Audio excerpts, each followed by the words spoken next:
So she has decided to lay on my arm in a way that which I cannot not have my hand on the keyboard. Thank you, cat. I appreciate it. Let me swap over.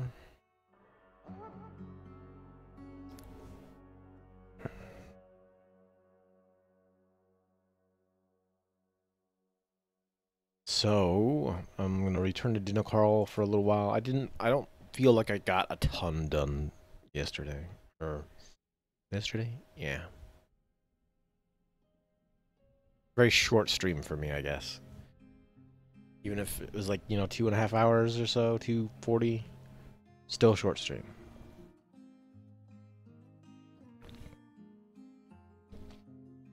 For Dwarf Fortress, yes. It's a game that absorbs a lot of time. And sometimes it feels like it can take a couple hours to get up to speed.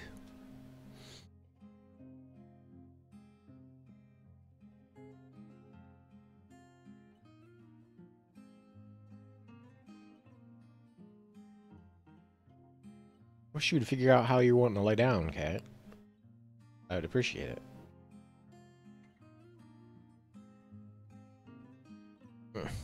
But he...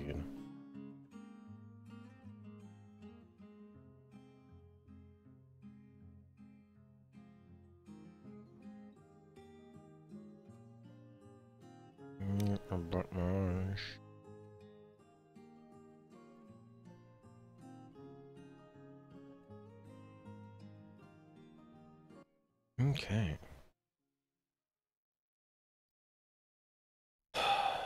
Alright, yeah, I just had got done reading about the green glass bracelet before I'd hold it. Some copper bookcases. For the library.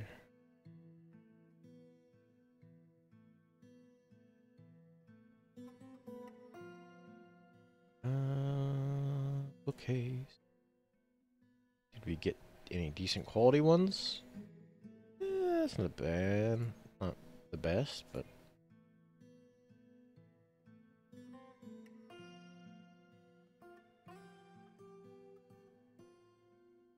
maybe too greedy. I don't have anybody who is like super good at furniture. Well, metal furniture. I'd have to look. It's either, it's... I would suspect it's a metal crafter? But I could be wrong. It's either metal crafter or blacksmith.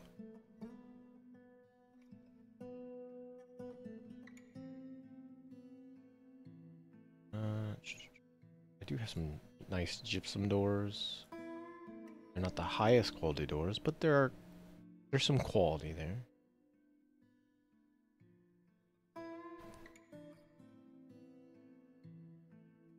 Brew drink, that's fine. So this will be the library.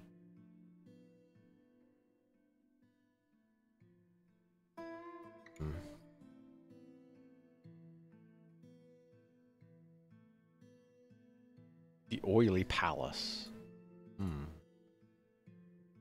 I will trim off some of this stuff, though. I don't want them thinking that there's a library in the air. That would be silly. Do I have...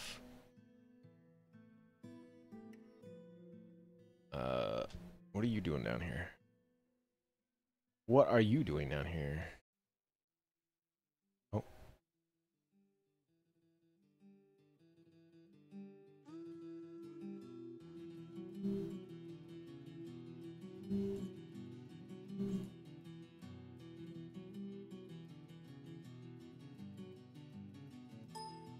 Tavern music.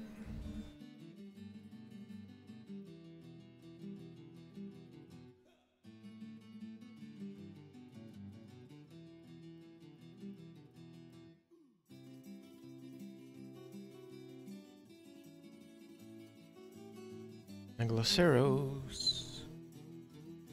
Gotta put those Megaloceros in their pen. Iguanodon. Make sure to lock those eggs down. Some Ankylosaurus.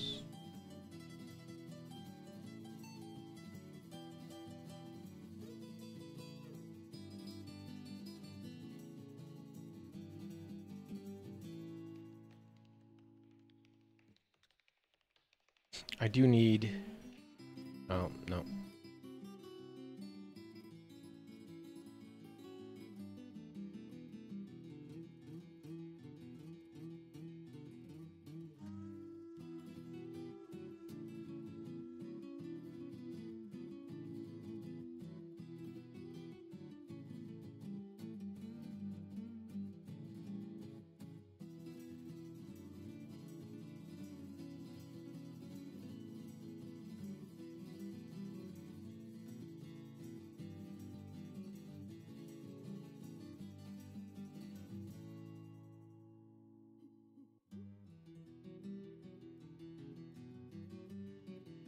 Keep an eye on the... you know what, I'll probably lock the door after I get a couple more butchered there. That way I don't have to police egg hatching or egg grabbing. Thank you, cat. I'm getting sneezy as of late.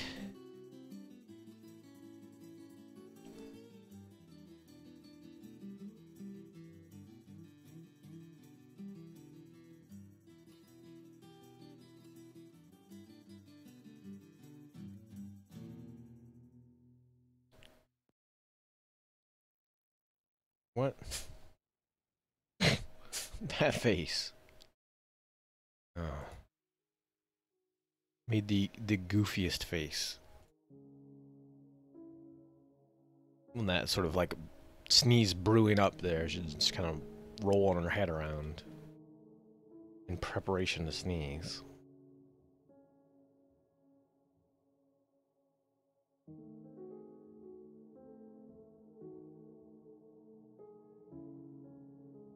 So I've got these set up to decorate. Let's do this.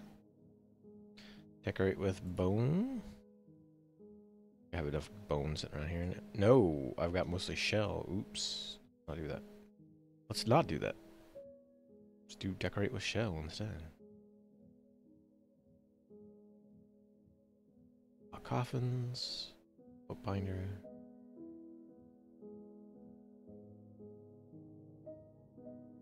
Ooh, a fancy coffin.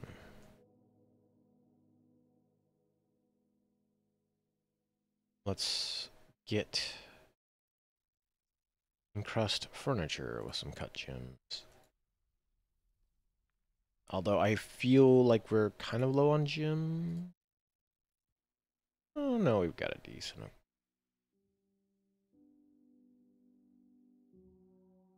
We'll have to cut some. Let's cut some of that raw glass since it's.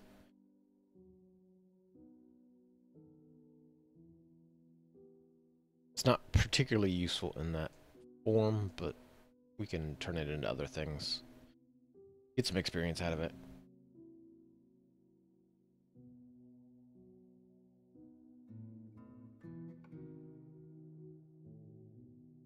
A bunch of shells, no bones.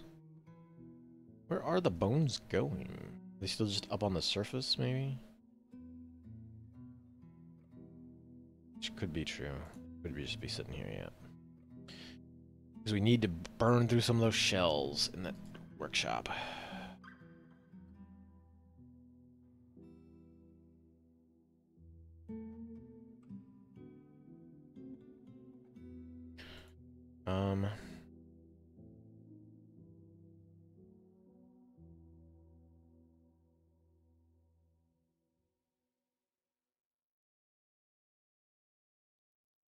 Not sure why.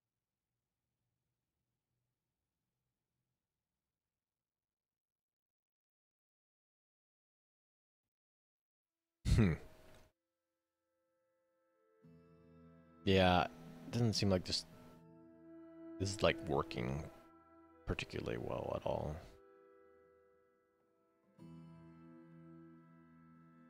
I have a feeling that that's just gonna turn coke into ash again, which doesn't help me.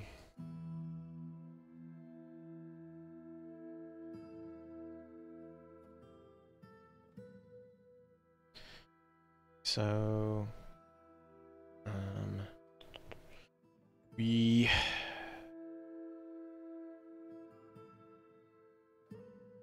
burning the ash with coke? What are you doing? Yeah, that structure doesn't seem particularly useful to me, and I will have to remove it. Because having a bunch of corpses right here by the door is also kind of shitty. Oh, it is wintertime.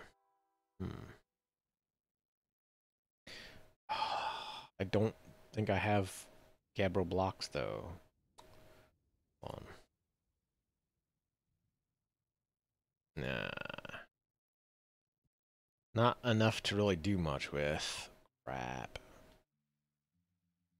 Junk and junk.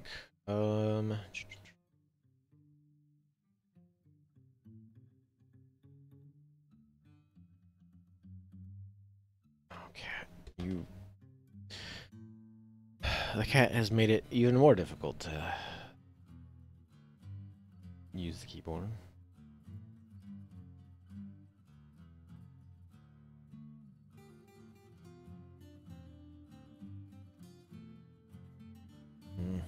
I need to move this. Gabbro. Gabbro? Got no gabbro. Ugh. I mean, I'll just make some for now, but I guess I need to work on digging around on a gabbro floor somewhere. You know, let's start digging through here. I'll get some gabbro out of this wall.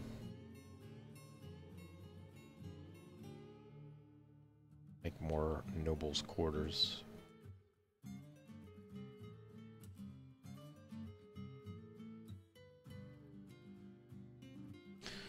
Okay, we've got gabbro there. I do want to put I don't have any empty boxes, really? Oh. Wild.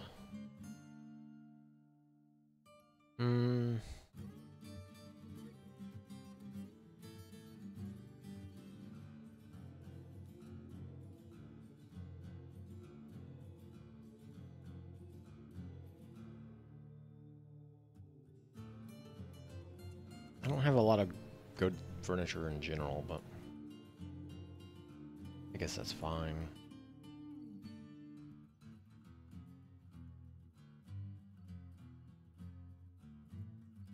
For now, just trying to get stuff in here.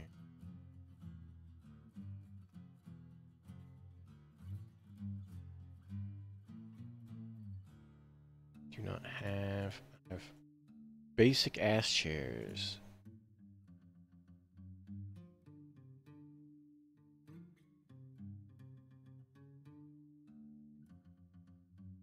Do I not have boxes?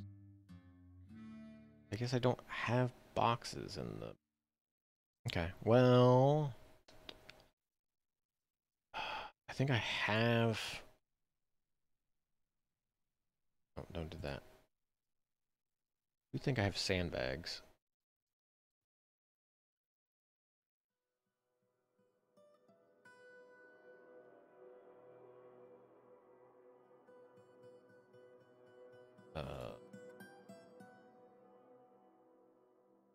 You not?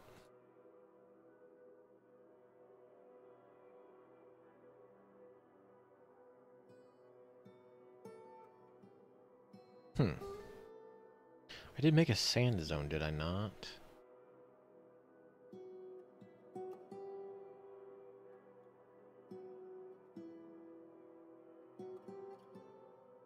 I mean, it should be sand like right here. Yeah. Sure.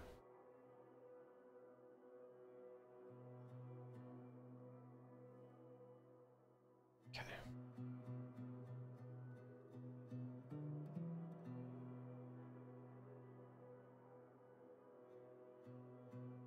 I'm kind of bummed that I don't have. I mean, I could make.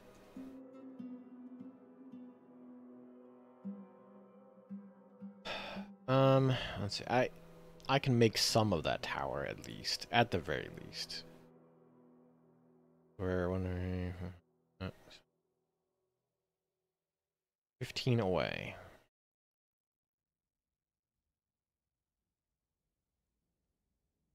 Right there. Oops. That's not it, in fact. So this needs to be 4, and then it needs to be these two.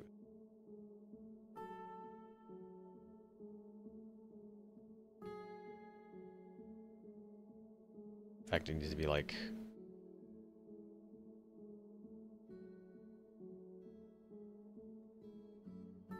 It's gonna be 8 by 8 square to get that pillar put in place. So it just needs to be like this.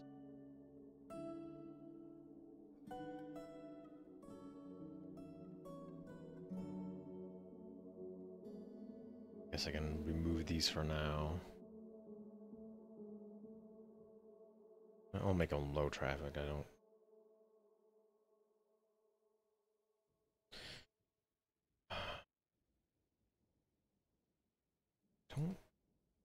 Doesn't seem like anybody really uses other quarries.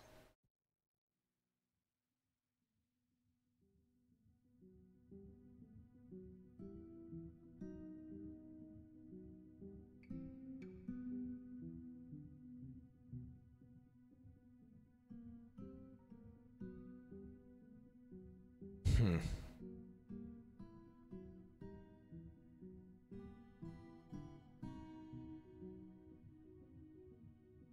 Don't. Let me look and see. Is that just a worker thing?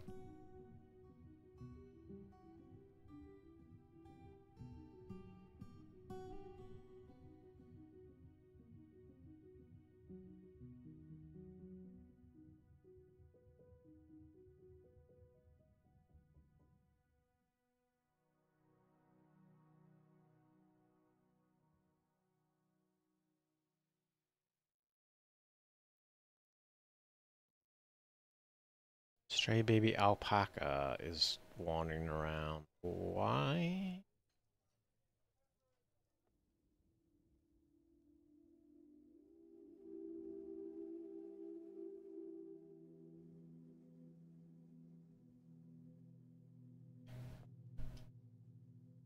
Oops.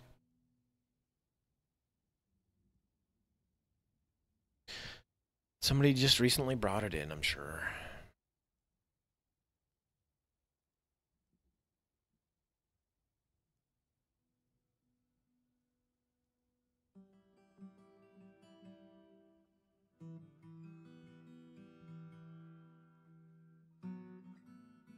Got a lot of bones just sitting here. Can I guess I could just make a stockpile just for bones.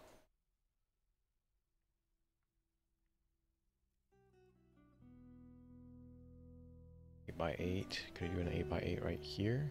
Could.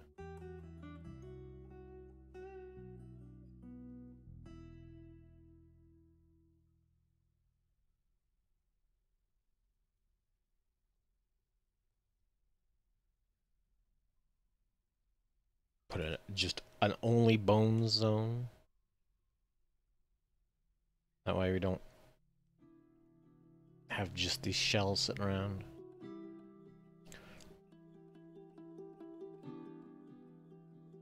Oh, somebody's brought wool. Make some cheese. Yeah, why not? Oh, cheese.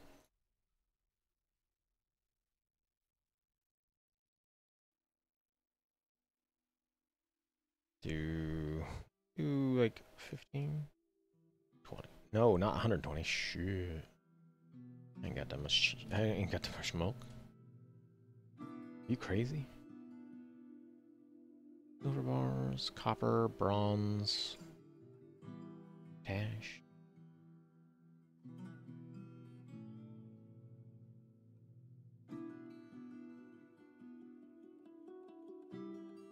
Not bad. Got it upgraded a bit.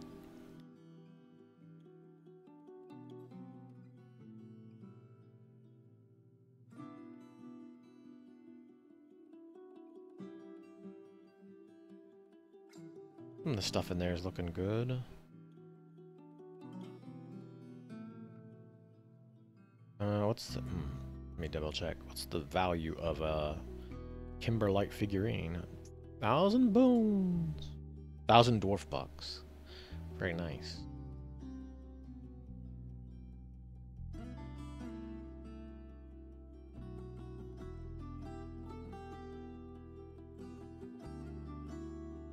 So I need to keep on geo duty, just so I can have some more gems to throw on things. What are you doing, cat? Please. Please, just lay down. Please. Please. I would love it if you just lay down.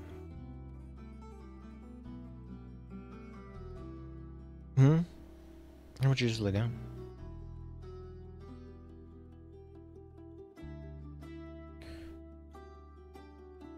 It's on.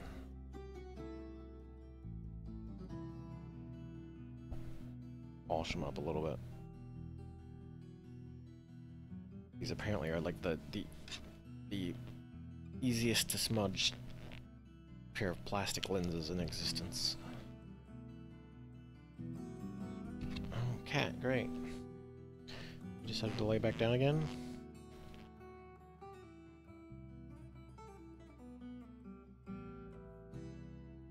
Oh, keep smacking the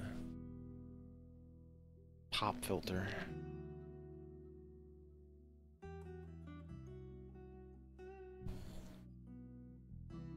One of these days, I ought to just, I don't know, get actual glasses again.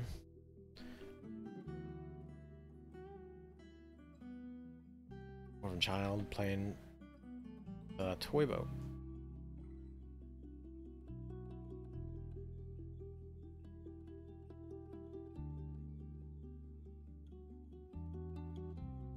But this is, no, sorry, body parts.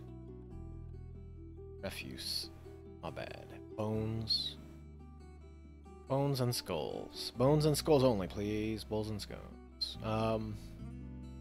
You know what? We'll put teeth and horns in there. Why not? We've got a stockpile for shells and hair. Or, I mean, it's mostly that.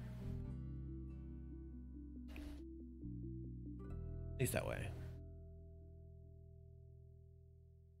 At least that way we have some spillover for the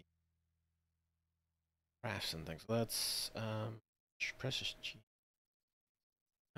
Crack the geodes.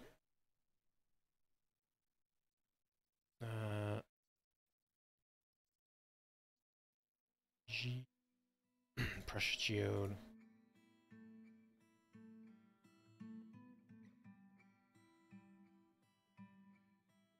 Okay. Snow falling. Got some dolomite, sandstone, limestone, ornamental geode, glomerate stone. Okay. Not bad. Dolomite is useful. That's just a... oh, astral and stellar stone. As I say, it's flux stone, so you can use it for making steel, which we need to get on. Need to get on to doing that. So I do probably need another smelter for that roll. Like a... let's make a smelter.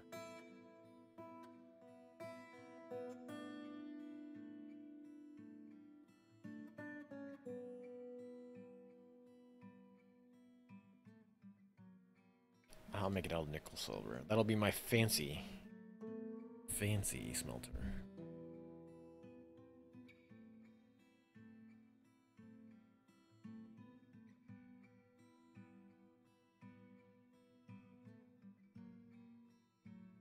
Okay, so let's.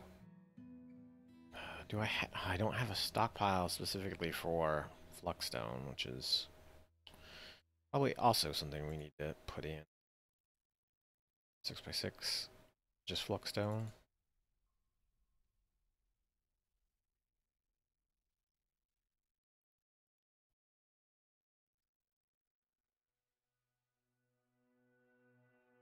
Limonite. Probably have like copper picks.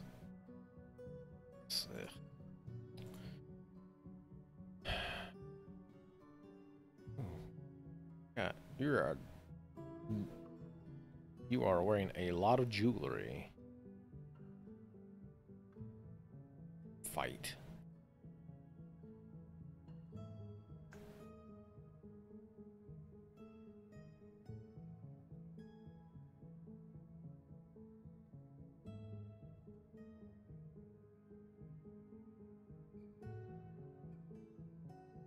You have some Gabbro sitting around. Ornamental geodes. Oh, wrong thing.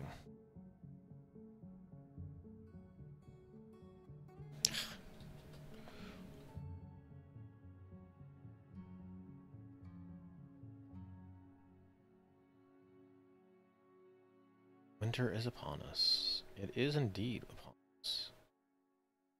Well, see if we can make one of these pillars up real quick.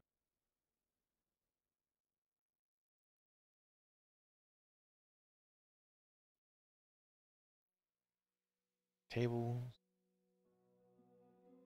The library. Oh, right. Brimstone. Why not?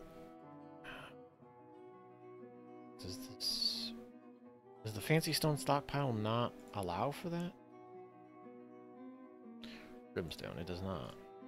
I'll get that up. I'll get that put down here so it's not sitting in the tavern anymore.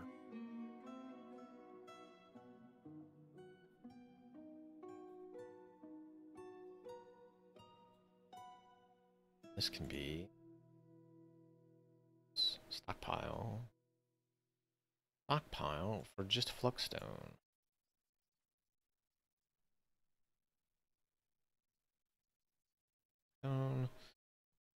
Economic. So we want the dolomite. I don't know if I've run into any chalk yet. That would. Limestone. Yeah. Hornblende. Wait a minute. I don't know that hornblende is a Fluxstone.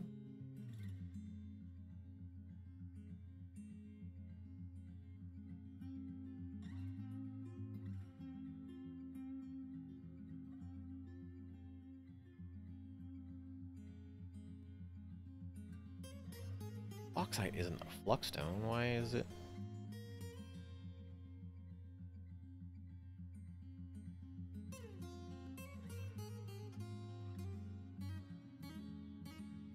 Oh, it's just because you can grind it into powders and sands.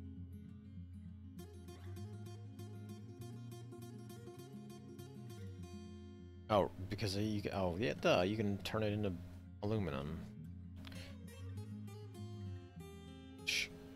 Bauxite. I do have a lot of bauxite powder just sitting around. Oh, a lot of mostly chromite powder actually. Ooh, what I probably need to do also is go up here to the laboratory floor and make a stockpile for bags of alchemy materials in here and do this.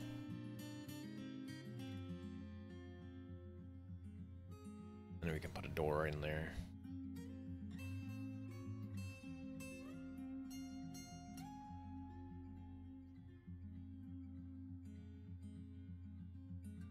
Could have swore. Hey, what's up, monkey? Have you made more black tea yet?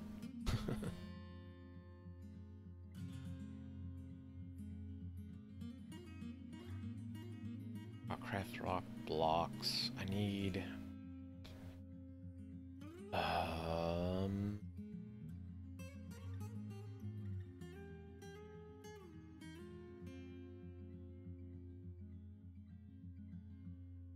I was gonna make glass glass boxes.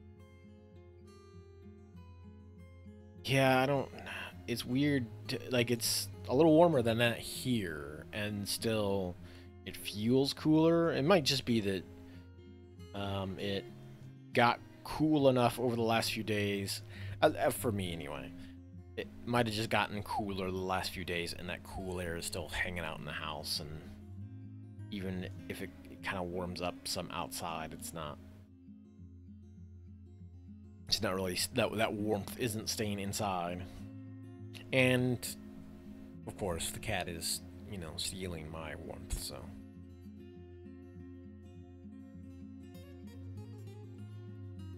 it feels a lot colder than it is because of the cat.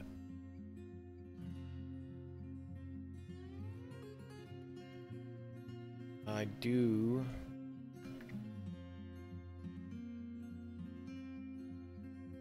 sure cables.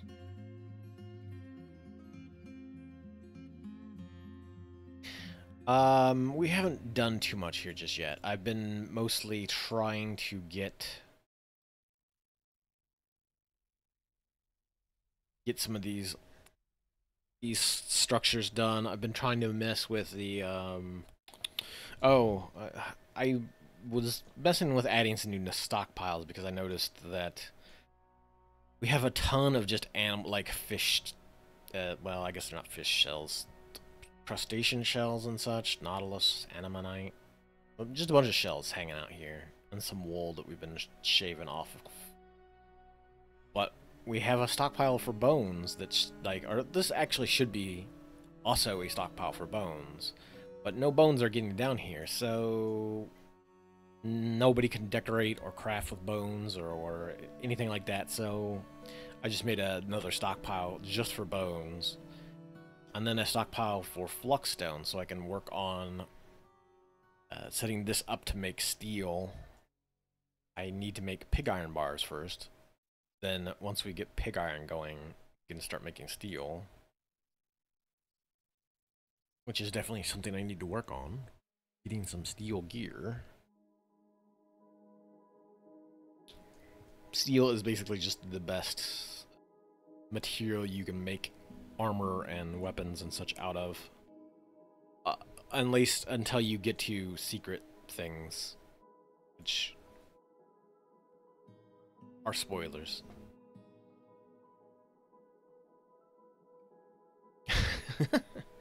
I mean, if it were a necromancer fort, I can imagine people just hanging out at the bone pit.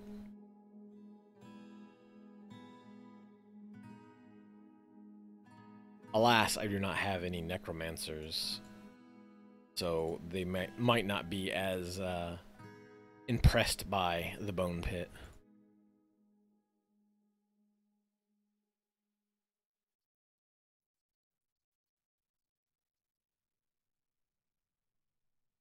God, stuff. So oh, something's starving. Stray lamb. Somebody's. I'm guessing a migrant wave showed up recently, and they brought in animals that are. Oops. That are unowned, and nobody's feeding them. Let's go through. Stray cat's fine. Aurochs bull probably needs to be in here. Dinosaurs, fine. Stray lamb.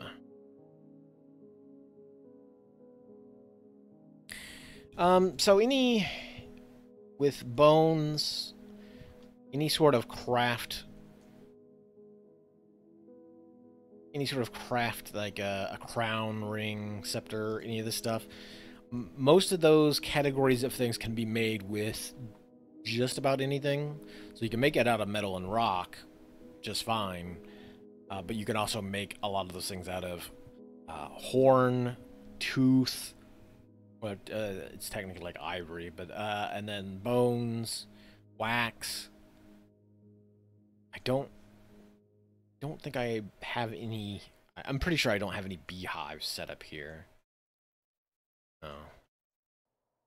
So we can't make it out of wax. But bone is just sort of another decorative material that you can make, that you can either make stuff out of or you can use to decorate other objects. And things like shell, ivory, horns. I believe you can silk. You can decorate with like silk and leather, but I believe that only gets put on clothing. Sort of just like sewing extra details into clothing. But I believe that's only like other fabrics. You can't like sew, you know, bones and stuff. Well,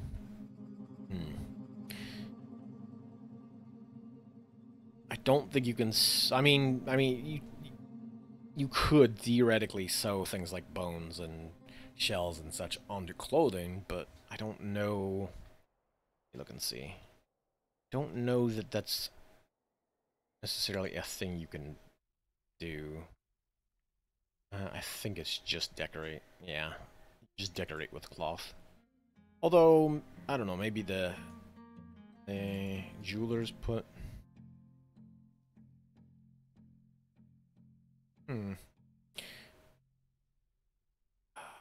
mean, they technically they can encrust finished goods with stuff. Don't know that if that counts clothing or not, because that's technically a finished good, but...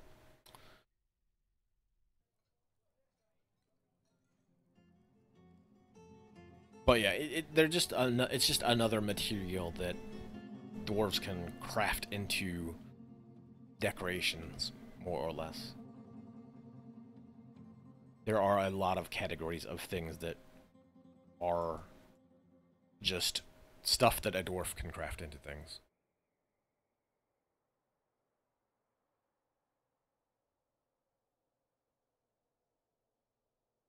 Just, oh no. Just adding bones to things?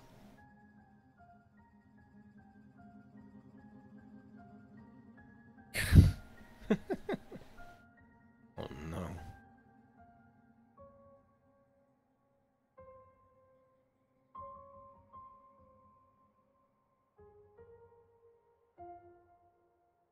I like start channeling this stuff out. I'm gonna try to see if I can sneak in some of these pillars while I'm not looking. Since it's early enough in the winter that I can probably get some of them built. The big problem is just that I don't have a ton of rock at the moment, and that's... I don't have a ton of gabbro, specifically. I was trying to make these sort of a uniform gabbro block, but I don't know that I'll be able to continue doing that. Borders, you know what, let's see if we can get like 30. See what kind of sedimentary rocks we get out of the mines, or out of the quarry. I have a sneaking suspicion that maybe you can only have one quarry at a time.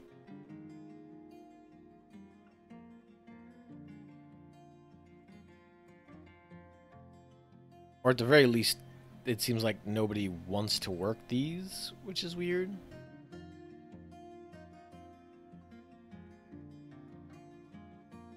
I do need to get rid of these. Somebody's giving birth.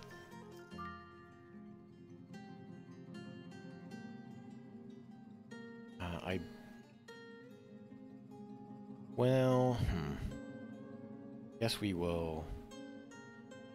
guess I'll have to build an Atom Smasher in here because we are... I don't really want to build it inside my fortress, though.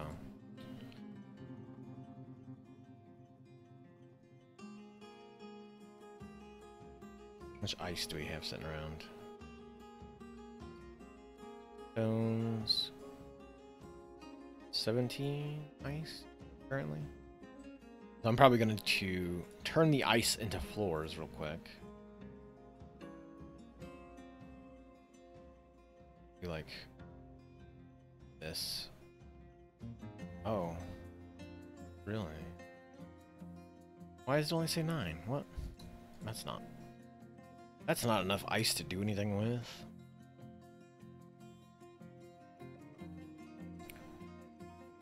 But yeah, so again, I'm gonna put, let's say, there's gonna be 16 of these pillars.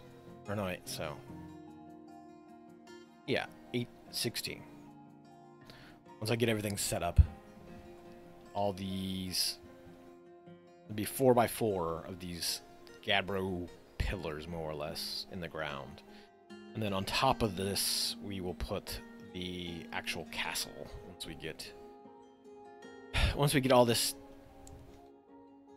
flavor. Because I mean, theoretically, I don't think you actually need any supports under stuff like this. Like once you have a floor set up, you're fine. In RimWorld, you can only get so far away from a support of some sort, either a wall or a support column. In Dwarf Fortress, I don't think there is that sort of limitation. It's only if you like try to separate something from a layer below it, will it collapse?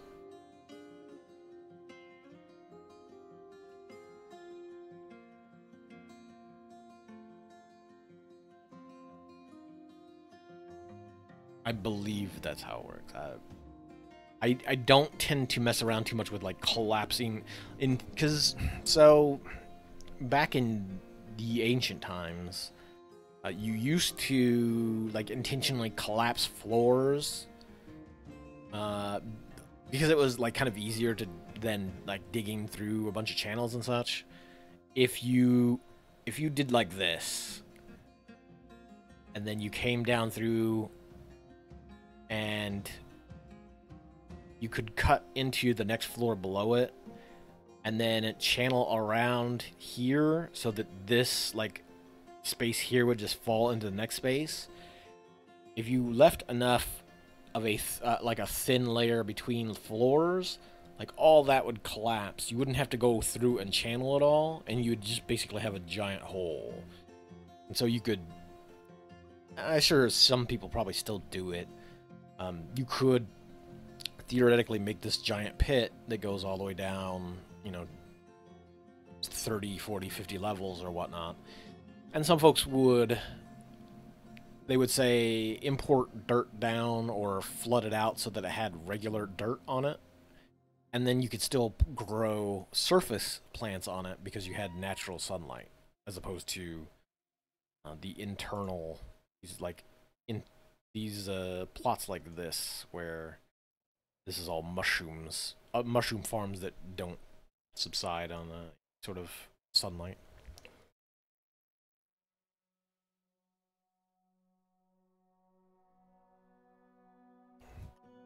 It's basically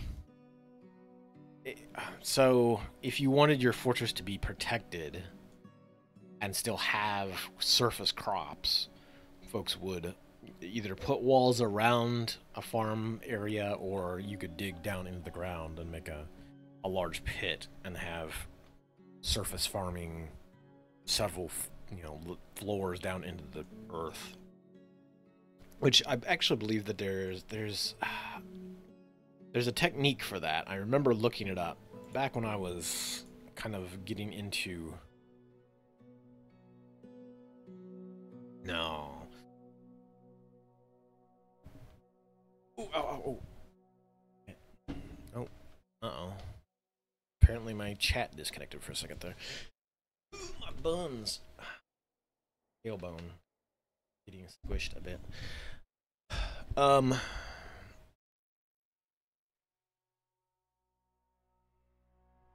so the thing is, like, so even if you build walls, there are some creatures that don't care about constructions. Some forgotten beasts will just smack through walls and such. So they're not particularly all that perfect or protective.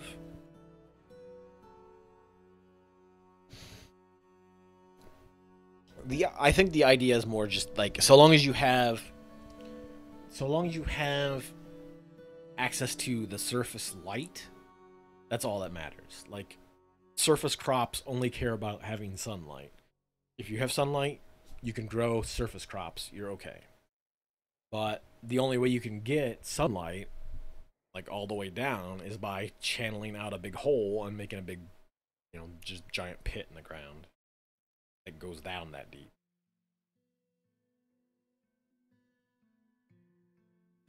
It's a lot of work, and most people who are playing Dwarf Fortress, well, when you're first starting off, you don't worry about it particularly.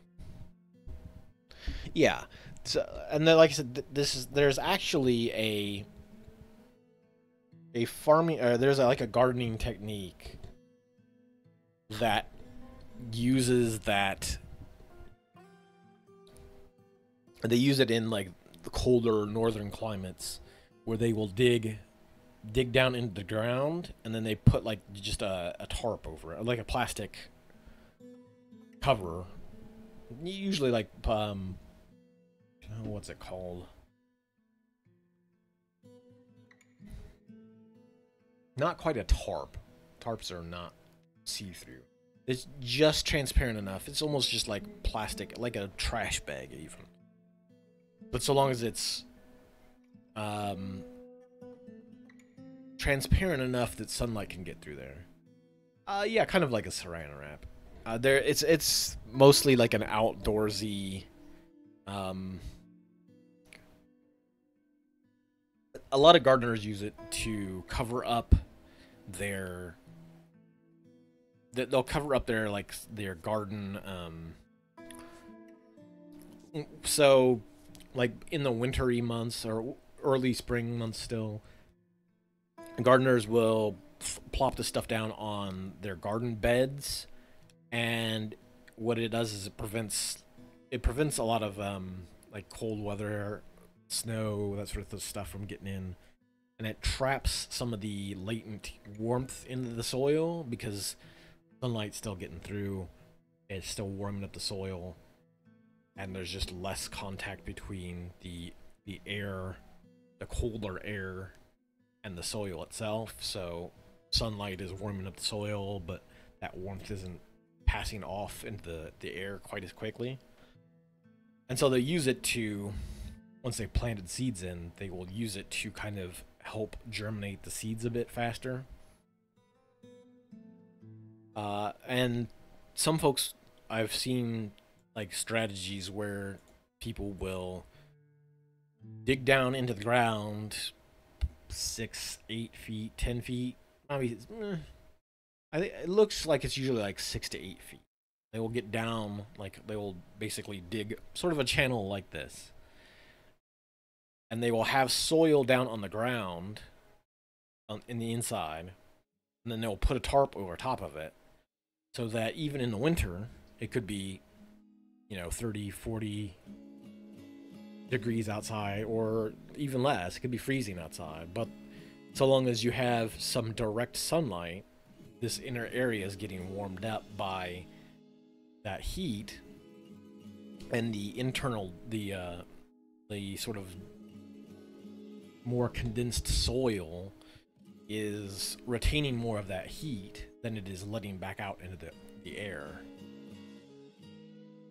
because it does not have the sort of air movement or the direct contact with the outdoor air, or the colder air outside. It's still pretty trapped inside in this little pit, more or less.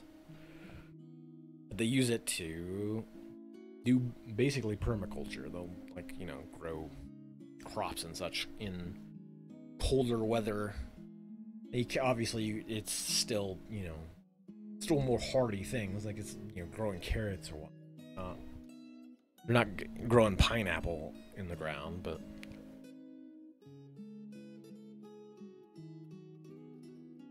it's just a neat. I don't, as I said, I don't remember the exact name of the technique.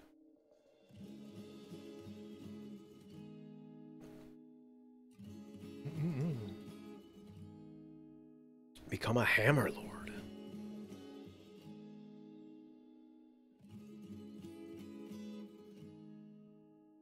But it is interesting nonetheless. I just remember reading up on that stuff when I was... At one point in time, I had the funky idea in my head to... I was going to build a solar dehydrator. For, like, preserving garden stuff. And stuff that I grew. I think it was, like, mostly for peppers, but I was just like, you know what, if I could get this thing up and going, like, I could put peppers, tomatoes, squash, all kinds of things you could just kind of cut up and pepper partners.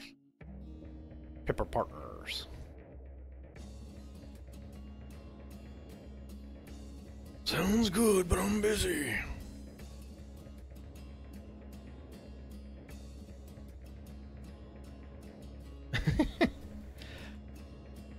But yeah, at one point in time, I wanted to build a solar dehydrator, which is essentially this big... It's basically just a big wooden closet that you would put in some corner of your yard. And then it has... You have a sort of ramp on one side, but you'd generally point it towards... Or you would have it on the side that would point towards the sunlight more often. And this small ramp has, you would put like a plexiglass, you would put a layer of plexiglass on one side of the ramp. And then on the inside of like this wooden ramp, you would put some sort of reflective surface. You could paint it, you could put like aluminum foil, etc., so that what would happen is that this thing beating down on the sun would constantly warm up the air within that area, so the hot air would immediately try to escape. It would go up and out, and the way you'd shape it is that the ramp would pull the air up and out through the dehydrator, so it would basically go into the closet, and then from the closet, it would go up and out of the closet, but like you would just be constantly kind of pulling in air because it would be getting heated up in here in the ramp.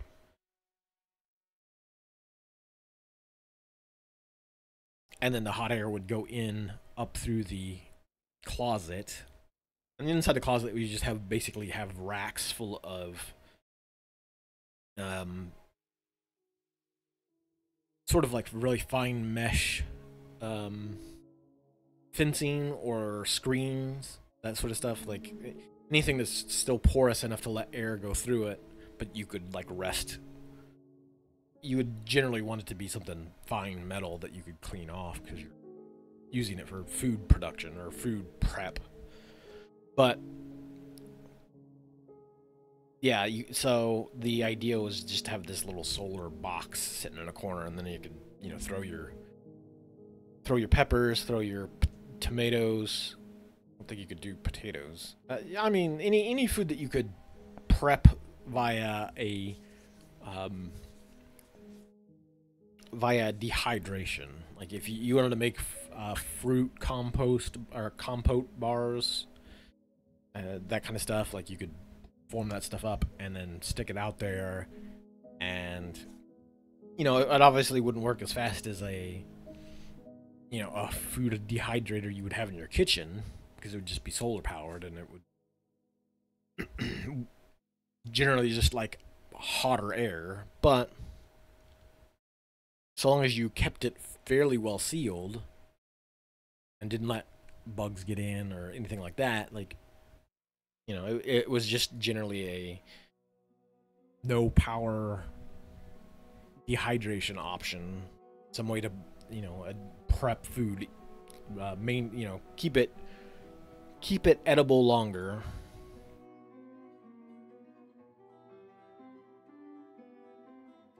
Let's see if I have enough.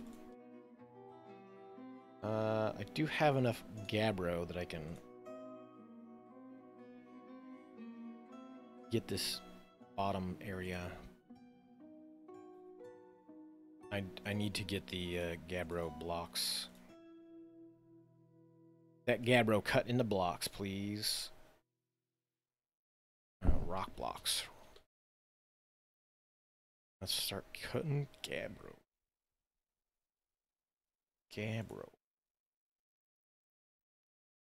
But yeah, like I said, this was just sort of during the time where I initially got into gardening, like, a lot more heavily. Like, I was just like, okay, I'm gonna convert the whole backyard into a garden, and I'm just going to have, you know, large amounts of gardening things going on at a time. I'm gonna have flowers, and I was gonna, like, oh, hey, maybe I could, because I had a buddy that was getting into beekeeping. I was just like, hey, maybe I can get him to hook me up with some, you know, tips and tricks, and I'll have a beehive. And I was like,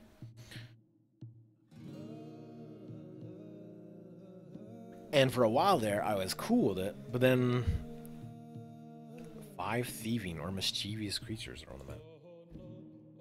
Oh, what? What the hell? Naked mole dogs. They're thieving. Huh. They're not.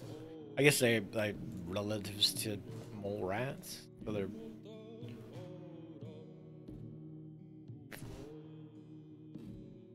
Okay, sure. Weirdos. You weirdos. I'm gonna steal my stuff. You can't get up here, can you? But yeah. After I had to move for a few years. Oh, sorry. Ads. I'll finish that story when I get done with the ads.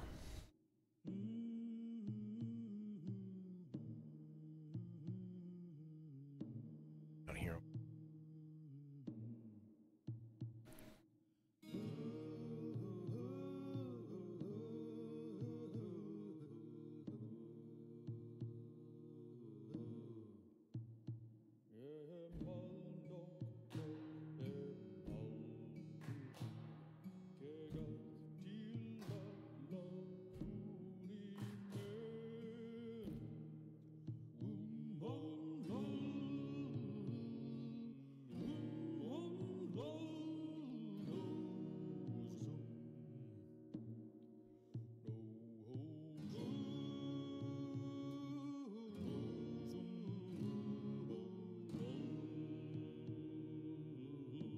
Okay, sorry about that. The ads notification did not pop up. Did not warn me that there were ads coming. So, but yeah. So when I had to move down to Arizona for a while to take care of the grandparents, um, the unfortunate problem was that I had one corner of the yard is just compost. Like, I have a big compost bin area in one corner of the yard, and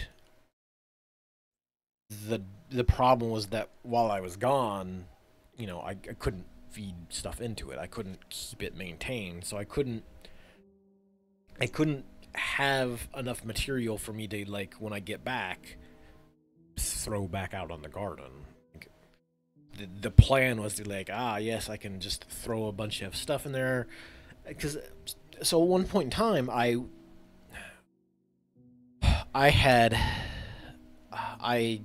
got onto the Nextdoor app. I was using Nextdoor for a while, And I would tell people like, hey, if you have any yard clippings, any yard waste like that, I will gladly come and pick it up for free. Just take it away. Don't have to worry about paying and that stuff away. Uh, I I literally went up to the there's this little school on the corner a ways up that's like a it's like a some sort of I want to say it's like a not preschool. It's like an early learning center for kids with like hearing loss, hearing issues, I believe. Anyway, it's right up here on the corner. Oops, I keep hitting the mic. and and when I got really into the whole gardening thing and the whole composting, all that stuff, I went up to their school and was just like, "Hey, I noticed you just cut your grass. Do you mind if I take all your cut grass from you?" And they're like, "Huh? What? What do you want?" Yeah, go ahead. And there's just like, of course, it's just the the silliest request that somebody's coming up here like, "Can I take your cut grass?" That's what at first I think they were just like, "Are you kind of crazy? What's going on?" Like, no, I just really want your grass, ma'am. But it was close enough that I would just go up there. I had a trash can. I would like just put it on the back of my bike, hold on to it, and I would just go back and forth, just raking up all their grass, taking it, putting it in a trash can, pulling it back to the compost pile, and just I had a giant compost pile for the longest time. And again, like I needed that so that I could supplant the stuff that I was basically leaching out of the soil when I was growing crops or growing gardening stuff. And so I needed to keep kind of maintaining that so that I could. It was either that or you have to constantly buy topsoil or fertilizer or etc. And I didn't really want to go out of my way to buy um, it's, the topsoil and stuff, or even like manure or whatnot you can get in bags is not particularly great. It's not. It's just not like particularly fertile. And so if you wanted like good stuff, it was tons. So when I got back from Arizona, I built some gardening boxes out in the backyard, and to I want to say it was like to get, is it 3 tons? No, maybe it was tons. I don't know. It was 3 units of however they sold it. It's either 3 tons or it's like 300 square meters.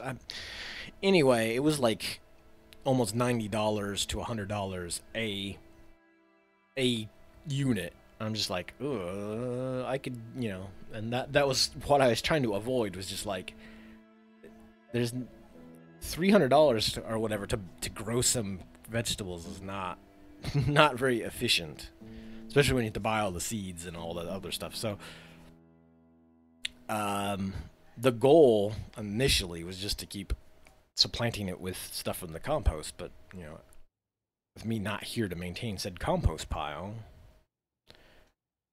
that didn't happen. Wait, sorry, I have gotten way sidetracked from the task of building a wall, or building a pillar. What I was looking for.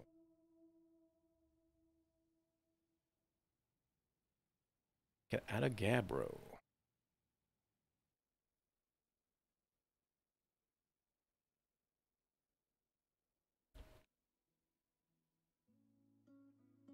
Okay, and then I will put a. Let's put a floor of ice here. Sure.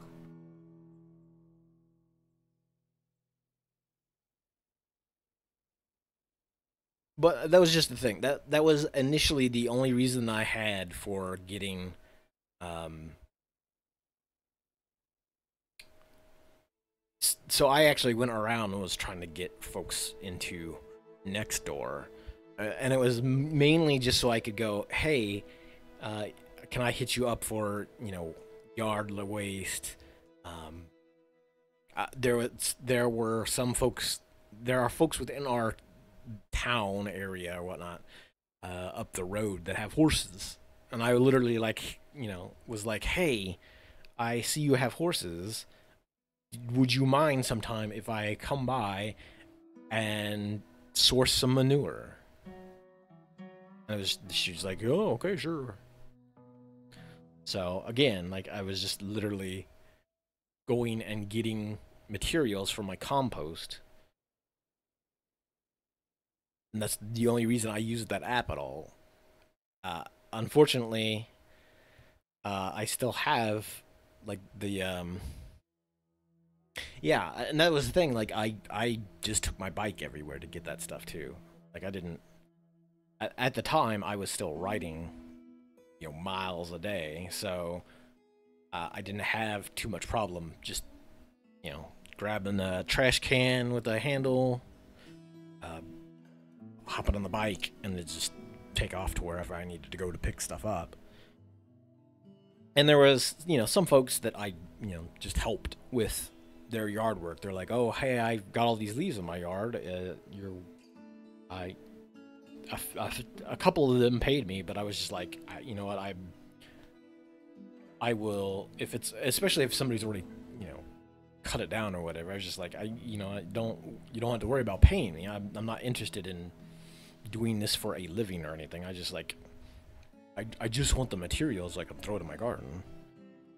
You are helping me out by giving me something to supplant my the materials in my garden. So it's a win-win for all of us. But oh no, what did you do? Okay.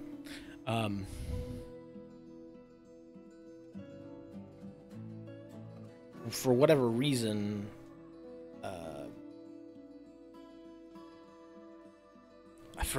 I still have my Nextdoor account or whatever, and let's just say Nextdoor is sort of like, what if you had Facebook, but you didn't really get to control who was on your Facebook friends?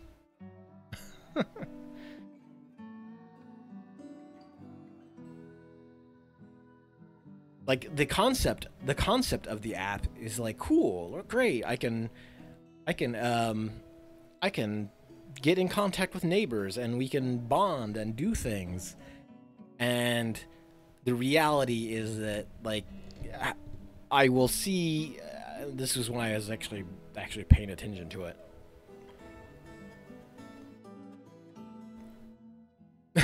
I got full control. No, that's totally fair.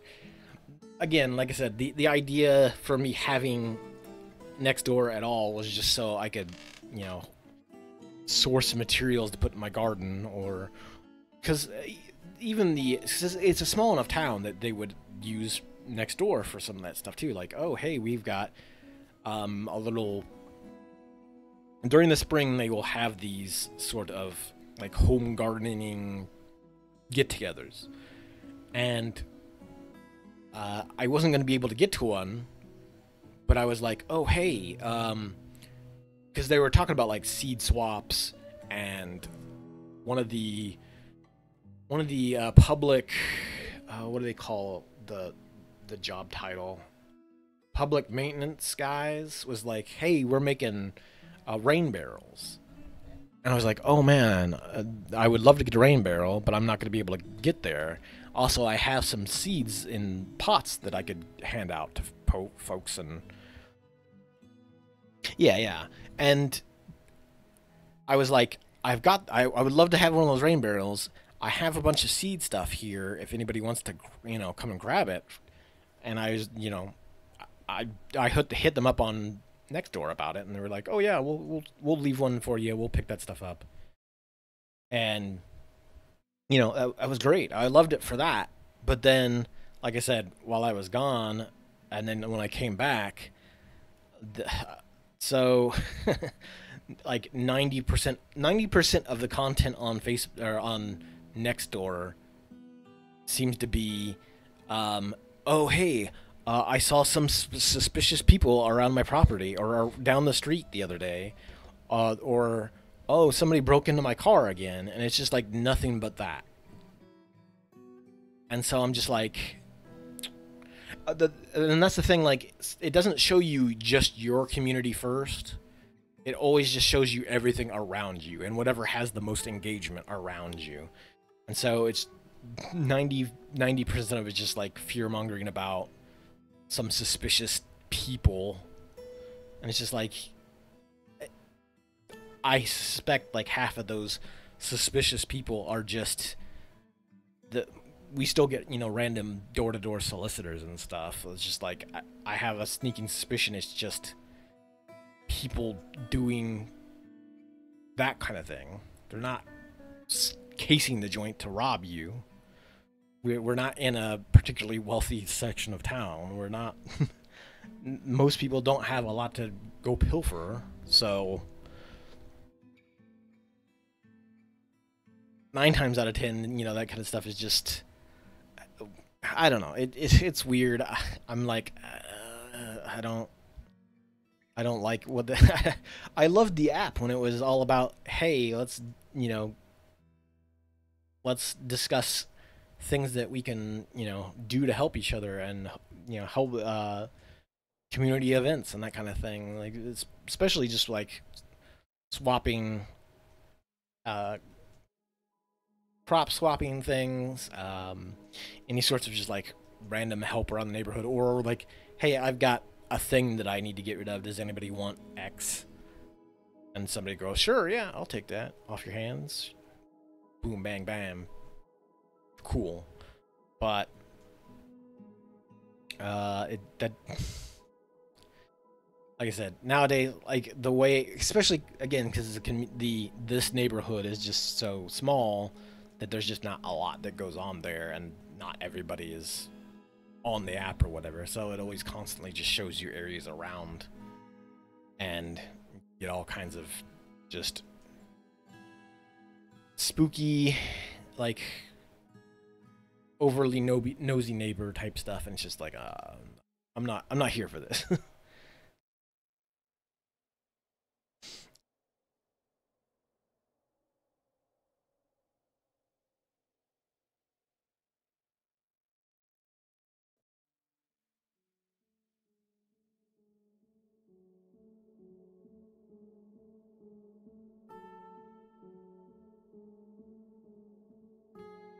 Okay, let's put. I also need to put construction or.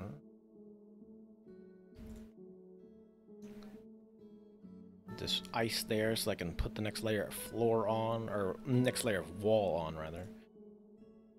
I should be able to get this in place before the...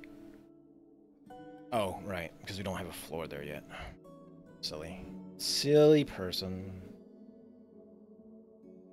No, Oh, right.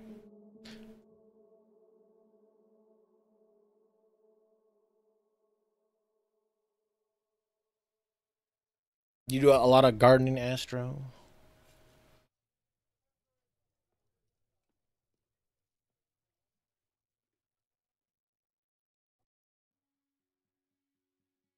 I, I'm, I'm still needing to get prepped for this year. Oh, nice. Are you like somewhere where it is warm all year? Oh, okay, so that's cool. Like I never got to that point. That was well, I did have seed setups. So let me start again here real quick. Um Yeah, that's fair. Like, so when I've mentioned previously that I had a ton of aquariums. At one point in time, I had like 10-gallon aquariums, some other 20s and such, various sizes. When a bunch of those, when all those fish had passed away, and long afterwards, I just had a bunch of aquariums in the basement. I was just like, what am I gonna do with all this aquariums? What I ended up doing was I put plant starters and such in the bottom of the aquariums, and then I would just kind of put saran wrap on top. And if you keep them, you just keep them fairly warm, keep them fairly moist. They're basically like just real easy plant starters. Or it's kind of like having your own small little greenhouses, more or less, for each. And I had so many old aquariums, I just stuck a bunch of stuff in there. And that's how I would do my seed prep for the spring. As I would, anytime from now until May or so, I would start popping seeds into these aquariums and start sprouting them down there. Anything that didn't need to start in the ground, root plants and such, you don't really transplant those, but anything that I would regularly transplant out, we'd started down there. I didn't ever get to the point where I had grow LEDs and that kind of stuff. It seems like it would be pretty cool, so long as you're not like burning a lot of electricity on the LEDs. Like, so long as you can get enough of a decent spread with the lighting, because I would hate to burn through a ton of a massive electricity bill just for that kind of stuff.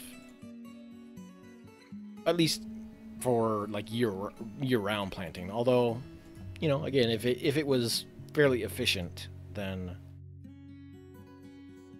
hold on. Because from like I said, if herbs and such, I would assume probably don't need a ton of lighting or a ton of real heavy maintenance to them. So I would have 4x60. Excuse me.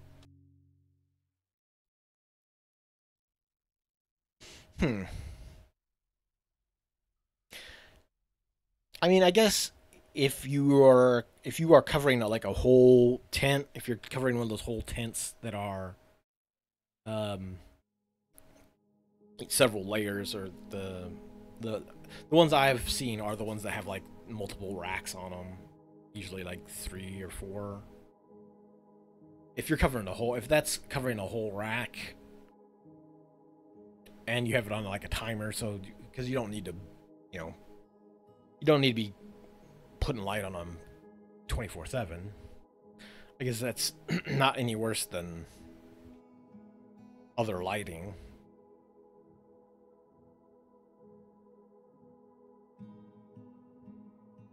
Again, it would be one of those things where I guess it kind of depends on how much yield you're getting out of each tent or whatnot. So for herbs, yeah, I could see that. Yeah, I would probably do it just for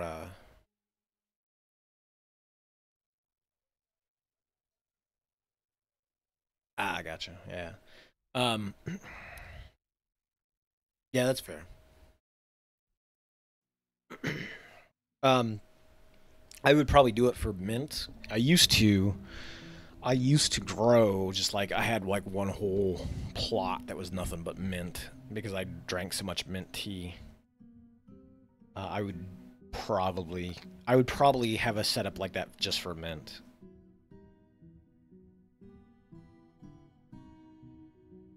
just because of the stomach issues I used to drink, I would make fresh mint tea all the time, and I was always like, oh man, I could never get enough mint just hanging around.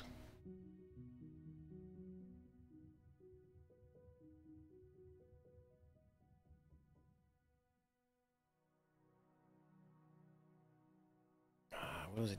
I need to smooth. No. I need to finish constructing these walls out.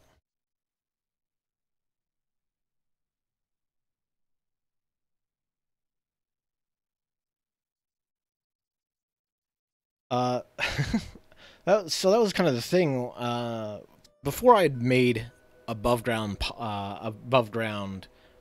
garden beds, I just planted straight in the ground, and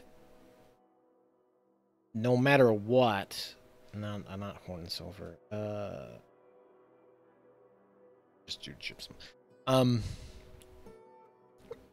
at one point in time, I had it. It had gotten hardy enough that the mint was surviving year to year back there in what is essentially like one corner of the yard.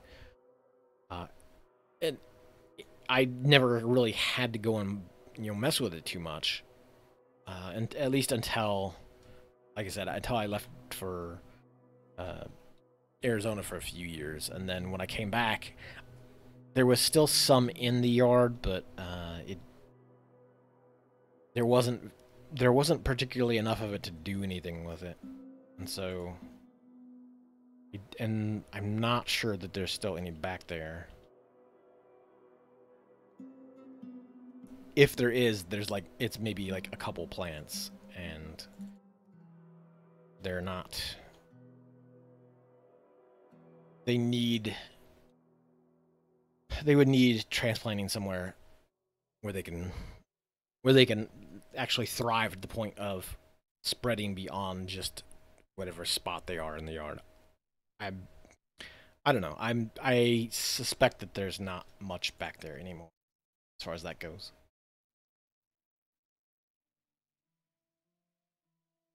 But I mean, that was that was at least the thing I could count on growing fairly easily.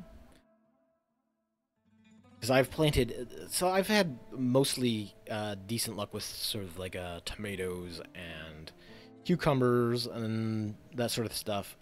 But I never had any luck with. I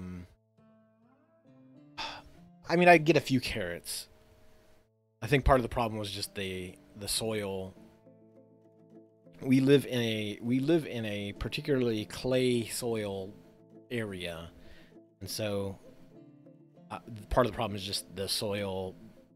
You get a couple inches down and it's very solid, and so it is very like labor intensive to like try to break a lot of that stuff up. Uh, so I could get carrot plants, but they'd be very, very under impressive. Yeah, I.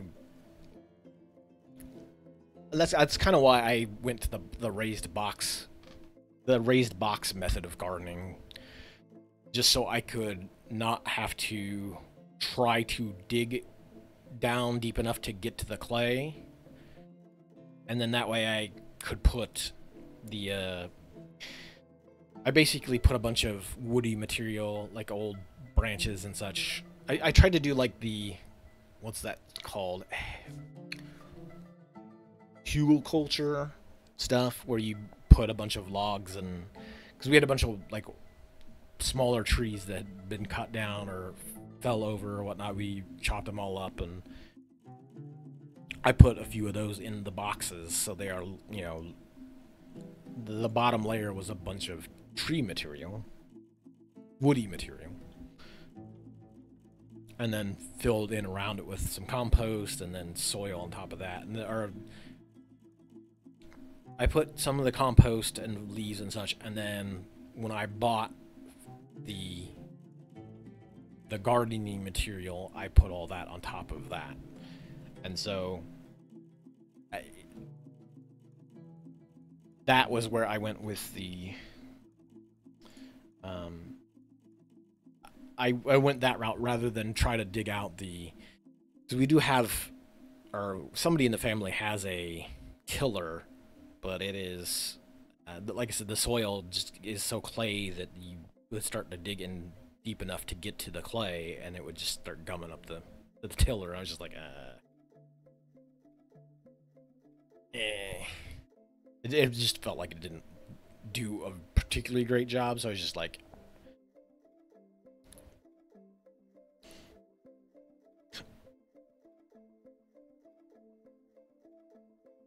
I I probably should just go that route. Just not plant them in rows snug enough that I'm not particularly worried about how big they get.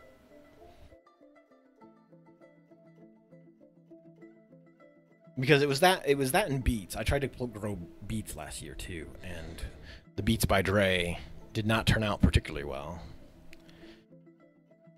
I think I might have gotten like 3.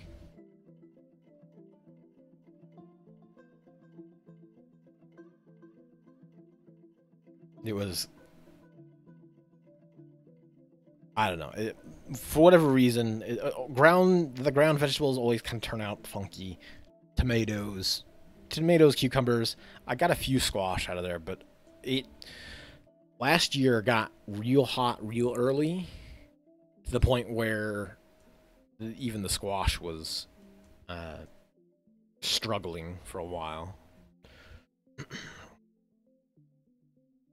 I see. I don't think I'm pretty sure I haven't grown any chicory.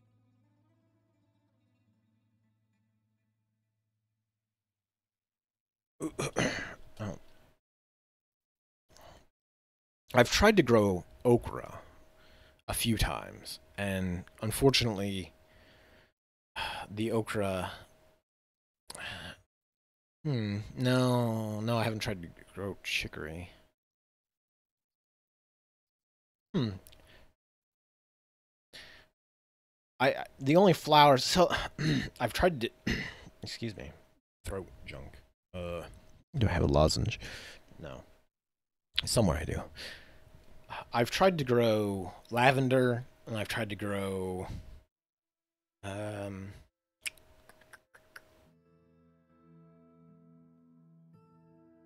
echinacea, and I can never get either to like actually sprout up.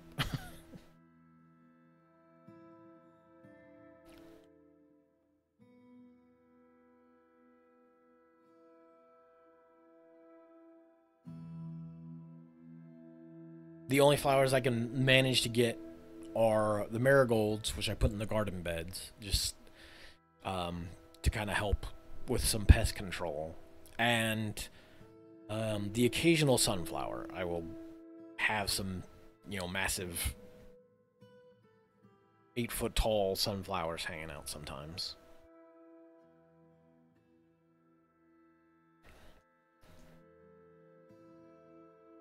I like the look of the sunflowers, just having this, this tall, like it's like you've got just Mario vines hanging out in your yard, just scaling up towards the sky.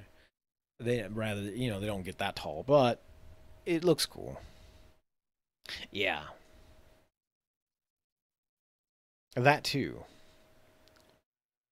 And that was another thing that at the time, um, my my mother had started getting into watching some of the nieces and some of the nephews playing baseball, and I was just like, "Hey, you know what we can do?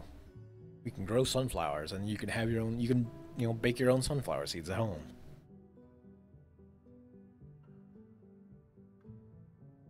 However,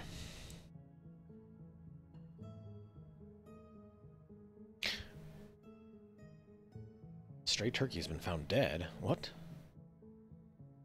Who killed my stray turkey? I mean, I assume it probably died of old age.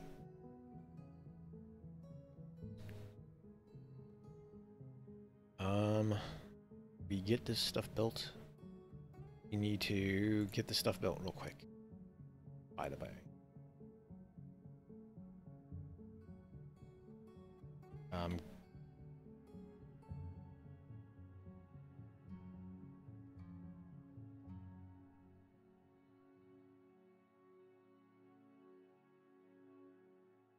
Hopefully, I'll see how quickly they can get this done. Usually this ice starts melting by around 14, 15. So I'll see how many thieves. Bug thieves. They're running. They're gonna run though.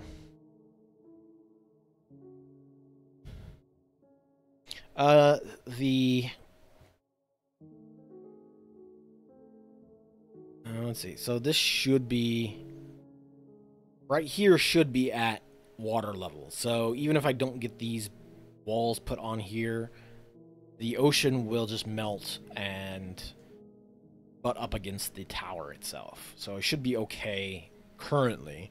I don't really need to risk doing this too much. Once it gets to around 13 or so, I'll just suspend all these and tell them not to work on it. But for now, this should be okay if I just wanted to leave it like it is.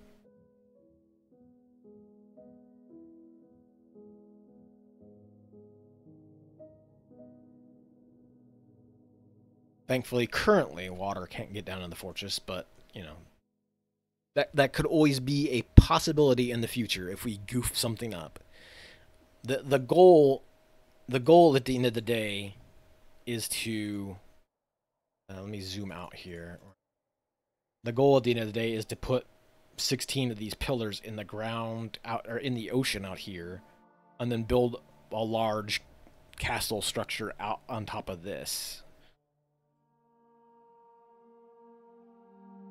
They, for whatever reason, they love to come out here and just spill their wine all over the ice.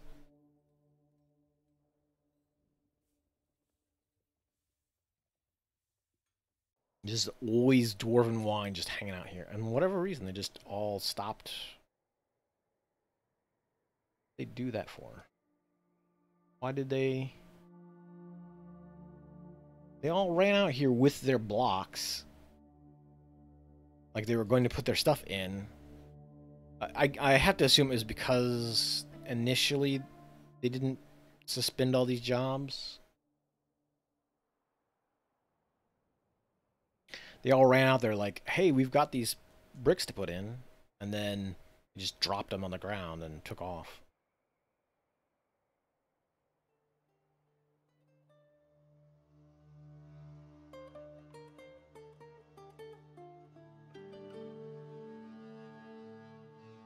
But yeah, if I don't get enough of this done by, let's say, like 12, I will just suspend all this and keep them inside.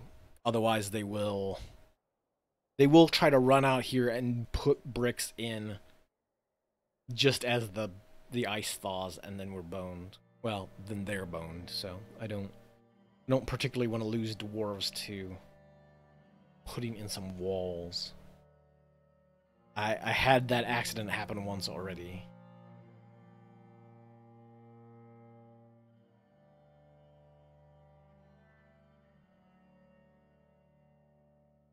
We have are the bones getting bones are not getting stashed down here, and I'm not sure why.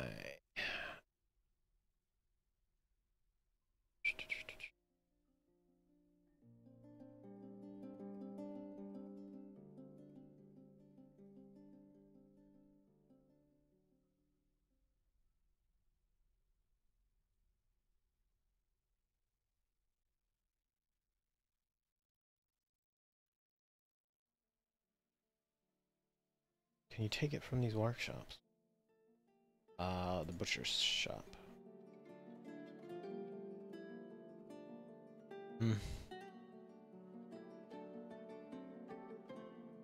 All these bones and such should be going down there. Got all kinds of animal parts that need to go down there for decorative purposes. But nobody wants to haul them.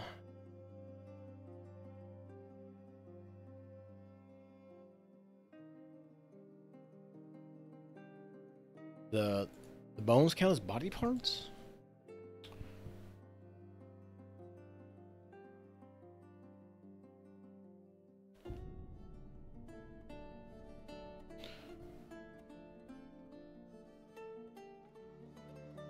You know, I don't want to like risk everybody just hauling random shit down there. So, let me try just putting turkeys there first, since that's most of the stuff.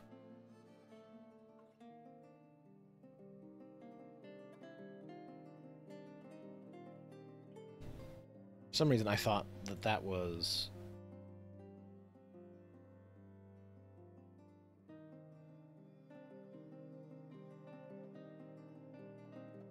No, so we have, as far as like animals that we've got for farming,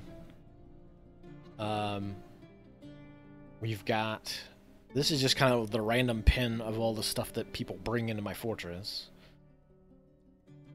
I've got turkeys and llamas, and then I've got, this is like the prehistoric stuff down here. I've got Ankylosaurus, Deinonychus, Utah raptors, Megaloceros, iguanodons. All that stuff's there on that floor. And that's all the farming I've got going. But I have all kinds of bone, like all this stuff that should be going down to both of these stockpiles down here, actually. This one just ended up getting totally full of shells because, you know, as usual, if you have anybody fishing, you get a bajillion shells. And it's getting full of wool now, which I've got workshops specifically to take care of this. Spin thread.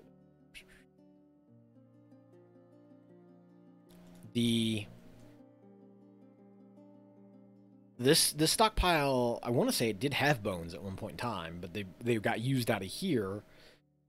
And so as I started getting more, this was all full of shells and some wool, and I was just like, okay, I'll make a stockpile just for bones so that we can get more bone crafters and decorators and such going.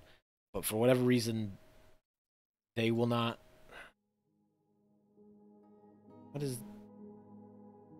They will not, for whatever reason, move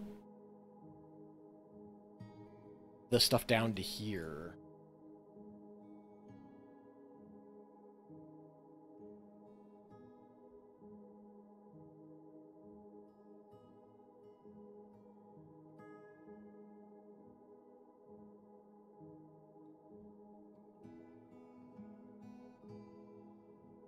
Bones stored in a refuse container, even more quickly.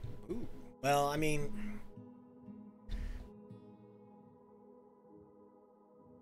unfortunately,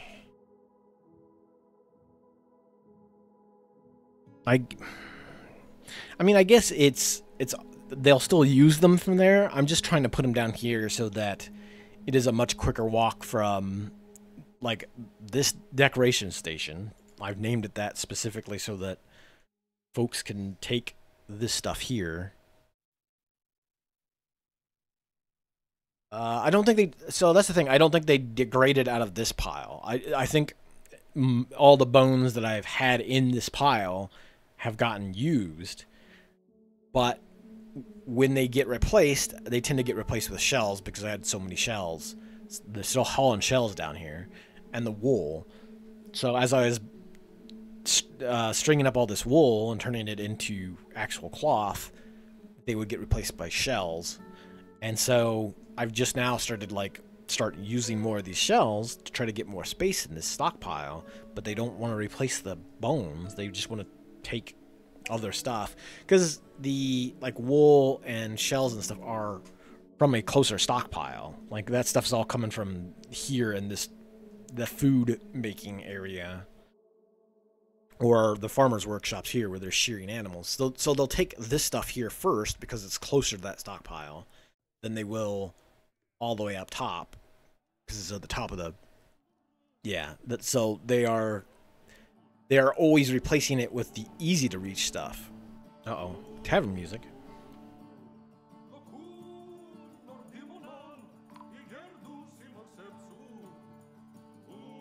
I hadn't stopped by the tavern in a while. They are still having time. Crundlekin are here, you say.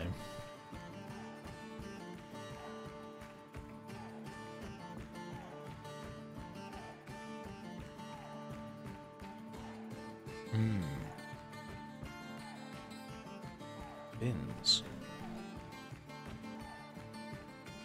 I could bring the fancy gear, the fancy item bin up.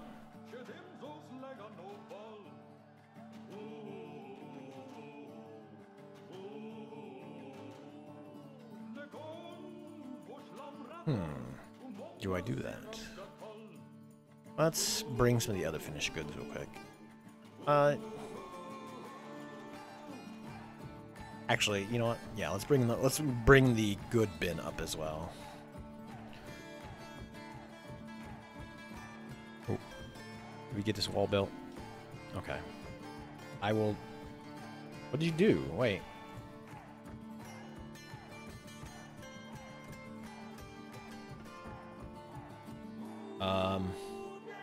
I'm just gonna suspend these for now.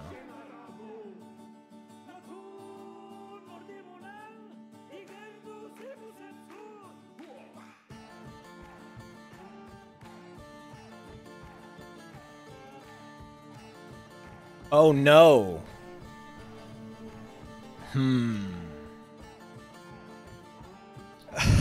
Oh no.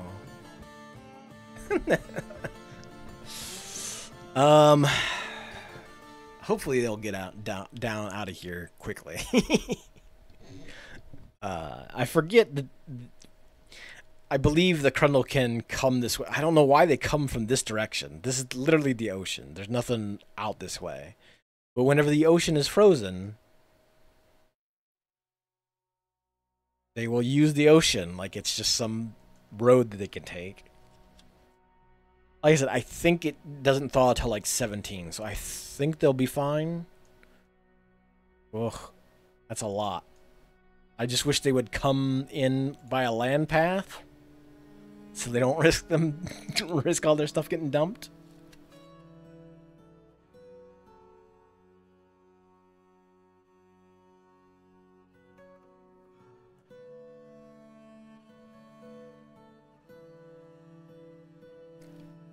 It's super dangerous, guys. You need to get in. That ocean does not stay frozen all year long.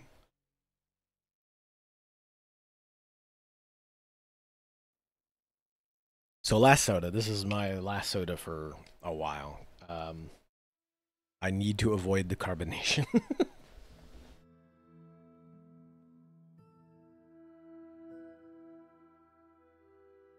Oh, wait, where are you guys going? What? What? What's going on here?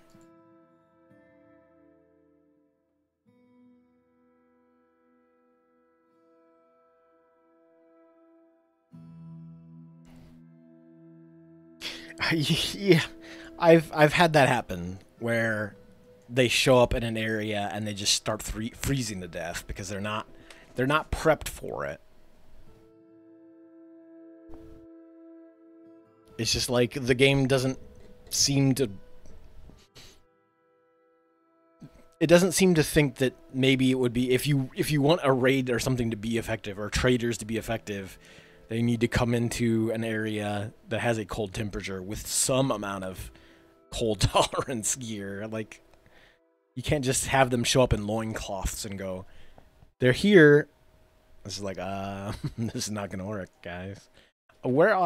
I'm confused as to why are you still coming out here? I told that job to be suspended.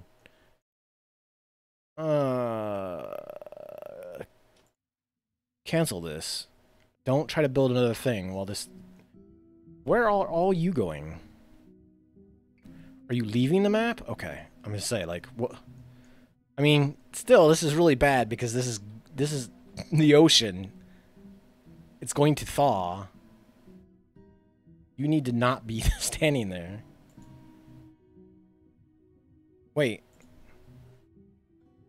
What?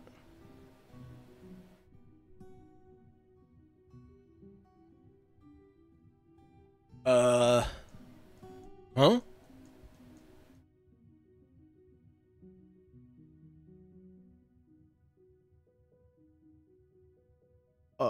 What? What? Huh? Uh, I'm confused. No, they just left all their stuff? Where did the wagons go? Hold on, what in the hell?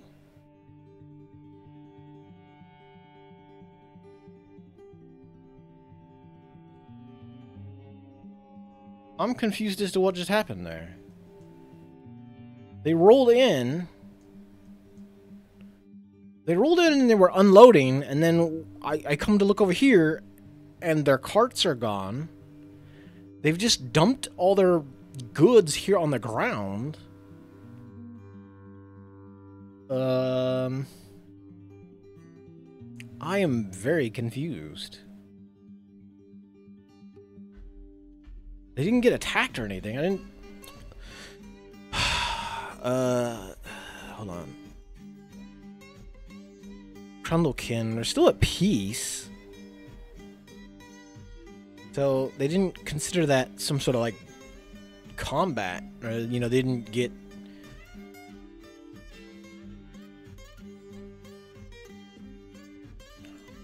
Huh. I'm very baffled.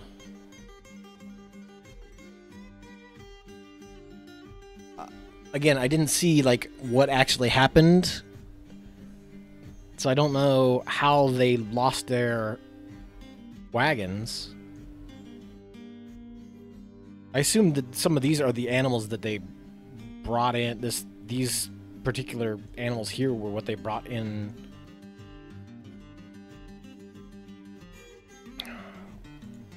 to unload their wagons, or to carry their wagons, but...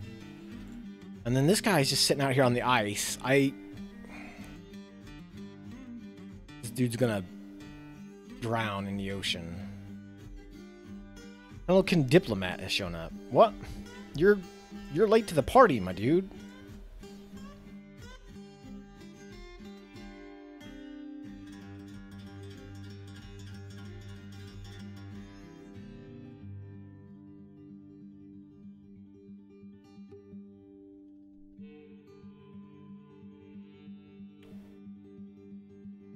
I mean, this person needs to get off this ice.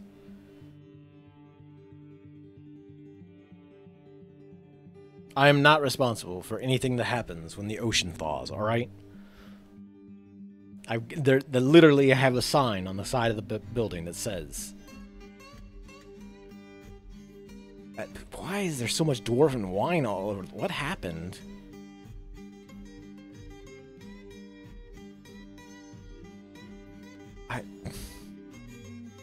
Somebody just brought dwarven wine in and just spilled it all over the place. I don't know. I don't know what happened. I'm confused.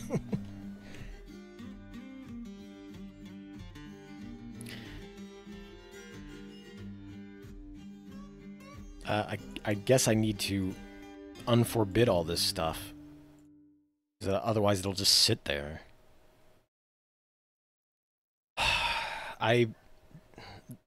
That bums me out because I intended to trade a bunch of stuff away.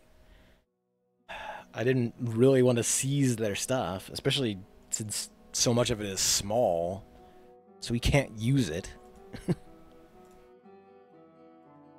Diplomacy. Yeah, hey my dude, can you tell me what happened to your caravans? I don't think I can... No, not that. Not design. I don't think I can... don't think I can hook their caravan up at this point.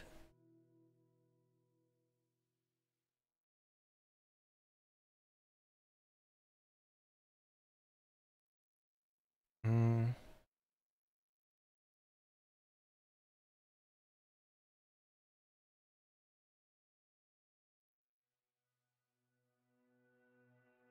Hmm.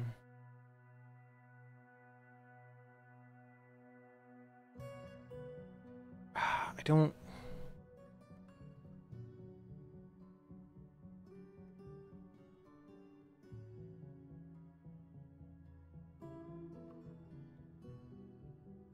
Did they get spooked by wildlife? Hold on. Is there any wildlife in the area? I don't. Ravens? They wouldn't get spooked by ravens. Come on.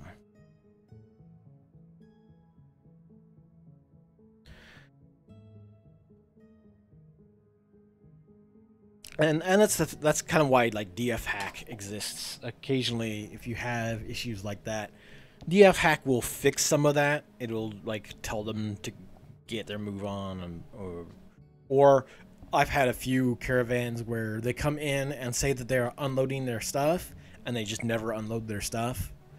So DF hack will at least hook them back up to where you can go, okay, unload your stuff, and they'll do it. So I had a few trades that'll show up that'll get stuck like that, but I don't think I've ever had them show up, dump all their stuff, and then hopefully that guy didn't drown out in the ocean.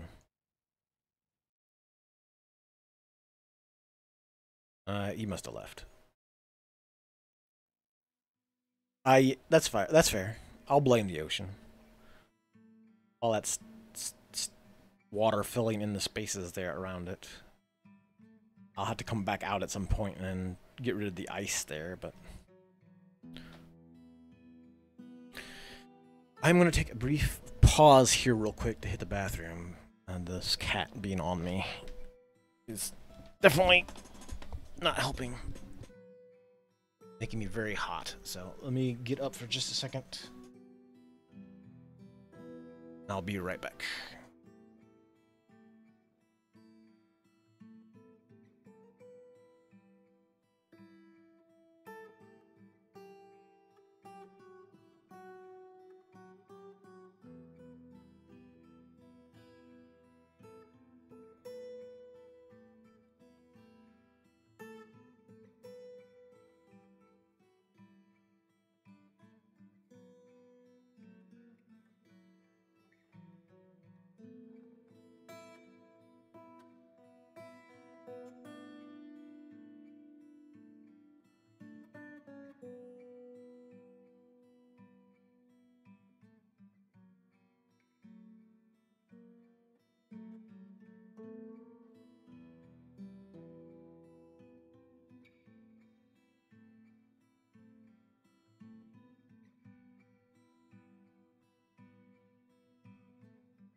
Okay, ooh, sorry about that. Just had to get up, get a little bit of a bathroom break. I blame the cat. Definitely her fault. I'm only like 50% joking about it because the cat laying like right on my lap, right on the bladder. Could also be the ice's fault too. Maybe one of those.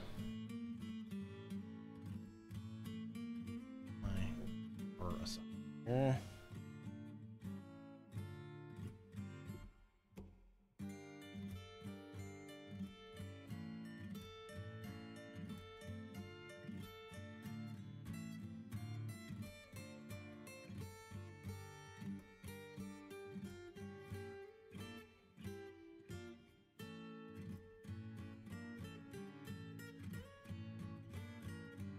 Alright, should be good. Let's swap back. So, most of the today, I believe, is going to be just some Dwarf Fortress, and then when I wind down, I will probably swap over to Stardew Valley. Get in a little bit of the old new patch.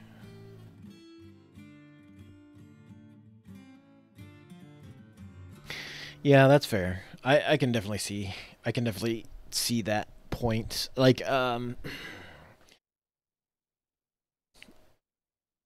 for me, excuse me. For the longest time, I had one cat that was, it was actually a farm, not a farm cat. We got this cat from. Oh yeah, I know that's understandable. Like it's real hard to. You don't want to.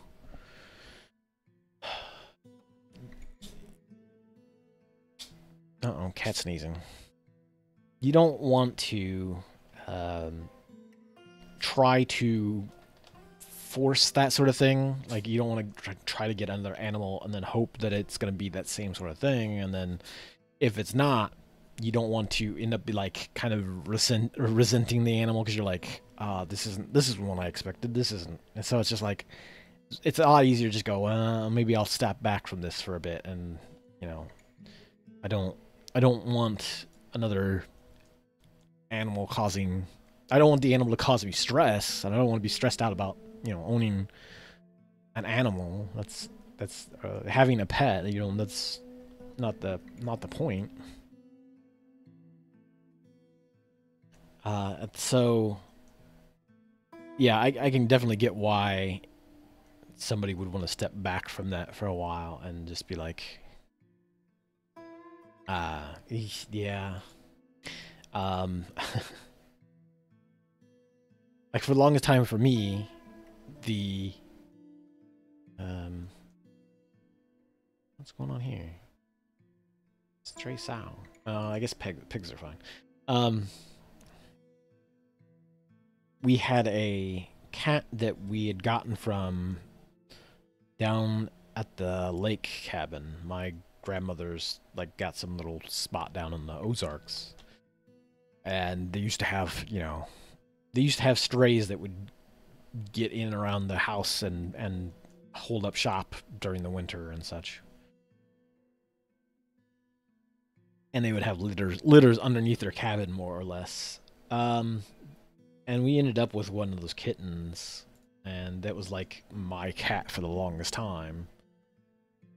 And when she passed away, I didn't really get any big animals. I had a lot of little stuff. I had fish and mice and all that kind of stuff.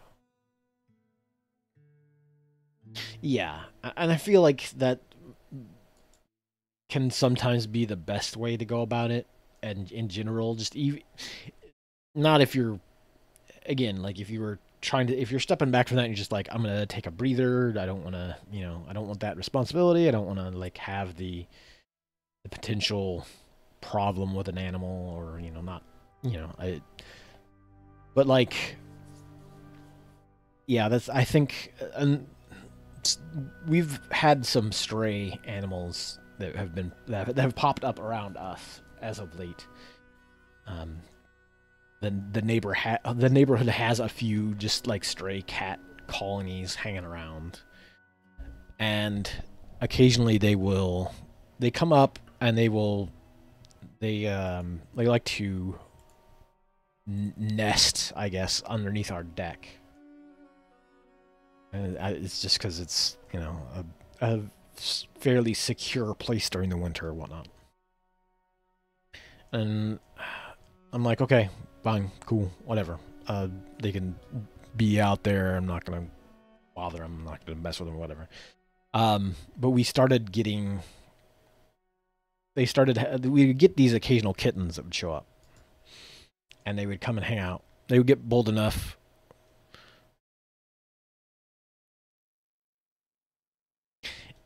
Yeah, we they didn't get stuck in our garage, but they would occasionally sneak in there because the garage door was not particularly secure. And it got to the point where we were just like, you know what? We'll just leave it cracked. That way, no animals get stuck in there. Yeah, it was like, we'll leave it cracked just enough so that the door doesn't like get blown open in a storm and then get shut and lock and, you know, get animals stuck in there. Whatever. There's nothing of any importance out in the garage anyway. It's, you know, just car junk and yard junk, so whatever. But we would get these, and this one mama cat that would hang around. It only has like one kitten at a time, but you would bring this kitten up, and this kitten would hang around by the deck, and once it gets to a certain age, it would just get bold enough and just go, "Hey, I live here now," and it would just, you know, come into the house. We open the door or whatnot, it would just be hanging around. It would bolt for the door and just come out and come in and hang out and be like, "Hey, how's it going?" And I'm just like, "Oh, okay. I guess we're doing this." But the like the current kitten that hangs around, he'll come in. He'll come in and hang out, but he doesn't stay in. He just kind of like will come in and get attention, and then he'll be like, "Okay, cool, see ya," and then he'll take off. We though there was a kitten before this that I don't know what happened to him. I don't know if he got hit or got in a fight or just had some sickness to him. He came in one time and he was just real lethargic, real sick, and I got to I started sitting down and I was like, you know what, I'll try to hand feed him. I basically got like a liquid. Are you gonna come down here, cat? I'm getting catted again. I basically got sort of a liquid protein, you know, cat mix stuff that I could put into like a syringe, and was feeding him that for a while, to the point where till he could start eating again on his own. Like oh no, sorry. Well, okay. I know he either got in a fight or got hit because he was missing part of his lip.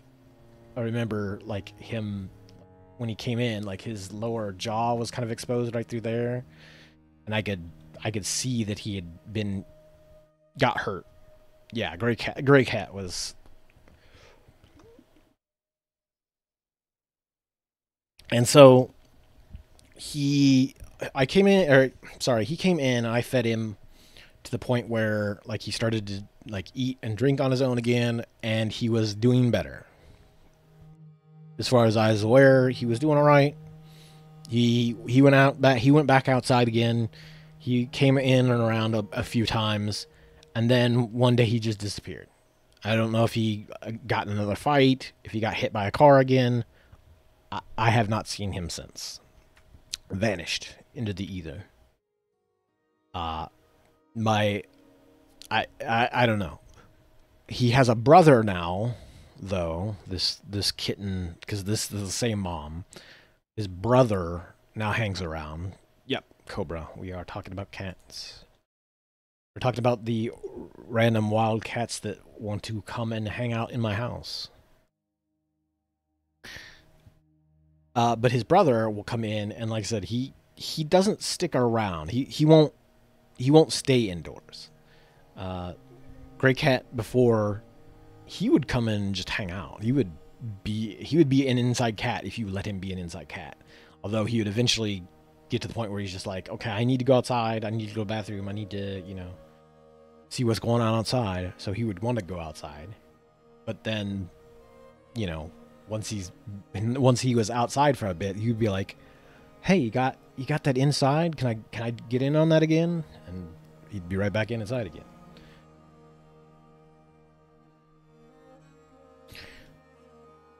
This new kitten, however, doesn't quite play that way. Like I said, he'll come in for a little bit. If you shut the door, he'll start to get a little antsy about it. He's okay about it. You can pick him up. He's fine with being held and all that, but like he doesn't have that same sort of like willingness to just hang out inside. So listen, I just need this spot under your table for a couple hours. If you wouldn't mind, I'll just borrow it for a little bit. If you're cool with that.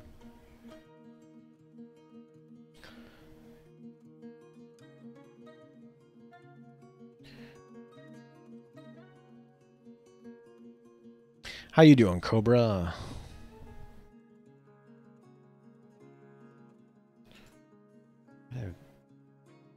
Are we still not hauling these bones down here? We're not bone.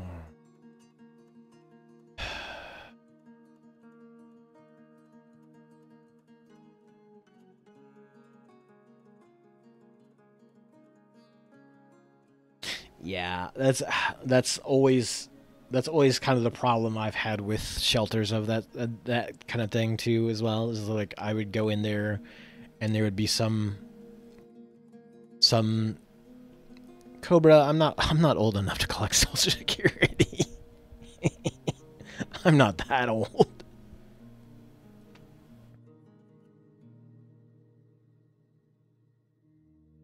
That's a ways out for me.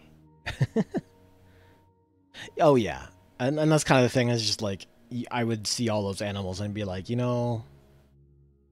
there's there would be, well, Cobra. The problem with that is just like having to like jump through the hoops to qualify for it, and I don't know. That is a I still need to. I'm still waiting for the feedback on what we're doing about the whole primary provider thing at the moment. So,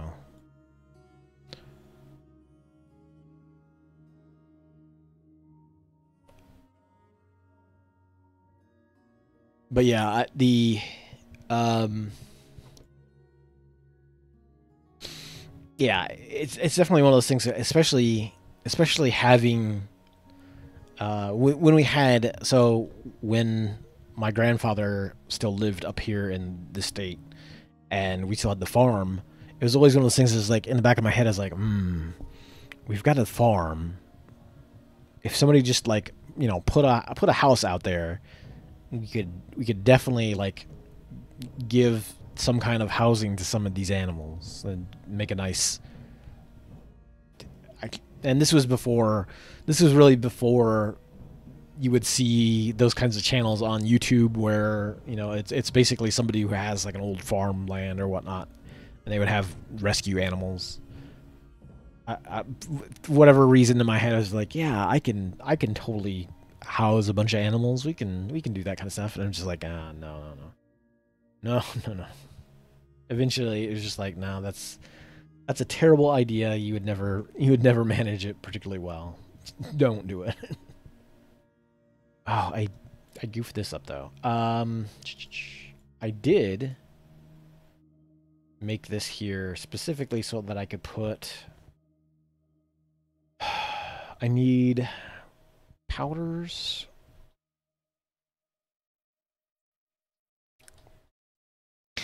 That too. Like you would. I mean, don't get me wrong. It would still be an improvement over shelter life, obviously, but at the same time, it would just feel like you are just the bigger shelter, and yeah, like you definitely wouldn't want it to get to the point where you're just feeding these like this horde of animals. I mean, I guess if you were retired and you were wealthy, that would be one thing. Because what are you gonna do? Like, you could literally just sit around and be with animals all day, and you might get those attachments that way. But like, you would be basically your entire life would just be that. And if you were wealthy enough and you wanted to do that, well, more power to you, I guess. Don't give them the PETA. Definitely do not do that. Um, Powder. I need. What is it? Cool. Hold on. Let me look and see what that is.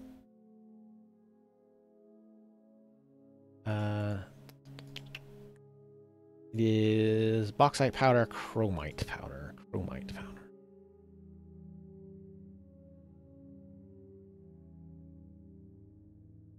Yeah, it's not. That's definitely those things. Like I will like almost always support. Well, I don't go to shelters, but I was to say like if I ever go to shelters, it'll always be a no kill shelter because I would much prefer them at least managing to. Hmm. Yeah, yeah, that's always so, and that's the thing. Like around here, they do occasionally like they'll have sort of events where they're like, "Hey, we've got a bunch of animals. We need to get housed." So I assume it's part of a charity drive that they've run earlier, and they'll be like, "Hey, we'll get these animals out housed out for like $30 or whatever." Because all that other work has been paid for or whatnot, and they're just like, we've got a lot of animals, we need to get them out of here. So therefore, the money that we've raised up to this point gets used to take care of all that stuff and get the animals out to anybody who's willing to adopt them at that point. But it's usually sort of a charity drive thing where they'll be like, we've got we've got animals that need to move. We've done some charity work and got some amount of money or whatever. We're going to do this now because we know if we don't, you know, that is one of the biggest hurdles is that people who might want animals don't have that upfront cost to pay for getting all that stuff done. They might be able to afford food and have shelter for them, but being able to drop a few $100s on an animal right out the gate, maybe not so easy.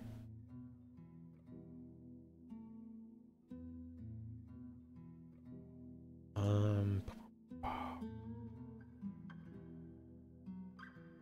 I need to get these set up. Is what I keep forgetting that I need to work on. I need to work on more housing because we've got 140 people and definitely do not have 140 bedrooms.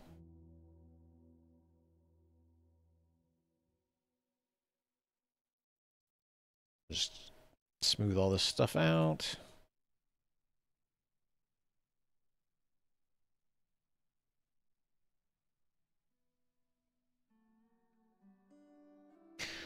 That is always kind of the dilemma of Dwarf Fortress. At some point, you hit this sort of juggling game where you're constantly like trying to do multiple things at once, and something else might come up, and then you're just like, "Oh crap!" and you forget about the other thing that you were doing.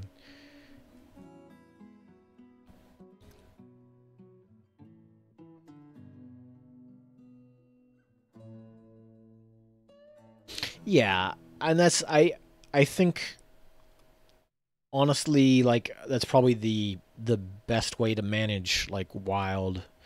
I understand that like you obviously don't want too many feral cats in an area because they are not good for other wildlife in the area. They are particularly they are particularly savvy hunters and also don't always need to hunt as much as they do. But yeah, I mean, I would much rather them like at least be able to live a normal like longevity to them than like try to put them down or any of that kind of stuff. Maybe move them someplace else away from. Well, I would say move them someplace else, but a lot of those animals will not survive if they are like not around human settlements. But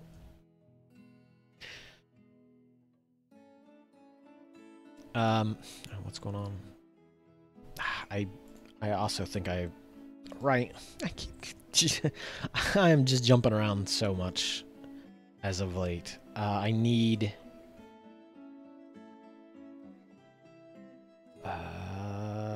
I was going to make sandbags. Sand. Or rather, I was going to make green glass boxes.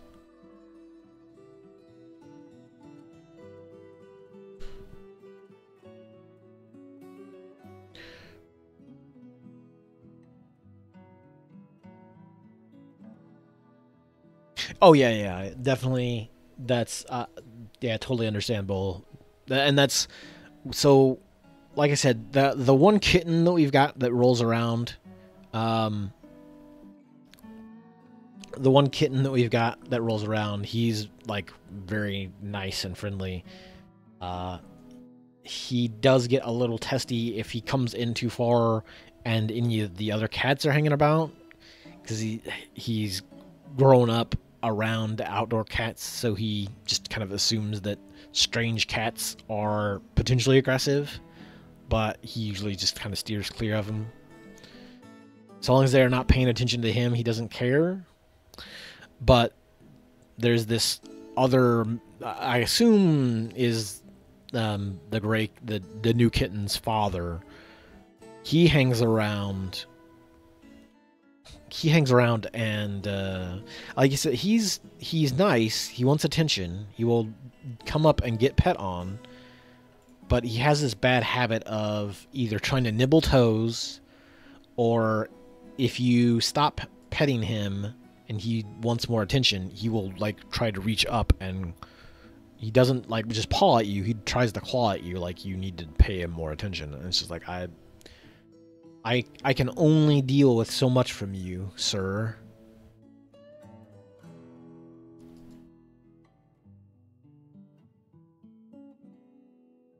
Yeah, he's and I've he rolls out. He gets in fights constantly because he's got a big swollen like cheek area just from like all the I assume it's probably like infected material and stuff in there, but it's healed over.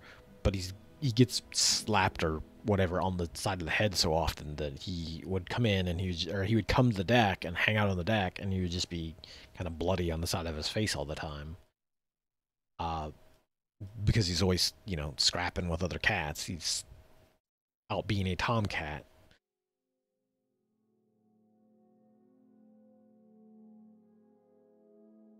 But yeah, it's one of those things where the other options are you're putting a bunch of animals down, which I'm not particularly keen on,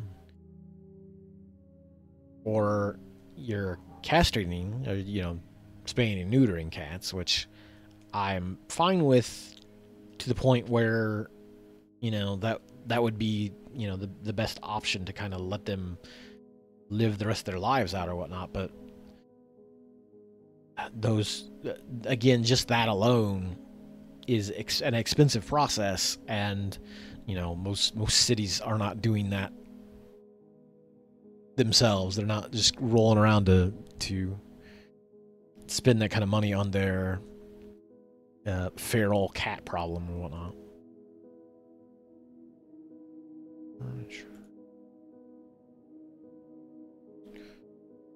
Jet door.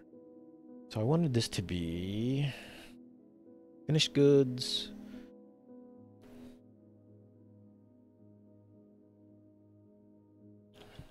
Powder. I put just... I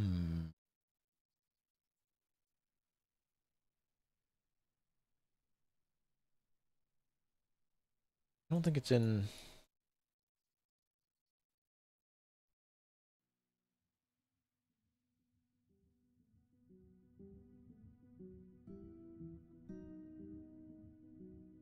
Let's see.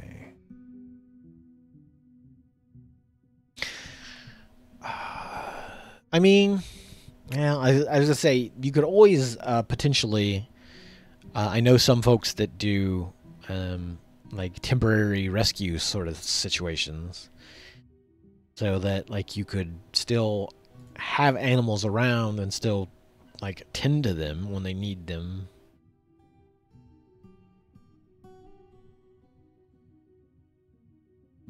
Or like even volunteering, but again, like I don't know if you are like trying to kind of like separate yourself from that for a bit, just like let maybe process you know the loss of a cat previously. Maybe you're wanting to get away from that for a while. That it makes sense. But like if you were wanting to get back into it but not jump into owning an animal, you could always get into like a sort of a temporary.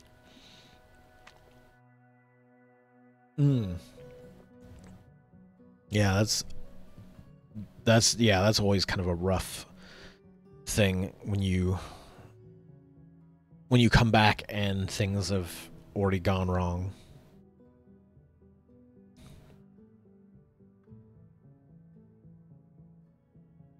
And that's kind of always that's kind of the worst way, just from the fact that like you potentially don't get that chance to like spend that time with them. You don't get to really process that thing too much, and you don't get to even if you knew it was, yeah, you if you knew it was coming yourself, like you knew that an animal has some kind of like terminal disease, or is just getting to that end of life to where you can tell they are struggling. Like at least if it's at least at it, when you see it coming in the future, you can at least go like, you know what, I can dedicate some time, I can spend time with them, I can process that. The worst is when it's just a sudden thing that happens when you're not there, or you come back and you don't get that opportunity to do that.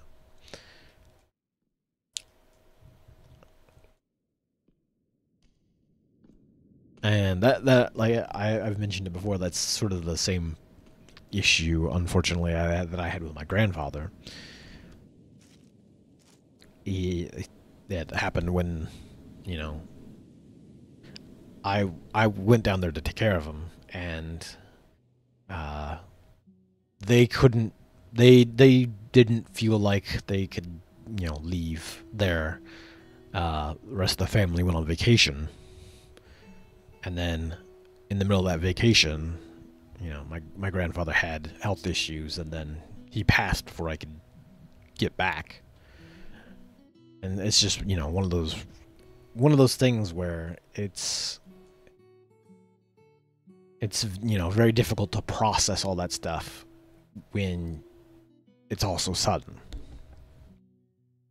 And so I definitely can see why you might want to not jump back into ownership again, because you're just like, especially if you've had that happen once, you're just like, well, man, that could happen again. I don't want to go through that again.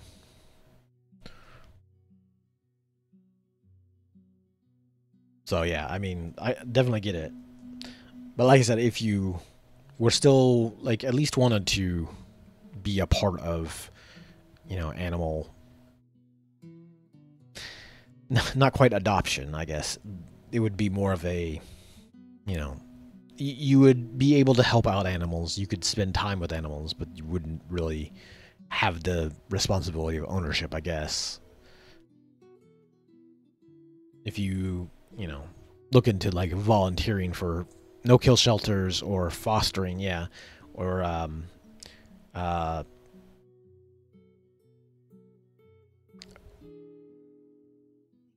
animal like rescues, that kind of stuff, like to where you are just kind of like temporary respite for this animal that's going to be there long enough to recover or move on to somebody else's house or get medical care, etc., like you're just kind of a temporary port in the storm for an animal that's going through something. And while it doesn't, it would still have that sort of like kind of shallowness to it. At the end of the day, it's still a thing that you are participating in. That you would still have some attachment to that animal because you're like, hey, I'm now doing a thing that's like just purely to help an animal like get better, to move on to a better household. Or I mean, I probably wouldn't recommend getting into like rescue for like wild animals. That kind of stuff requires some more skill and dedication and time. But just for like cats and dogs, you would at least be a temporary jumping point for an animal to go from a bad situation to a better situation. And you could always kind of get something out of that too. You'd be like, hey, I'm providing this animal comfort, and in turn I'm getting some of that companionship, some of that time that I had before with other animals. And you never know, like maybe you find an animal that grows attached to you again. You're just like, you know what, hey, I'm ready for it again, let's do this.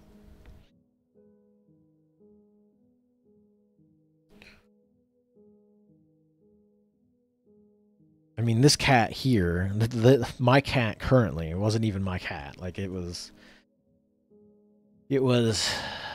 my brother's ex-girlfriend's cat that she kind of abandoned with us. And the cat spent a lot of time with me. It was as it was anyway, so she was just like, she was basically almost already mine anyway. So it's just like, yeah, whatever. I'm the one that this cat actually likes, so not a big loss.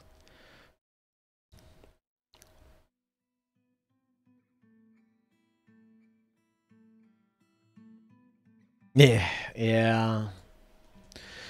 It, it is always unfortunate watching people be very heartless towards animals that don't deserve that sort of attention at all. Like the it it kind of gets into the same thing with like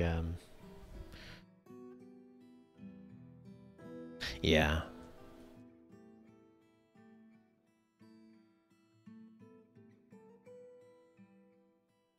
Yeah, definitely. It's one of those things where it's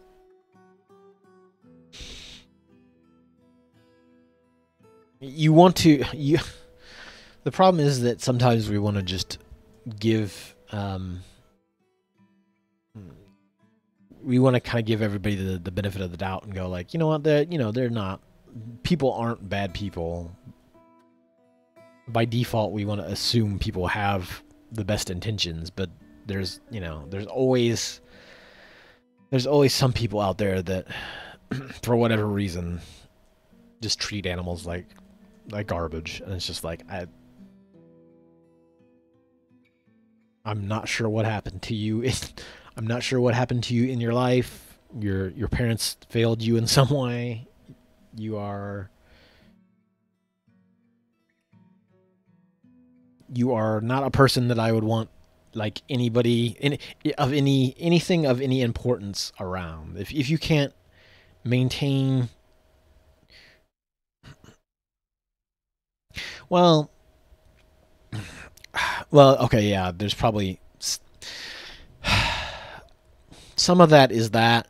I would also probably say some of that was people had pets, or I definitely know that there were some of the problem was that people had those pets before COVID. Then when everything tightened down, everything like all the inflation popped up afterwards, like financially a lot of people just couldn't afford the animal anymore, and it was just an unfortunate like circumstance. Like, just so many people are living paycheck to paycheck, they can squeeze a little bit for, you know, paying for an animal, like food and whatnot. Like they have enough money to take care of an animal, but as soon as, you know, food prices double, or oh sure, like you wouldn't, obviously once things improve, it's kind of, it's the point where there are definitely, I would say that there are definitely some people who got an animal with the specific purpose of needing that companionship, but for some people, like I remember reading about some of the shelters, like the shelters that were like seeing a surge in people show up, or you know, and animals because of COVID. Like most of it was just people that couldn't afford that animal anymore, and because they were getting squeezed so much in other places, they just couldn't afford the animal because, again, maybe their job was gone, maybe their job had shut down, or you know, their rent had increased, or whatever it was. They had to focus that money where they could, and like, again, some people don't have that problem of being like, hey, sorry animal, see ya, I don't, you know, my connection to you is very tenuous, so, you know, at the drop of the hat, if problems arise, you are gone. But I don't know that, it would be hard to say whether or not like the majority of shelter animals are just, you know, shelter animals during that period were from people just not being able to afford animals, or people who just were very shallowly connected to an animal and then disposed of it when they were done. I do know that at least some of that was, that's a donkey cage. I do know some of it was just that they could not afford having an animal because of things like job loss, because of, you know, rent increases, inflation, etc., etc. Greed. Basically, a lot of it was greed that got passed down, and some people just were like, I can't afford this dog anymore. And that's kind of the problem, is just like,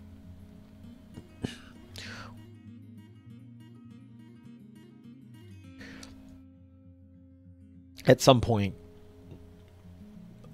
part of it is just folks not having enough material goods to be able to maintain things.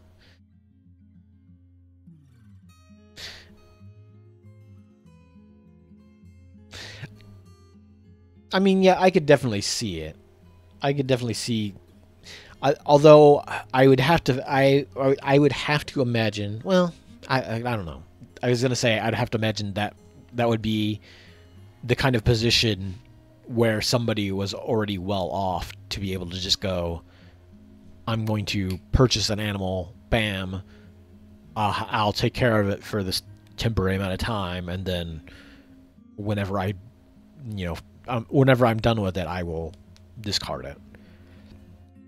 I would, I don't know. That definitely feels like a very like privileged position to be able to just, I want this animal because I feel like that's one of those things where it typically happens with like designer animals or exotics. People just like, oh hey, that thing is cool. I'm going to get a Bengal cat, and then they realize that it's twice the effort of a regular cat and twice the expense, and then they're just like, oh, I'm over the period where I thought this was cool, so peace, I'm done. And then and that's like sort of like the animal that itself is more of like a trophy rather than like a companion. They're treating it as some sort of discussion piece or some sort of a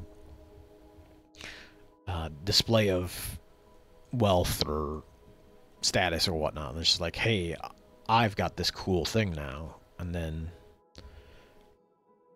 there are definitely people who get into that.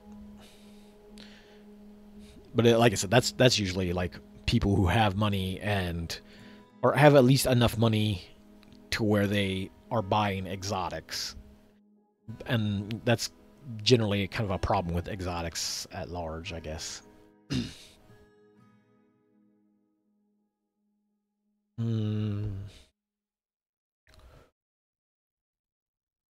What was I doing? I need.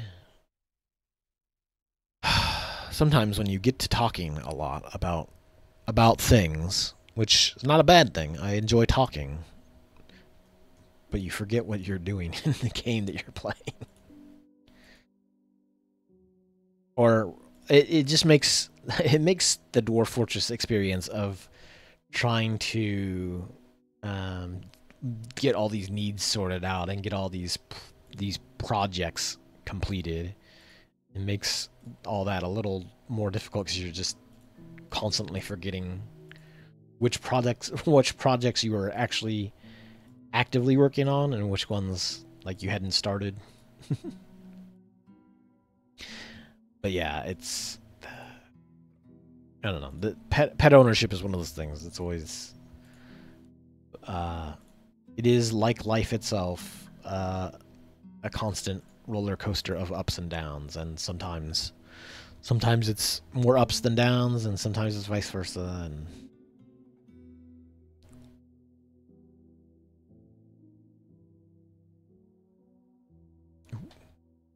I mean, let them get some of these rooms made.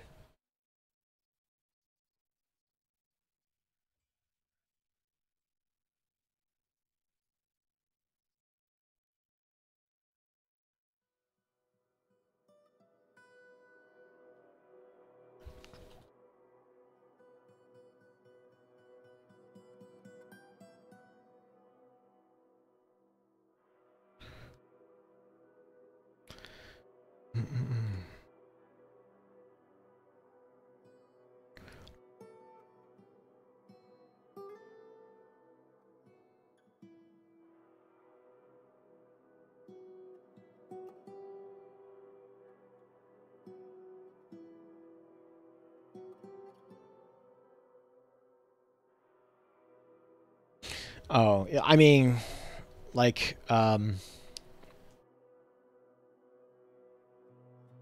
small dogs, definitely, small dogs have always been one of those things where it feels like so many people want them just to be like little figurines, more or less. They just want to kind of show off their tiny dog, and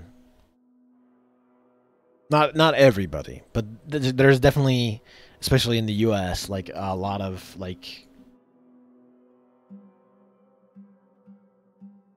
almost sometimes it's just comical, like people like write it into shows and stuff as a joke that there are people who have tiny dogs that are basically just that are basically just like little like pocket accessories.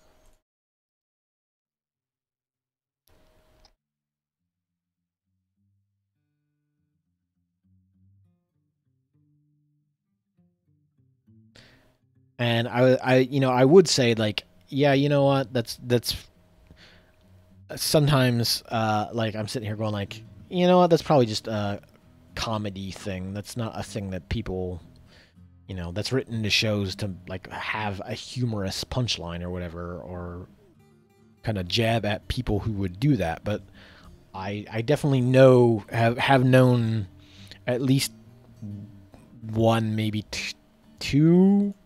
I would say two people who have owned small dogs like that specifically, just to be like, I've got a small dog, and I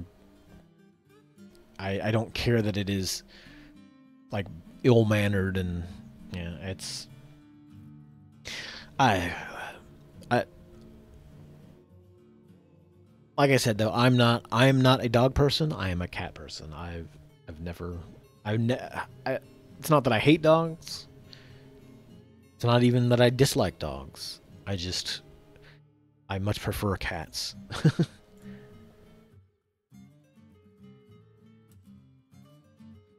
Yeah.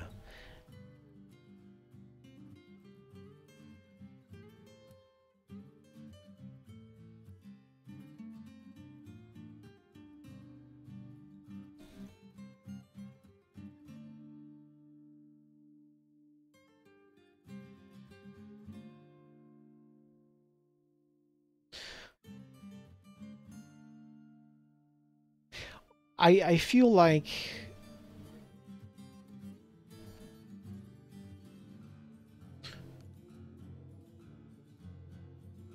yeah, I feel like for me specifically, it's been more like um well, for one, like I don't I enjoy having the cats lay on me. I don't mind it, but they're not. They tend not to be too intrusive about it most of the time. Uh, I joke and complain about it that when it gets cold out, they will. I have this one glued to me. She has been here. How many hours have I been streaming? She has been glued to me at all times since. So for almost 3 hours, this cat has been repeated even after I got up. Hey Pep, how's it going?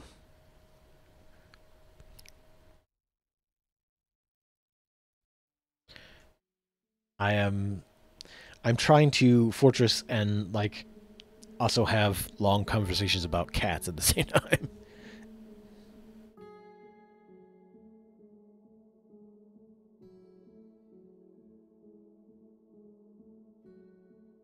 No, it's like I said, I am all fine with the chatter about um it really just about anything, but especially just animals and that kind of stuff. Pressure plates and automatic defenses. So, are you trying to set up like a trap hallway where the like where enemies walking through will trigger traps to traps as they're walking through? Because I mean, I don't have any fortresses set up like that.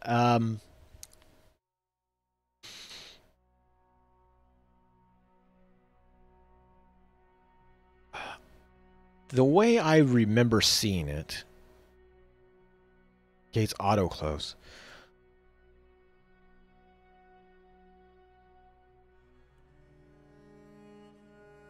Mm-mm-mm.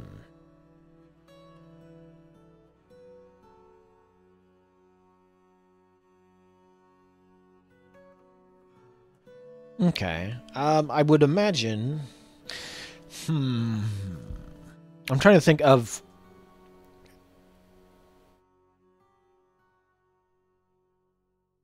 the. I'm trying to think of like the design you'd have to do. I usually put the cage traps down.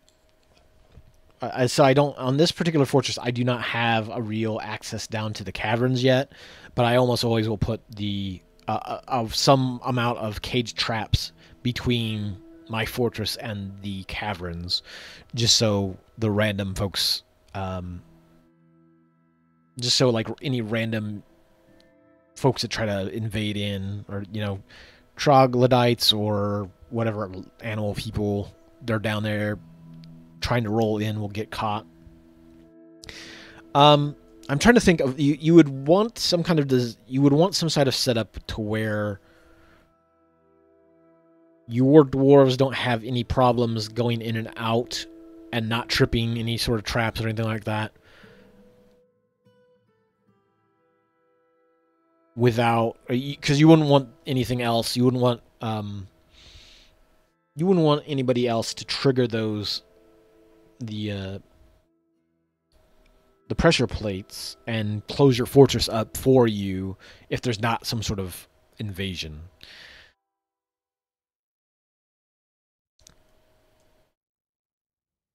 Because even like you wouldn't want thieves setting it off either, because that would.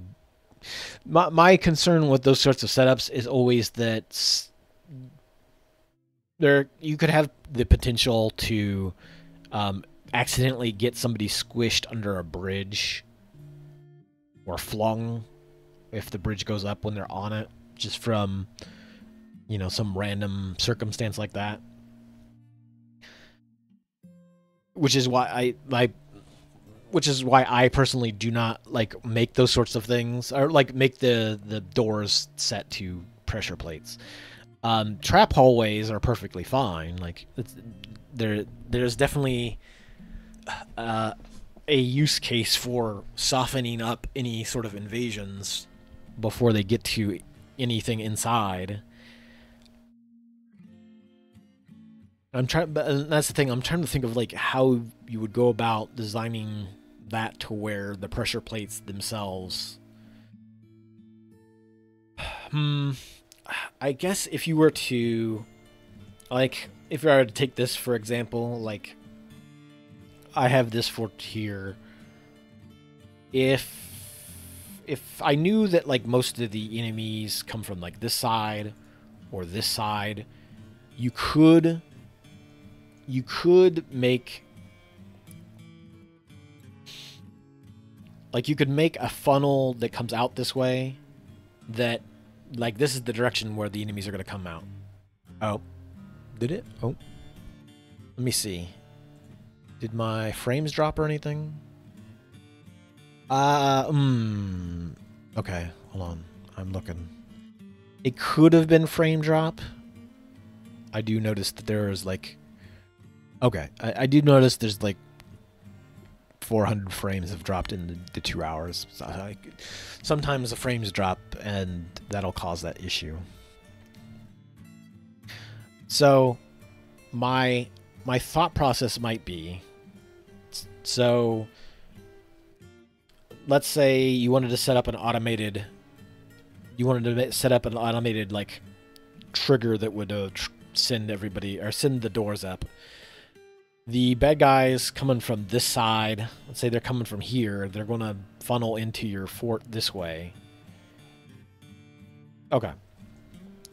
You could, like, I could come down through here and wall this off and have just the one funnel that comes into the fortress, while keeping, like, this side of it open for any of my dwarves that were still running off and doing things. So, like, if I wanted to put, I would have to move, like, farming, not farming, like, fruit gathering and that kind of stuff, move it up here.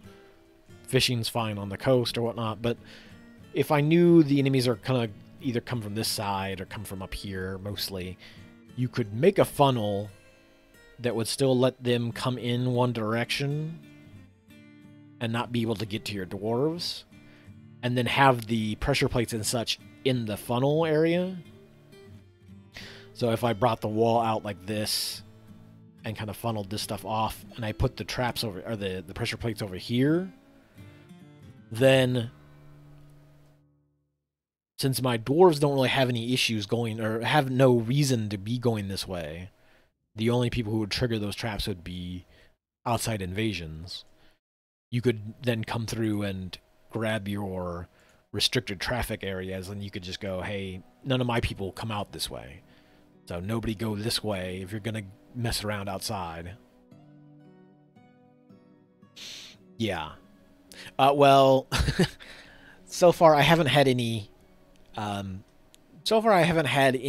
invasions come from this side, but during the winter, trade caravans will treat the ocean as a path because it freezes over. Just earlier, I had a caravan roll in to trade, and it was like early spring still, so they had mere days for the ocean to thaw. They ran in and got their stuff. They got their stuff in here, and then something went haywire, and they dumped their caravans and left.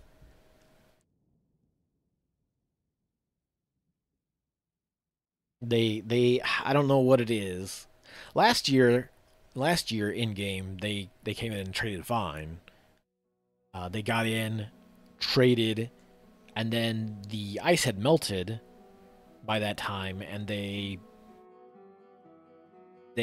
left and went out and went by land, which they should anyway, because see, if I center on the fort, there's nothing over here. These people, they're not coming from over here. No civilized population. It's just kind of odd.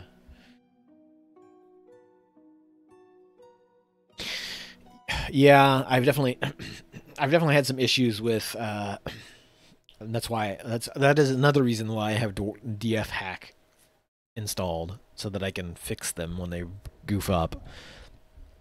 But I've definitely noticed the caravans showing up. The caravans showing up, and most of the time they end up with the unloading bug. 1 second. I will hop back to that in a second. Cobra. Excuse me. They'll end up with the unloading bug, so I just use dwarf DF hack to unstick them. So where I am at in the world is... Oops. Sit on the fort. So I'm actually just down here on this end of this continent down here. So I really only have access to... I have not seen any of these knock. None of these... It seems like nobody... I don't even think I've seen these elves. Only these people here from this section on have been over to our fort at all. This is our home civ. We have a dwarven tome of coincidence.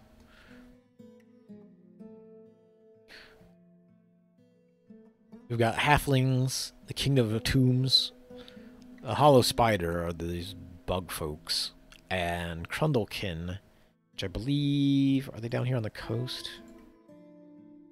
No, that's the bugs. Where are the Crundlekin? They're around here somewhere. Over here. Halflings are here, Crundlekin, dwarves.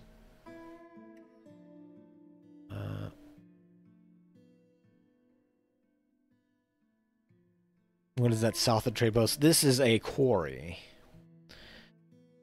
If you've ever played RimWorld, there are mods that put quarries in, which just kind of give you like off chance to turn labor into potential rocks or whatever. And that's all this does really, is you can put work orders in to like try to mine up things, and occasionally you come up with stuff. It's more or less to provide some amount of raw materials. Yeah, I do have some mods installed. So I have this quarry. So modded wise, I have the quarry, this crematorium that I don't use anymore because it doesn't work properly. It is just broken. It just it's supposed to help me get rid of these bodies, but it mostly just uh, turns coke into ash and does nothing else. Uh, it does not work properly currently. I mean, it's kind of free in that it takes labor, but you can't.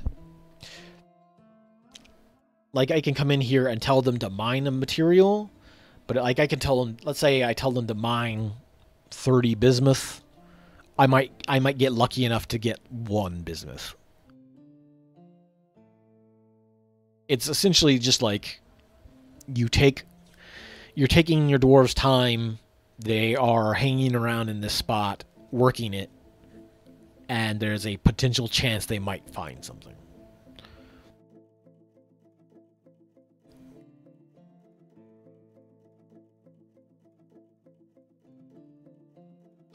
But I don't know whether or not. So in RimWorld, the way it worked is each quarry only had a certain amount of lifespan to it. Eventually, the quarry would collapse, and you'd have to build a new one. I don't know if you actually could build it in the same spot or not, but I suspect probably not. But anyway, it's mostly a way to get more rock, to get if you're for me, it's mostly just me trying to get materials that I haven't found in the ground anywhere yet.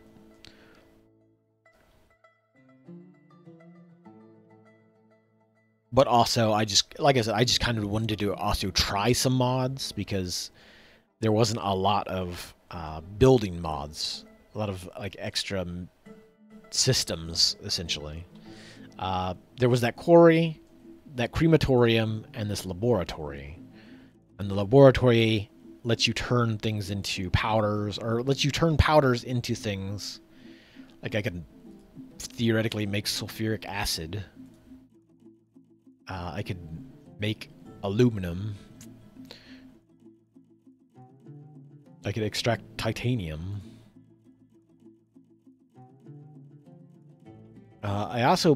So it also lets you turn some lesser bars into better bars or whatnot if you have the material sitting around.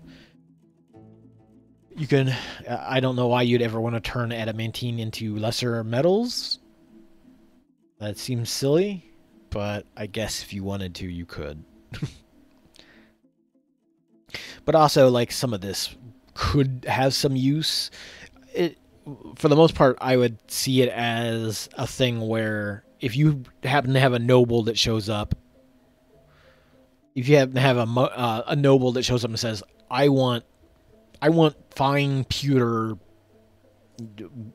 armor stands or whatever, and you're just like, crap, okay, I guess I need to find the materials for that. Yeah, most of the mods that I have been playing with up to this point have been races mods, because I enjoy having large amounts of other civs.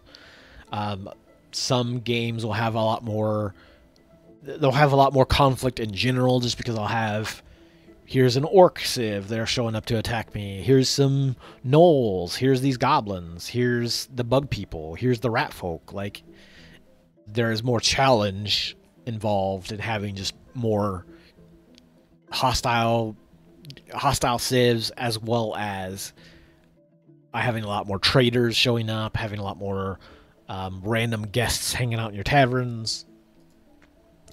It makes things more interesting having new faces and having all kinds of other things that can show up and hang out and do things at your fort.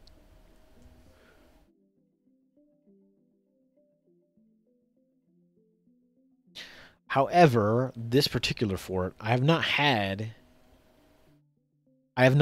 too many people come and hang out at the tavern. Like, They just don't stay here. Tavern music. I did see. I've seen a few other like like interesting mods. Like I did see that there was some sort of like magic conversion mod. I haven't messed with that at all. Oh, somebody's doing a thing.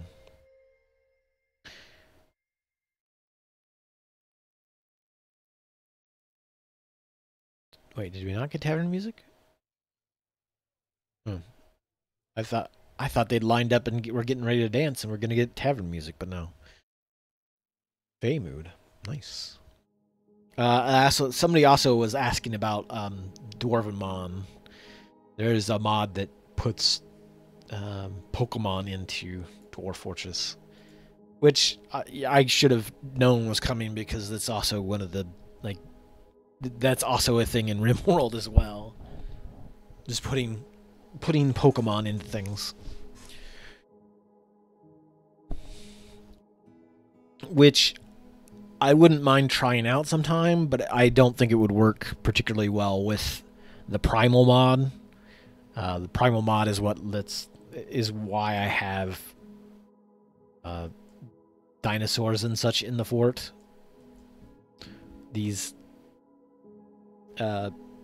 prehistoric deer, things like that.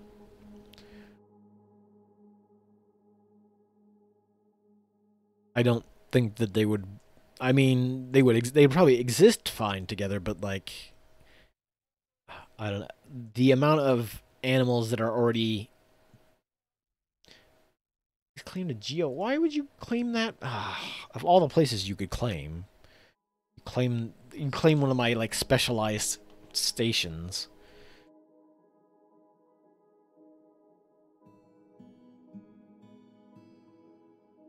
But I think the thing is there's just not as many like crazy mods out there for Dwarf Fortress yet, as compared to RimWorld.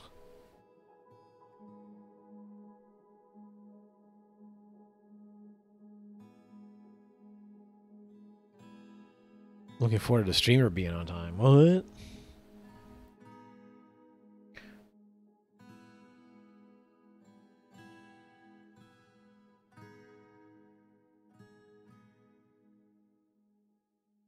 What do you mean by that, Astro?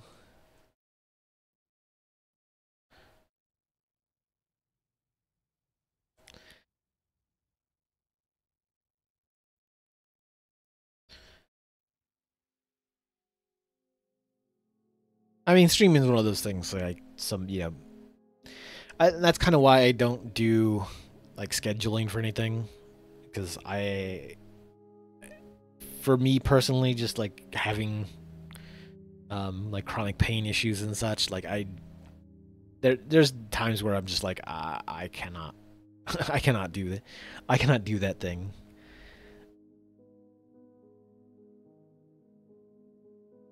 Oh, you're fine. I didn't. I assumed that you were making some kind of, because I've definitely seen people be like, "Why are you not here, streamer? What are you doing?" But like, there was definitely a that was definitely a thing that I would see a lot more with VTubers, and especially people just kind of like harping on things like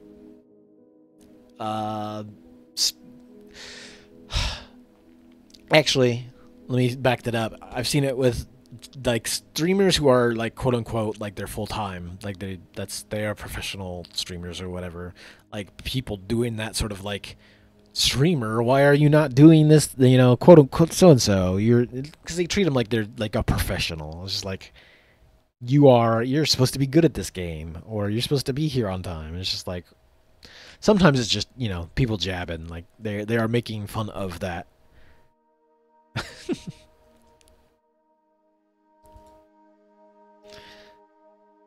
But I know me personally could not do scheduling, just because I'd be like, I scheduled this thing for a time, but now I feel like garbage, and I'm like, I don't, I don't want to try to force myself to do a stream to that extent. I'm like sometimes you just like, wait, what's this?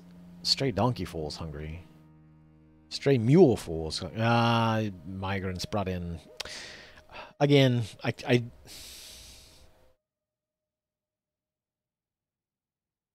I wish that there were a better way of automatically, like, especially when migrants bring stray animals in with them. I I wish that they would. I wish you could set up a pin specifically for them to come in and drop stray animals off in, because if you're not a pet, if they're not a pet, they will end up just roaming around the fortress and starving. And then I have to come in here and like find them in the list and go, "Hey, you need to get brought to the pen so you're not starving anymore." Mule foal, wasn't there a donkey foal? Yes. Nanny goat also needs to get there.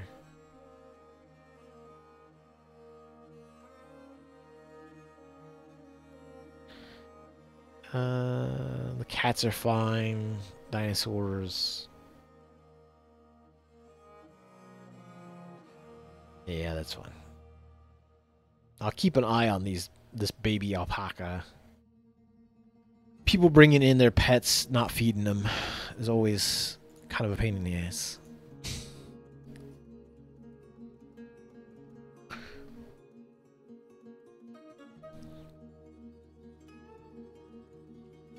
But yeah, pet. As far as like that sort of setup goes, I think that would probably be your best bet if you're looking for something that would automatically close up doors.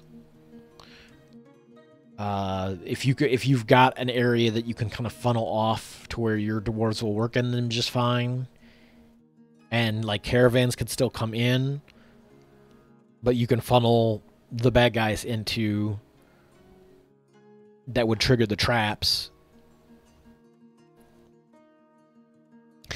See, that's the thing. They're not even like pets. They are just like stray animals that they bring with them. And I don't know if it's. I guess the assumption is supposed to be like they own a tame horse or whatever, or a tame cow.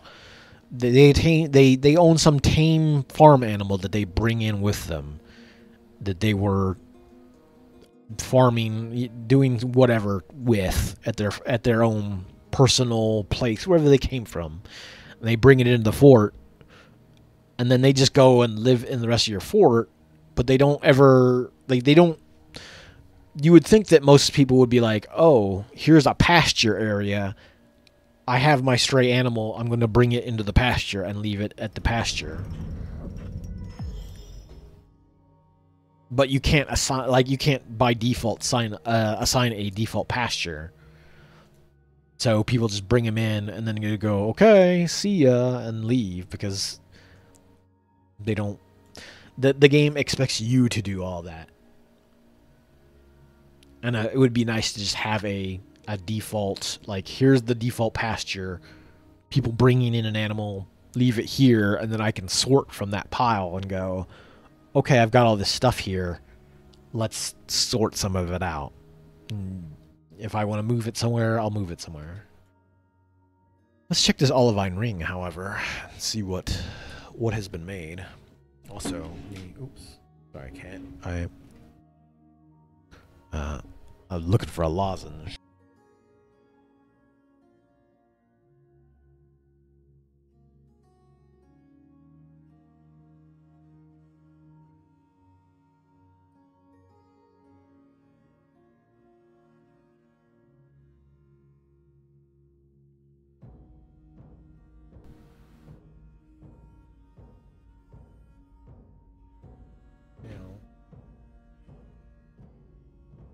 I also unplugged the mic by accident. That's on me. Here. Trying to reach around the mic. Find in this kind of like mess of various like bottle pill bottle.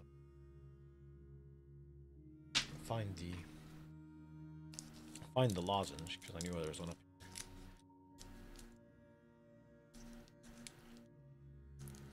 here. Oh no, I dropped it on the cat. No, cat here.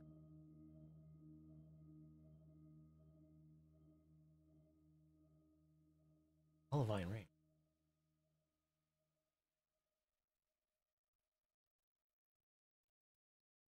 No. Did I already haul it off?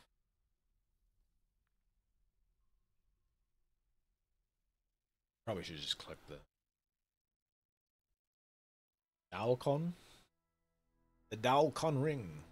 We found it. Not a bad ring.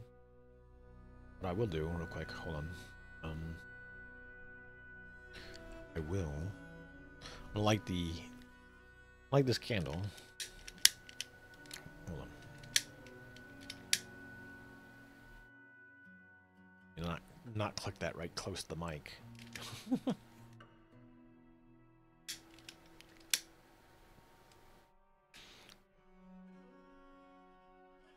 Say a prayer for the candle.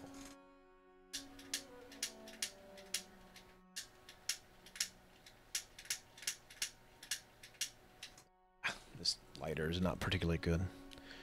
Well, I guess I won't light the candle. I thought I'd have a nice, relaxing aroma in my vicinity for a little while, but find a lighter that doesn't suck. However, this ring is an olivine ring. All craftsmanship is of the highest quality. It is studded with lead, decorated with wagon wood, and encircled with bands of olivine cabochons. Sorry, round brimstone cabochons, silver, and ankylosaurus scale. This object is adorned with hanging rings of brimstone and menaces with spikes of gray chalcedony, silver, and ankylosaurus scale. Not a bad ring. I don't sit around and try to do the funky stuff with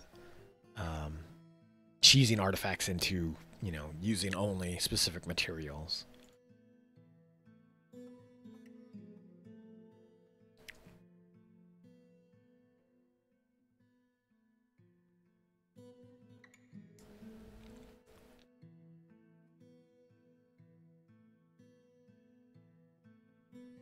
We do have some...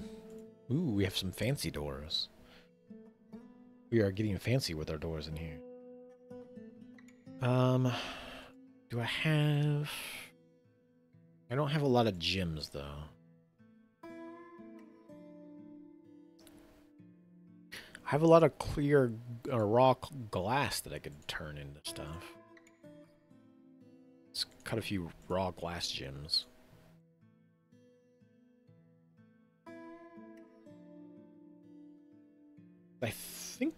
I think that's like the only use for raw glass, is turning it into gems.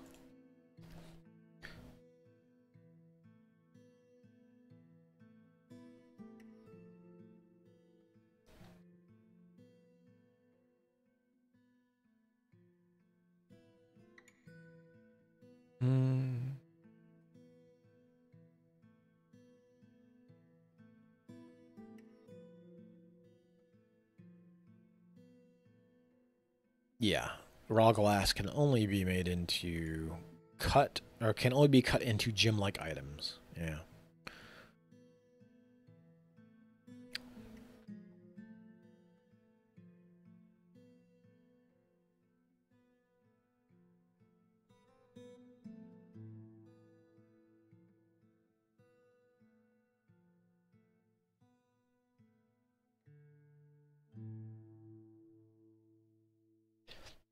What? Hold on.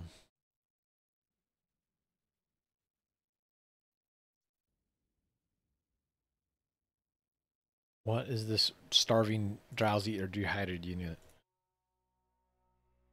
Is it the donkey in the cage?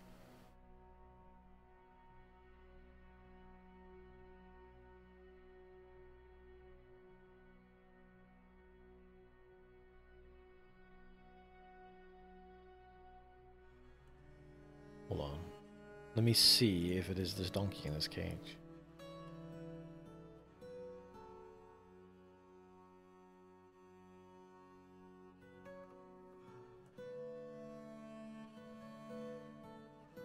I mean, it's highlighting the square, so I have to assume it's that. Wait, where are you going? Oh, yeah, gathering plants. Okay, I see. Okay, then.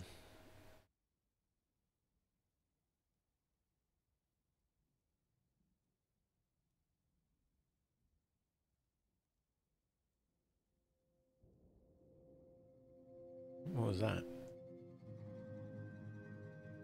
A flounder. A bat ray. A bunch of bat rays in the ocean here. Hold on.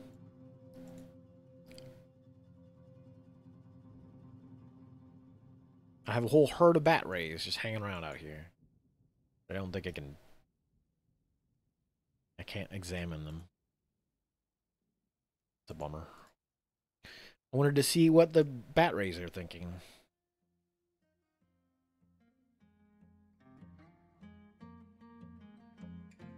I will find a candle. Not find a candle. I will find a lighter for the candle. Finding another candle isn't going to help me. I just have 2 candles I couldn't light up. Better.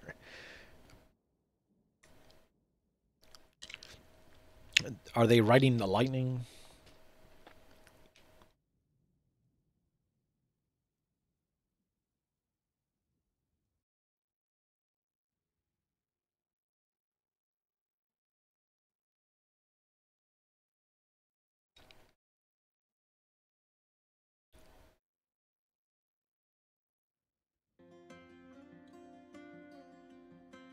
Is it right?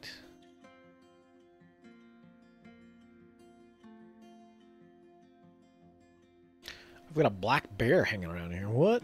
What are you doing in here?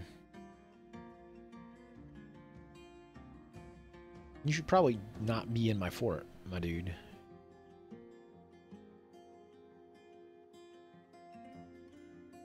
I mean, this isn't RimWorld, so I don't have to worry about this black bear deciding to randomly attack my animals. They don't because they can feed on like vermin and such. Would be my assumption. Or black bears will also feed on berries and such. So assume. Oh no, no. Listen, hey. Very rude.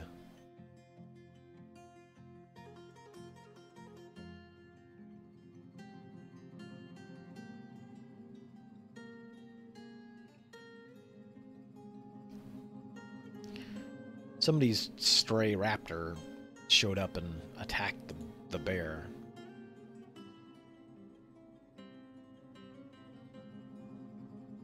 Oh, sorry, that was somebody's pet raptor. It wasn't even...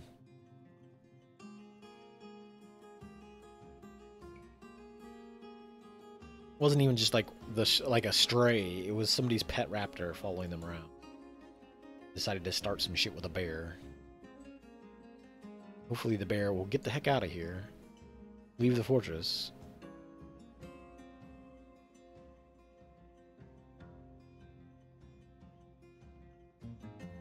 He's not bleeding, so he's... I think the bear got... It got charged... Oh, sorry, he is seriously injured. Not bleeding, though. So, some kind of internal damage, maybe? The raptor charged into it. So I assume it just kind of knocked the wind out of it, but... Hopefully... Where'd the bear go?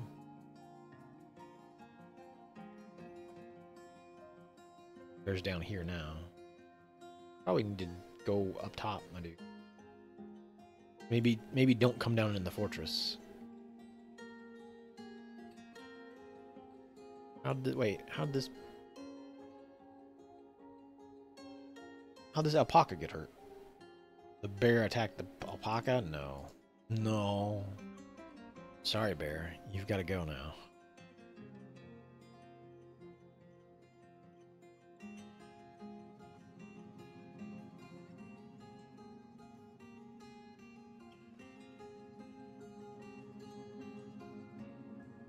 Who's in training? This group.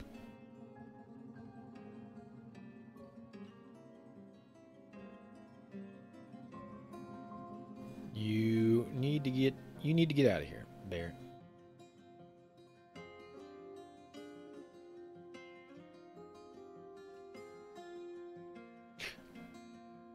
Don't come further in the fortress, you dork.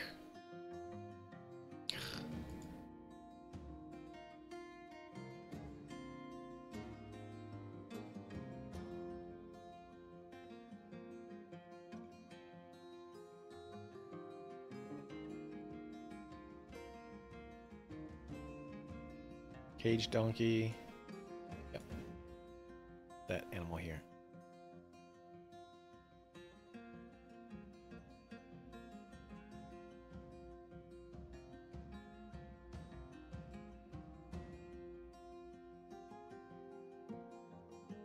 Wait, what? Okay, there you go.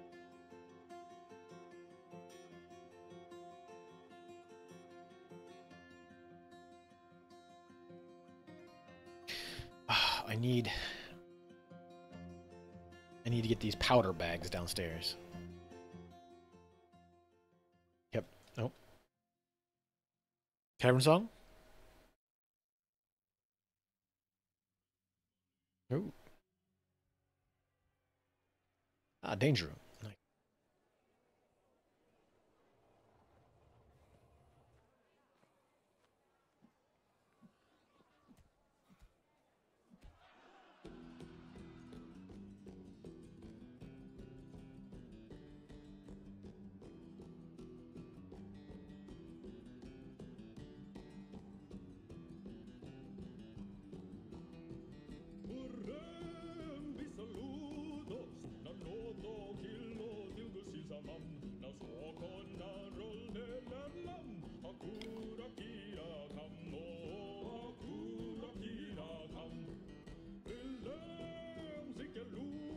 Okay.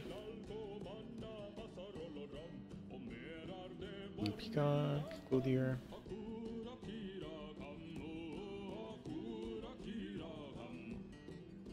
Alright, I need to come down here and get this stockpile made. Try to get this stockpile.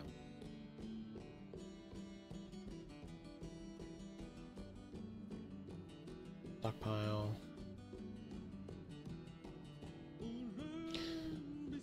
Powder.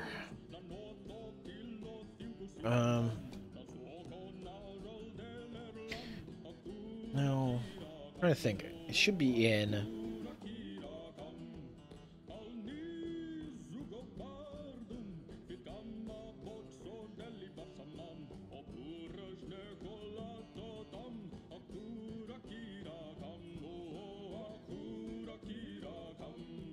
I'm trying to think.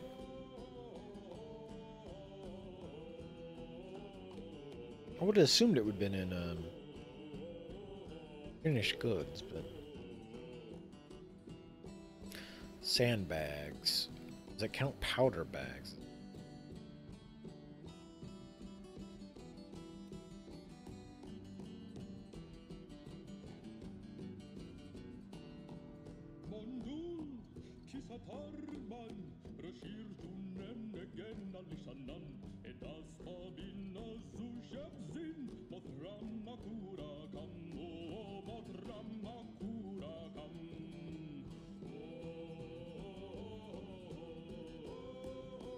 I'll have to see if that counts powder bags or not.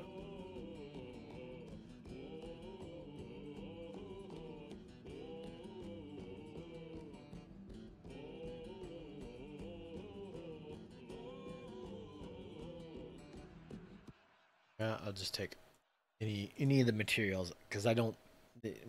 Nothing else can really contain sand, so I don't have to worry about what all gets shuffled down there.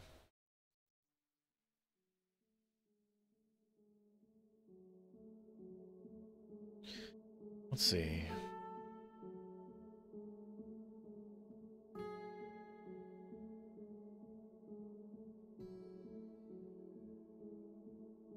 Let me see if I can.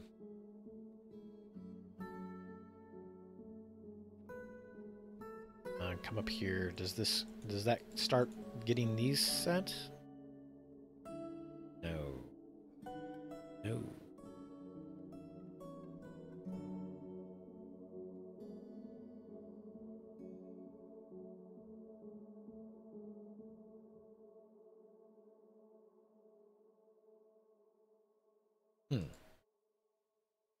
Powder.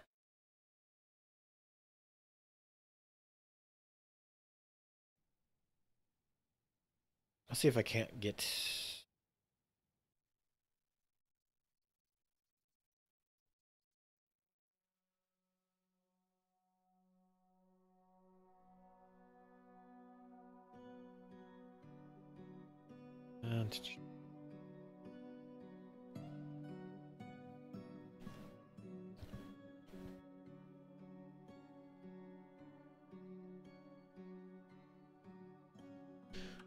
Bauxite should be under stones, but I need powder.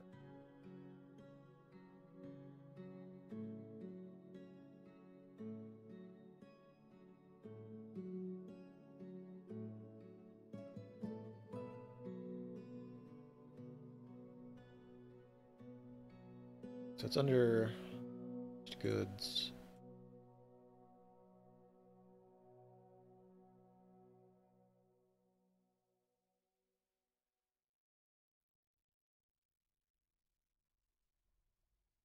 I don't think there's a.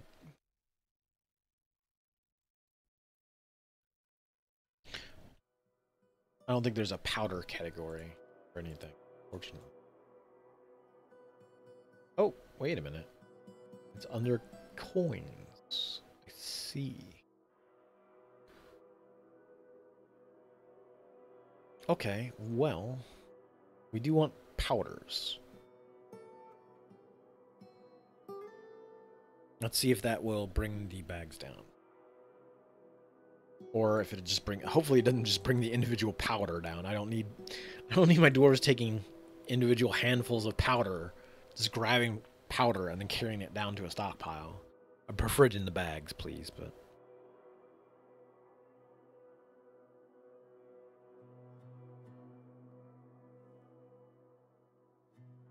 probably no, it was in the coin stockpile, so or the coins.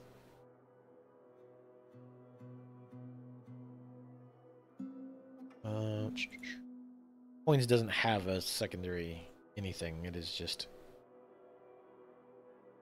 I can store a cursed vapor. I don't know that I want that.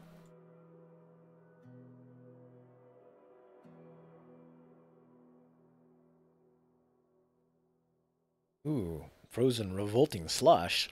Yum. Frozen filthy slime. Filthy pigs. No filthy pigs. So I can't stockpile those.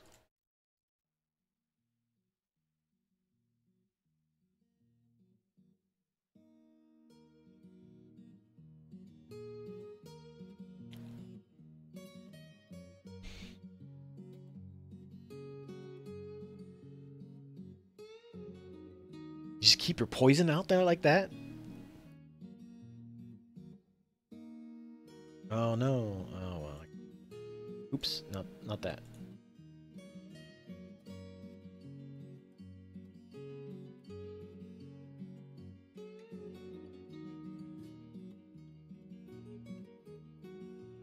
I guess I'll put it like this and on this floor. I've already goofed it up this way, so we'll keep it. Oops, nope, no.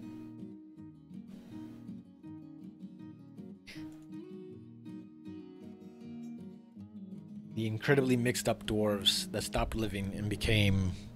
Um,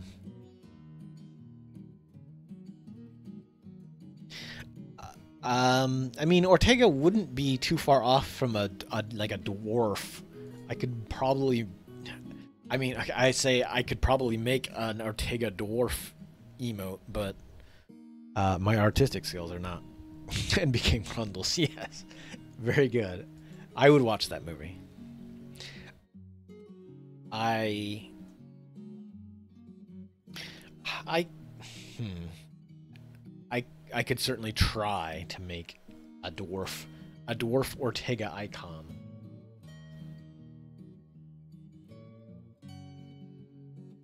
Ortega.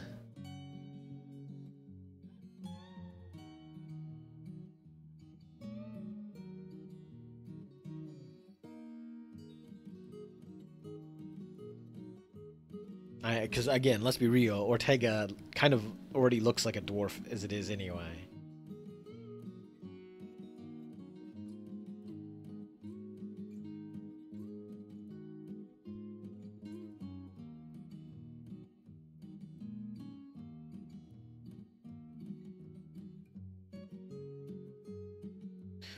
Man, all kinds of fancy gypsum doors. Not use the one that hasn't been decorated yet though. I'll leave that one. Yes, very very possible. It would not surprise me if dwarves drink some kind of poisons. I mean, alcohol technically is vaguely poisonous. It's the reason why you drink it.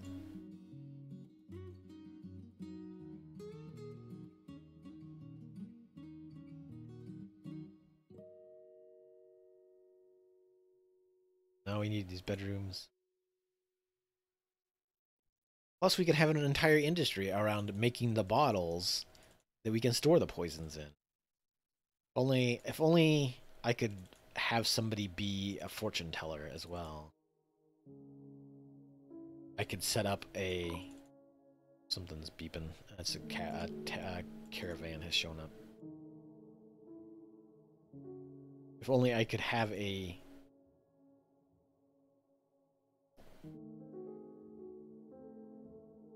If I could have a fortune teller, then I could set up an above ground amusement park attraction area, I guess. Although then I would attract what do they call those? Yeah, no, then we end up with burlesque shows, I guess.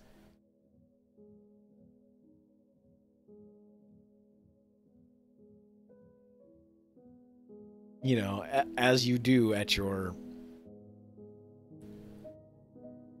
random traveling circus slash fair.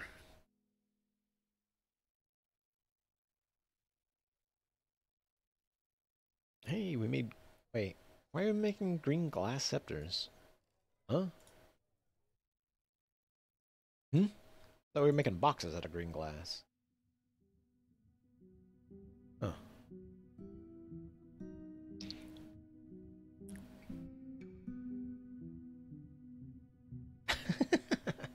You don't want to get your slick out of shape.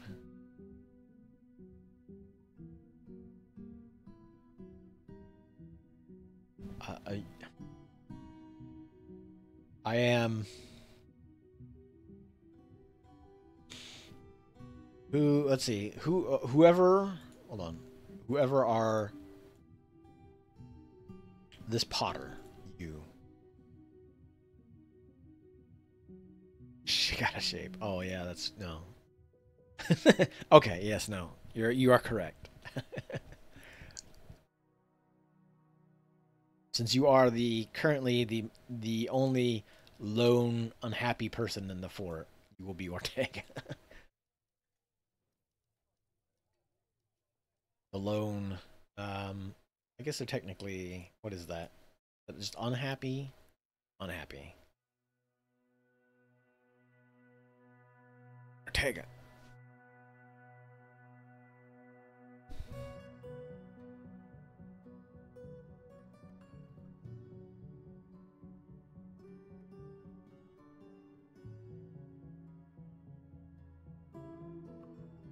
Hmm. Do have another space set up there. It's not for.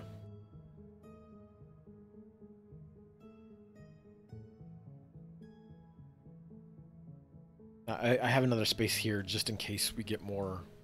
Um. Uh. What's the word I'm looking for? Guild halls. I would like other people to be able to go in the guild halls, please. Thank you. Watch paper making demonstrations. Ooh. Very fancy. So that is the best cool part of having guild halls is that people from those particular professions will come and hang out there, and they will put on those presentations, and so other people in your fortresses can learn those skills without having to do it themselves. That way you don't have to, especially for certain job types where it's just kind of a pain in the ass to get that skill up. Like especially medical, like any doctor related skills are usually the hard ones to get elevated, because the only way you can train those is by trying to fix people who are injured. We haven't. I don't know that. I mean, I think we've had a few animals that have gotten injured. That's the extent of our practice with medicine. Why is that? I do have some pig iron bars though.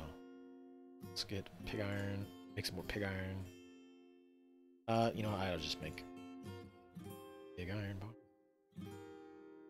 Be the pig iron.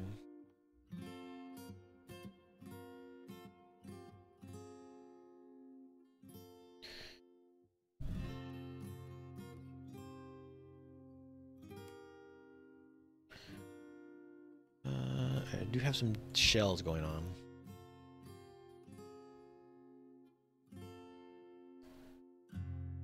I've got a stray compy just hanging out down here in the caverns for whatever reason. Just chilling the most. Some folks are they still weaving this? They are spinning the thread, so we do have thread makers going at it down here. Decorate with shells. I haven't gotten any more. We do have some stone here. Like I said, that order of mining for bismuth 30 times has net me 1 bismuth. So it's not. I mean, it's effective in getting something that I don't have, but not what I would consider, you know, particularly effective way of getting the material. It doesn't seem like they want to do any of these tasks, unfortunately. I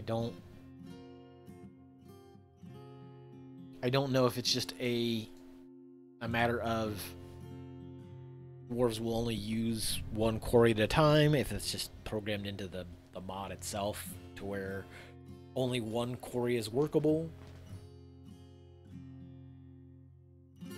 Sorry, I gotta stretch. I got to move. I got to get up and stretch a little bit. And unfortunately, the cat is gonna not make that particularly easy. You, cat. I'm blaming you.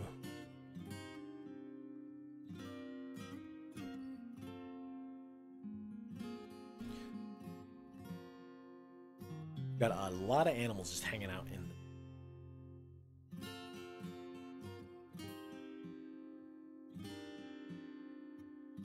let's forbid this for now. And we'll probably need to forbid this one as well.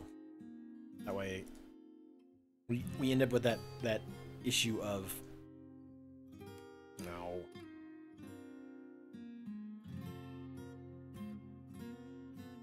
Leave the Dionysius eggs. Although I wish these animals wouldn't be in here.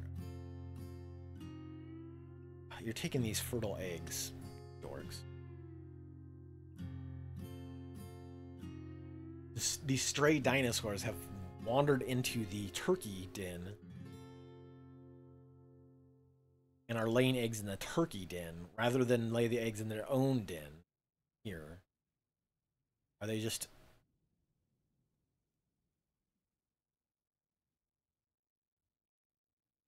No. It does look like they all kind of might have been laying eggs at the same time, and so therefore... Lock this up. I think you can't. Oh, yeah. The only reason I unlock it is because you end up with things like this where these eggs are not fertile, so they'll just sit on these eggs for forever. Well, not for forever. But eventually they'll be like, oh, this egg doesn't hatch. Never mind.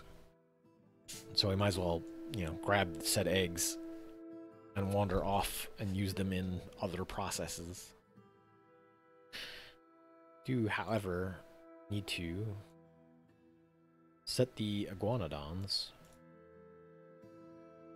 Yeah, the cat has been very sneezy as of late.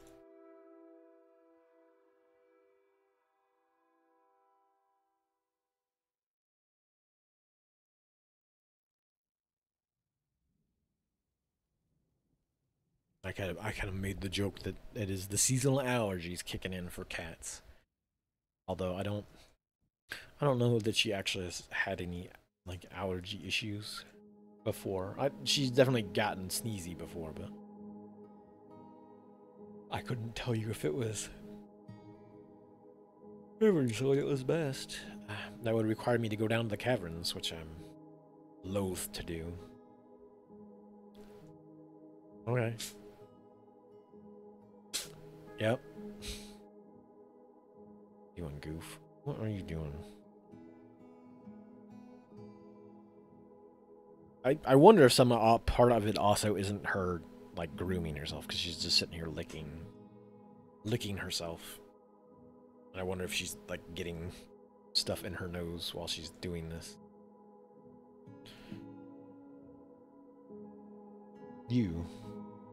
She is a notorious licker. To the point where she doesn't do it as much anymore these days, but like she used to leave big red marks on the back of my wrists and hands and such. She would just lay down and just lick, and she would be very obsessive about it.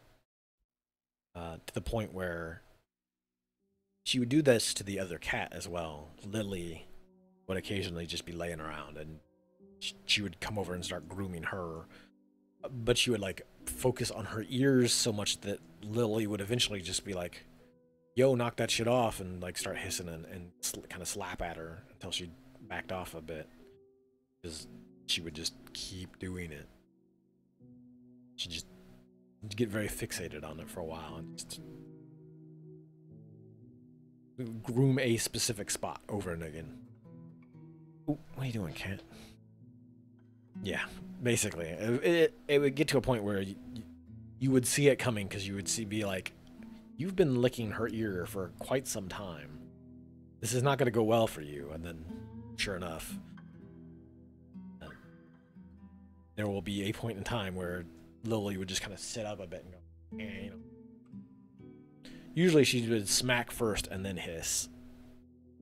But it wasn't a particularly aggressive one. It would just be like, hey, knock that shit off, and slap at her, and she'd finally back up a bit and stop.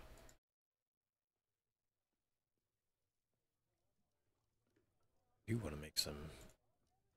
No, they're in the military currently. Say, I'll see if I can make some dwarf pizza.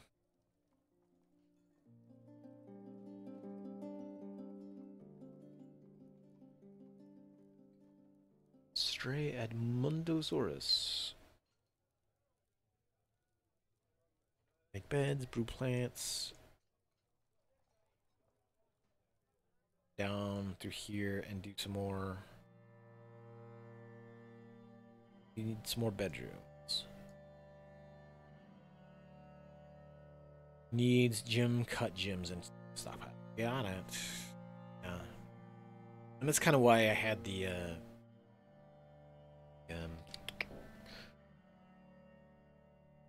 geode stuff set up for a while, or trying to get some geodes going, just so I could have some stray gems to stick on stuff. I do need rock thrones.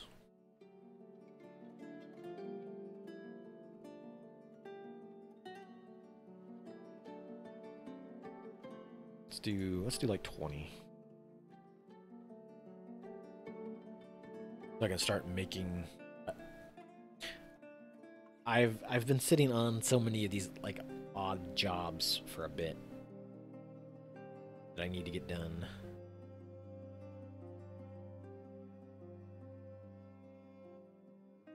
Go down here. I could start mining out. You know what? Let's do that. Let's do some of this. So, oops. There's a lot of quartzite down here, which is a handy little, like, purplish colored rock.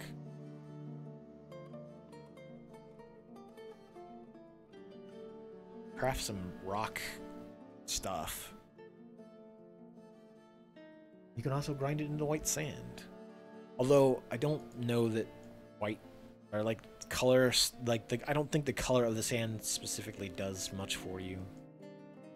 I don't think you had to have a specific color sand to make anything particular. To make clear or like crystal sand, or sorry, crystal glass, you just need either pearl ash or pearl ash and rock crystal.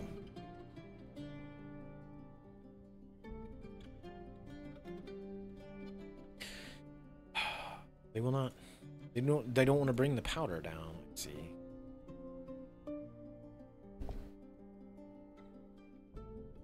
Bags.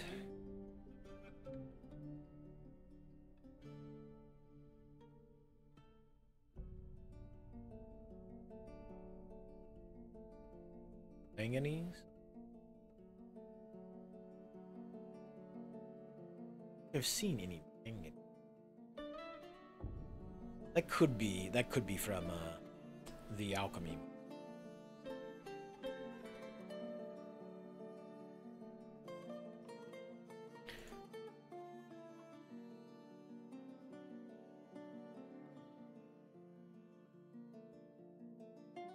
Powder is here.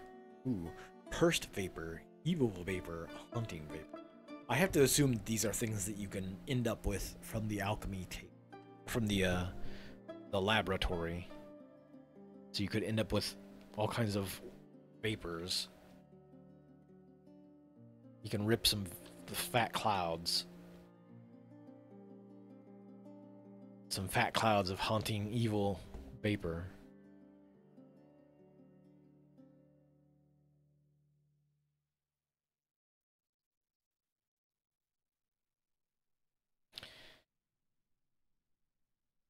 I would still like to get that stuff down here, though.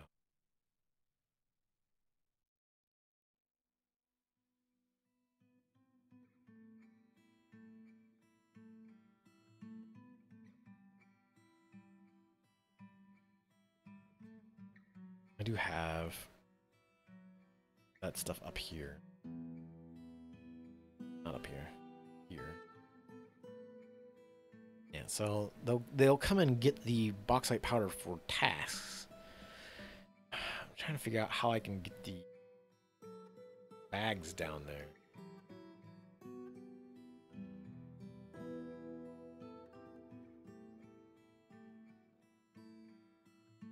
Let's see. So, like, sandbags and stuff are in the Okay, so they will put bauxite powder in the furniture stockpile. They will put it there. So I need to find...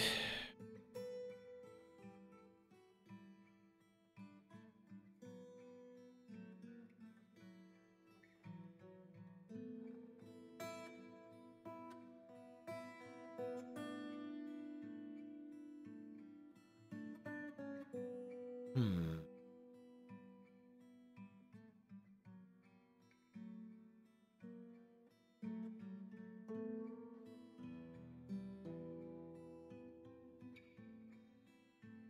Bags. I'll just try bags in general.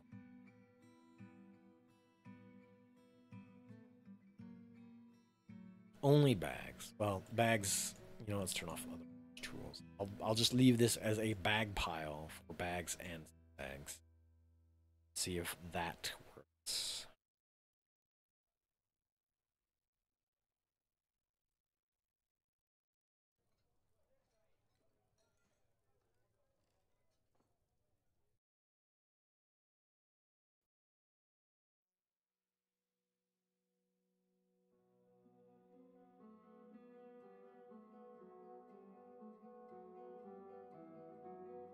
Oh. Hmm. I think... Hold on here. I think I know why they're not using these quarries. Silly me. So, if I'm looking at it, they have to come in from this bottom square to get into the quarry. And these bottom squares are cut off by the wall, so they can't actually access these quarries to get into them.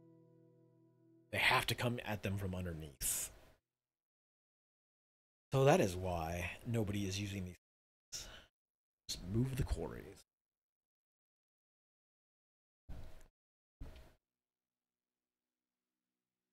Mining geode. Any precious geodes?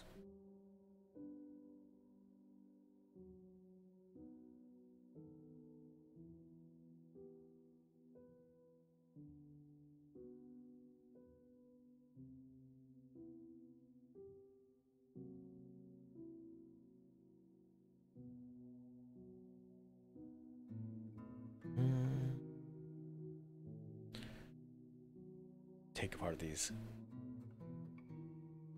Just spilling your sand or spilling your wine all over the place, my dude.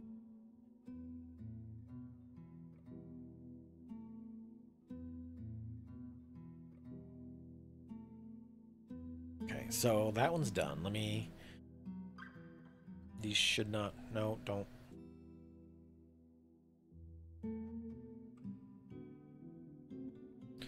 Don't run off with those pieces just yet. Workshop, quarry. No, no, no, don't try to put it outside the walls. Workshop, quarry. Want it like over here.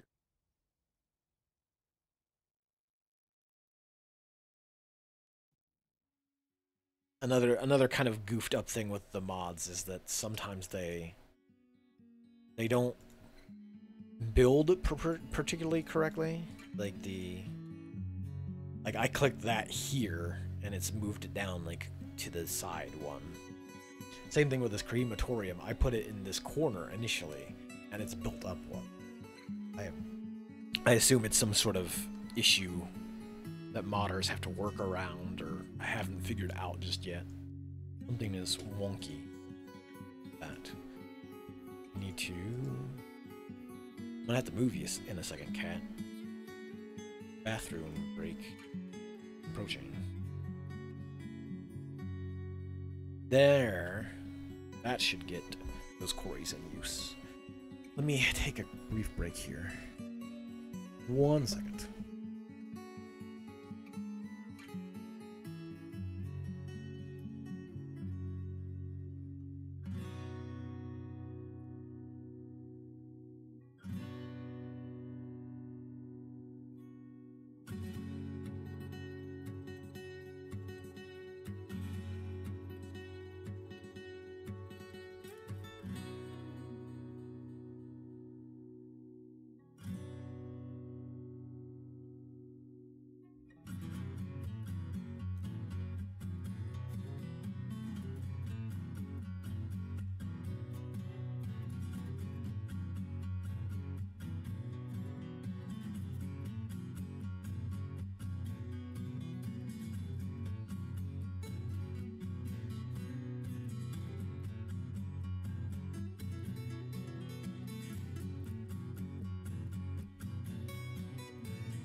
Alright, sorry about that. I had to get up, and up I decided to grab some tea. Should have, actually. Hold on a second. Let me, before I get too settled back in, let me.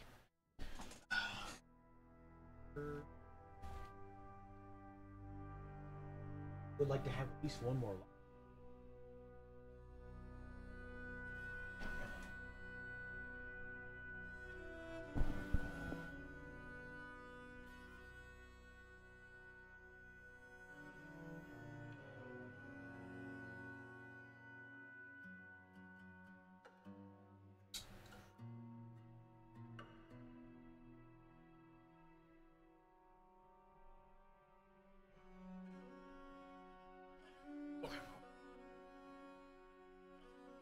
Settle back in.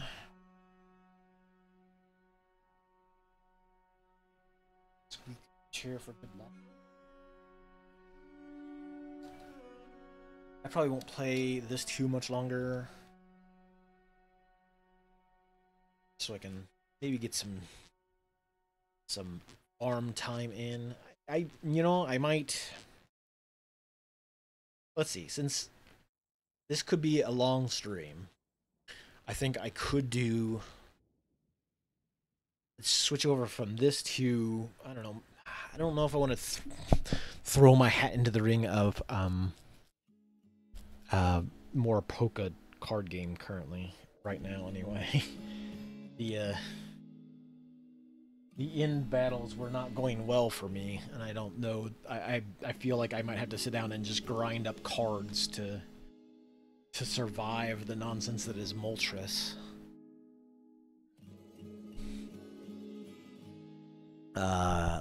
So I might pondering. I might do King of Dragon Pass for a little bit, maybe. Or maybe even SimCity 3000 for a bit. I haven't done that in a while. Let me back over one.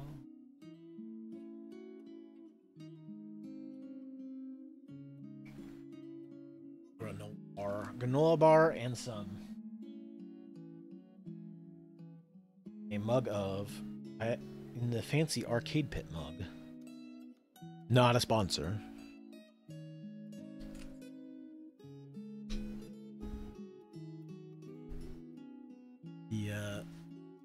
I've got some chamomile anise tea.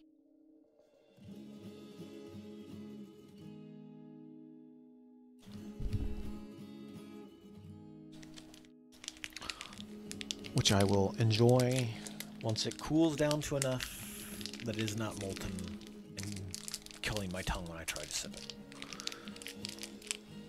So, let's see. For now, though, I will.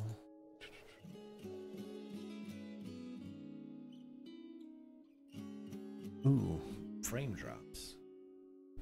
I'm curious. I have to assume that that's probably some kind of fluctuation. Well, I'll keep an eye on it. Just because it could be a CPU problem.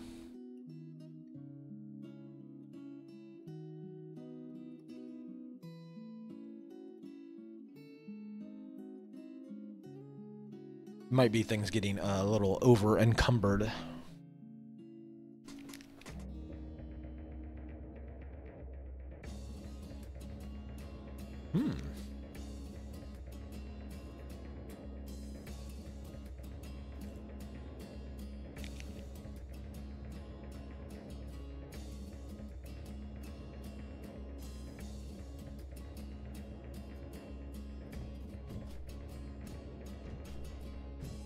Okay. Let us try to mine some geodes. Like I said, I think that was the problem, is just that in a lot of... So, in older Dwarf Fortress, a lot of these workshops had very specific entrances and exits. Like, they had typically things that had like a solid shape to them here. Like, these parts of the workshop would be physically impossible to move through. Like, you couldn't go through those squares. And so you had to be very cautious of that when you built workshop areas. You didn't want to block in or keep people from getting to the workshop. I believe in the modern Dwarf Fortress that is not the case anymore, so you can... They don't consider them walls or anything like that, so they can go through them fairly easily.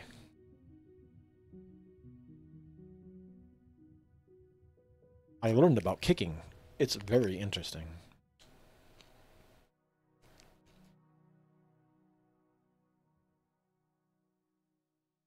So what I should probably do, schedule,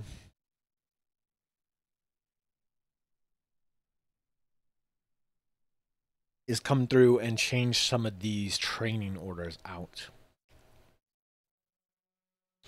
So let's actually go through and we'll give them like 2 months off, 1 month on, because they're getting to the point where they are trained enough that they're not going to get that they're not going to get like a ton of experience up to the next level right away. And so I'd rather them not be like training their asses off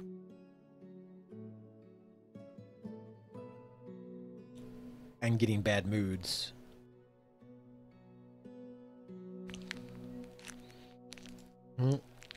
More migrants. Okay, well.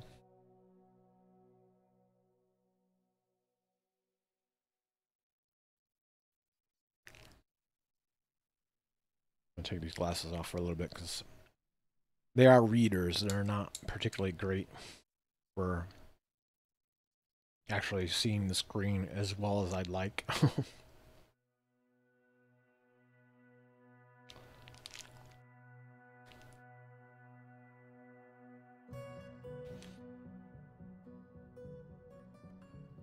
I might look into messing around with the like the magnifying thing in Windows. See if that helps. Your buck rabbit is hungry.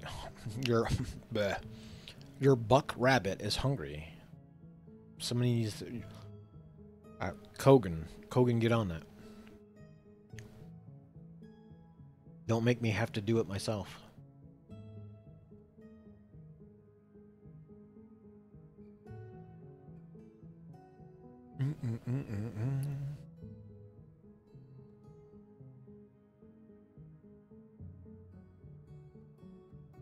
Hold on. I could, ooh.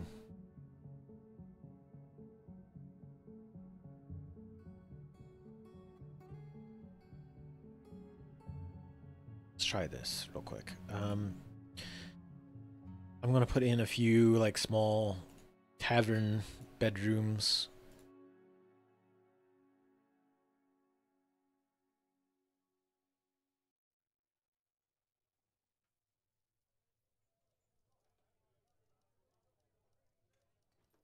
They can fill in these gaps around the edges of the tavern, between the tavern and the guild hall areas.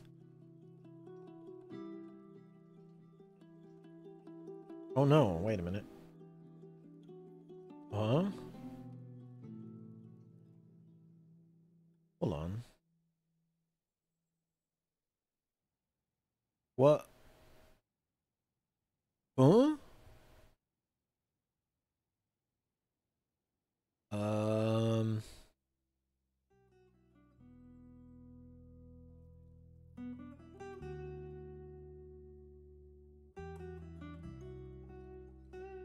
Hold on. Well, okay, they're... Oh. What happened here? Those are the... Those... I don't remember a bunch of halfling merchants getting killed. When did that happen? I mean, I assume it was early on because they're at the top, but...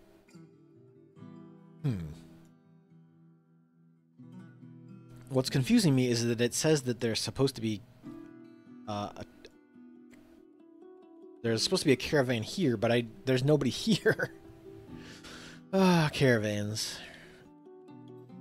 What's going on, caravans? Caravan Palace. Approaching. 2 days remain. Caravan.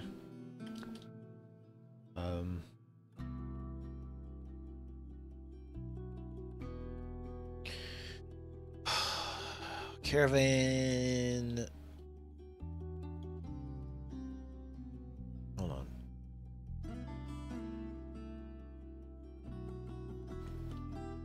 Tell me what the usage is. No. Caravan unload.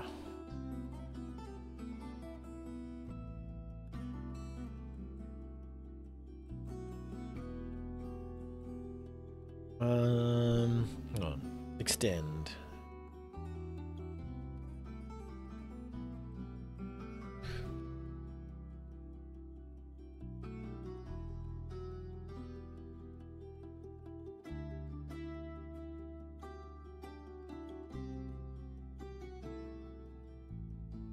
Where are they at?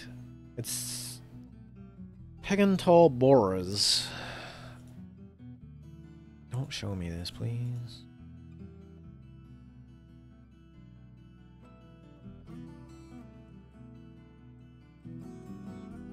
So the halflings are supposed to be here, but I don't see them.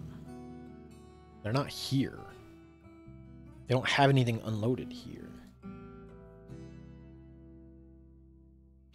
Did they get confused and think that the diplomat is... No, the diplomat... hold on. The diplomat wasn't on the others list. I'm not sure what happened.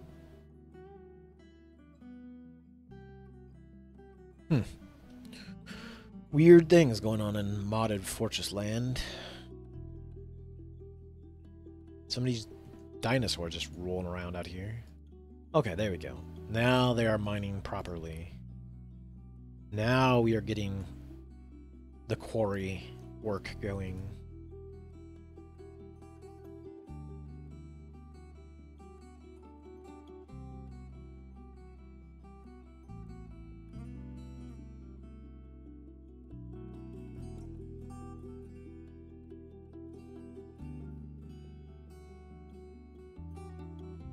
A lot of ornamental geodes.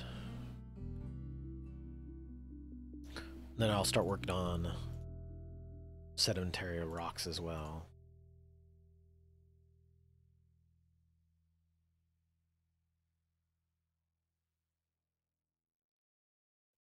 Okay.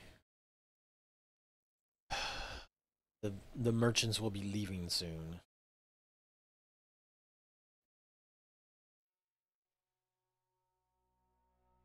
I don't know what wild merchants you think are waiting around here.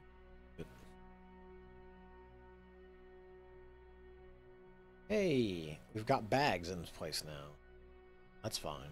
I will... The chromite powder, it doesn't tell me specifically what it will do for me. I guess I can extract chromium. See what chromium does for me. Does that mean I can make chrome-plated objects? I can make some cool car bumpers? We are well on our way to making dwarven cars. Now that we can chrome things.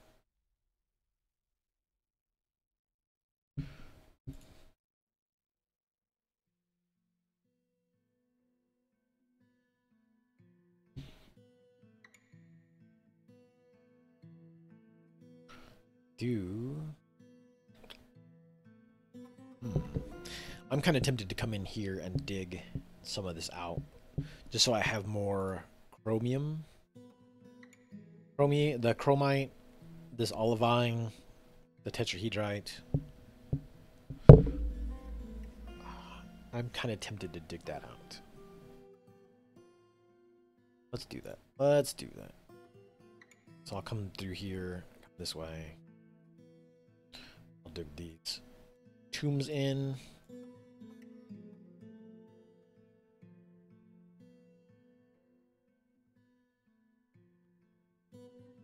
Then I can come back this way and just dig all this stuff out. I will uninstall these microcline coffins from space there.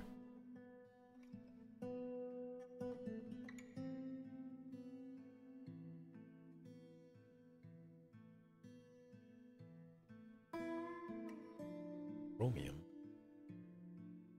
Chromium bars.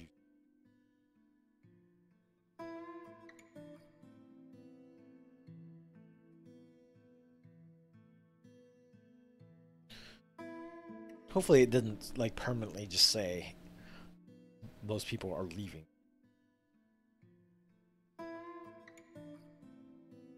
That would be silly.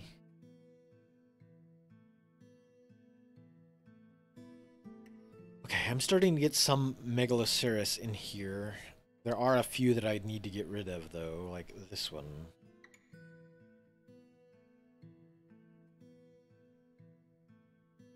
This one. Gonna trim some of the ones out that only have negative traits. Crouch slowly.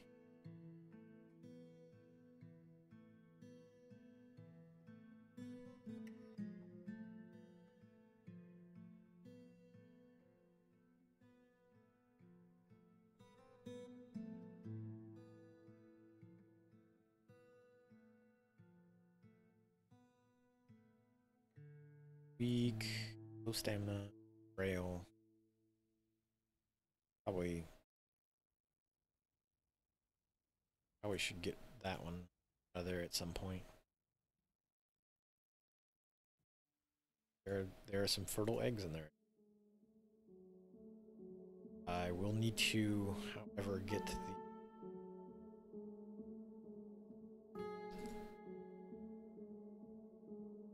I need to get those...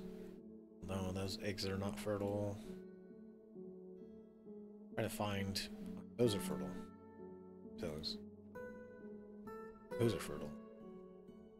Trying to get some stock of turkeys back in.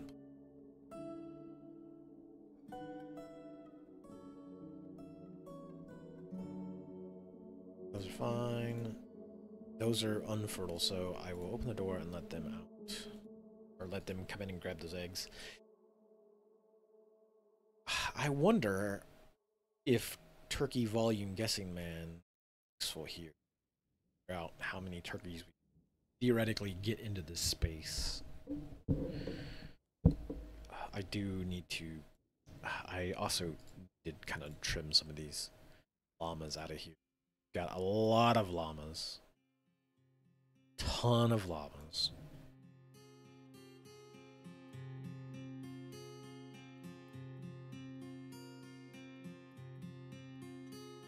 True, it is true. It is well past the season, but it does take a while to fatten up a turkey.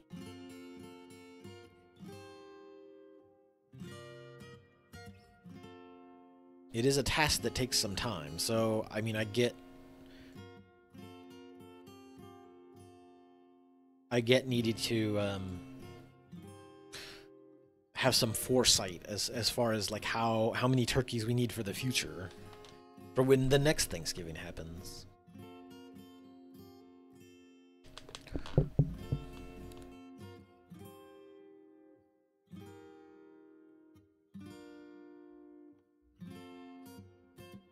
Double tight. It's just that down there. I would love to have seen these halflings that you say exist game, but yeah, they definitely they're even just from Dwarf Fortress standpoint, like turkeys generally take longer to mature than like chickens or ducks, but they also produce more meat more eggs.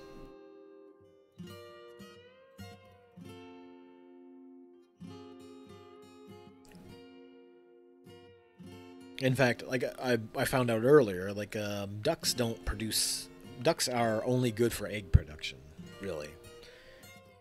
Beyond that, they they when you butcher them, they only produce a skull. They don't do anything else but produce a skull. So, like a duck, if you see a duck in the wild, it is just a skull in a weird duck shape. That's all there is to it.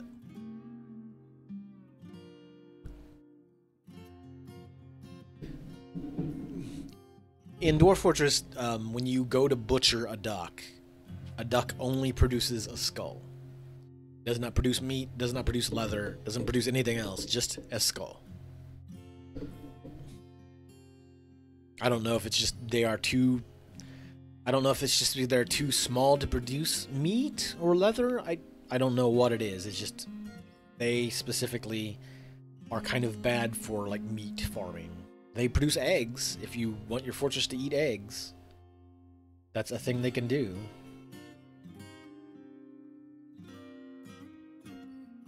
But I'm not sure why that decision was made for ducks.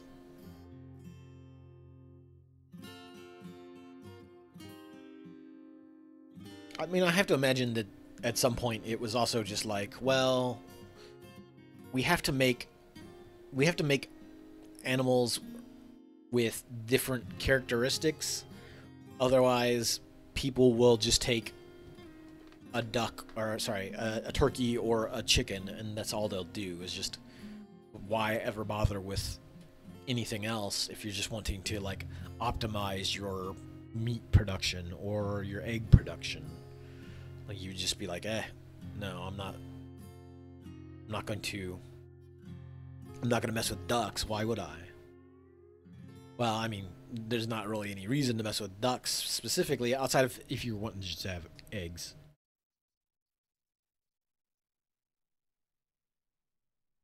Yeah, and that's the thing. Like, the chicken of tomorrow has been bred that way, like to specifically like increase its density. I don't know that ducks have ever been so like industrially farmed to that extent to like breed them into meat animals in the same way, anyway.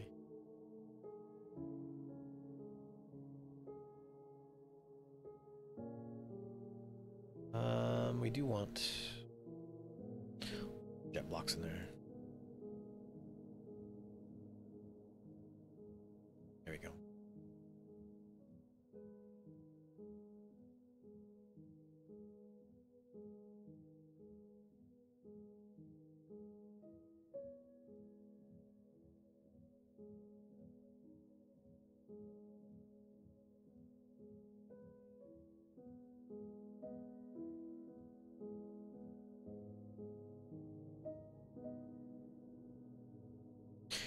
Yeah, that's fair.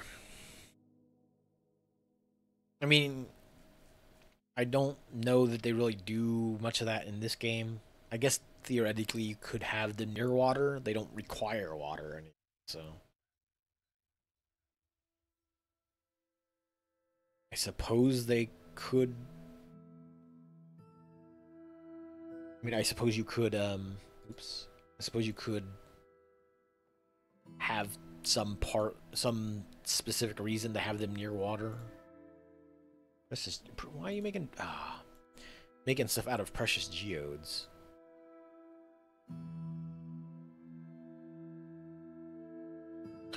Let's favor stone use.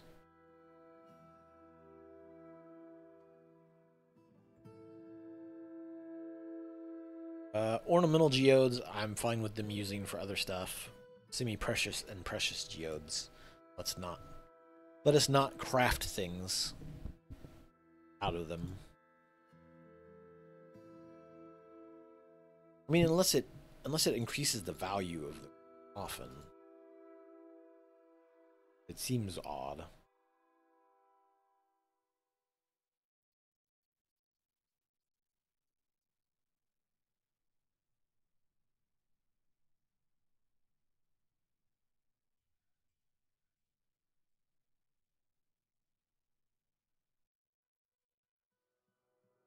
I mean, I would at least expect them to have some bones to them.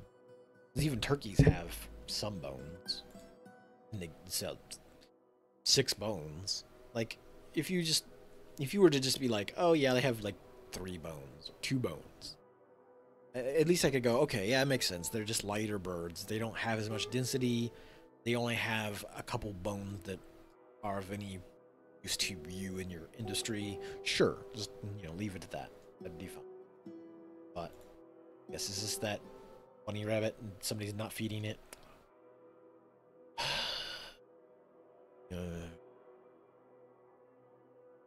You incompetent dwarves.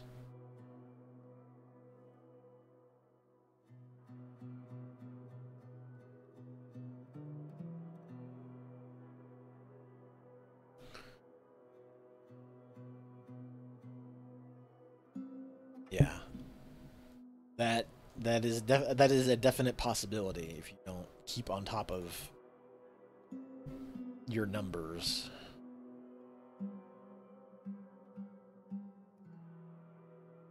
Let's picture that.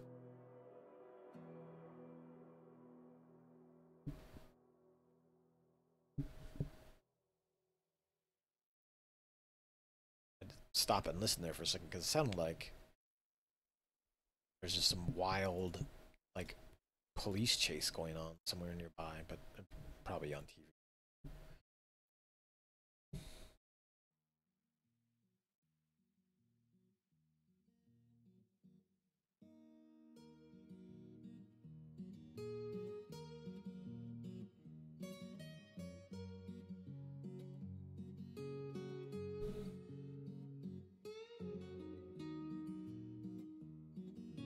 Stray llama.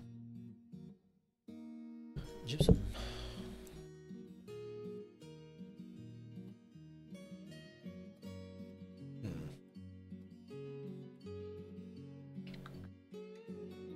I'm trying to figure out how to get...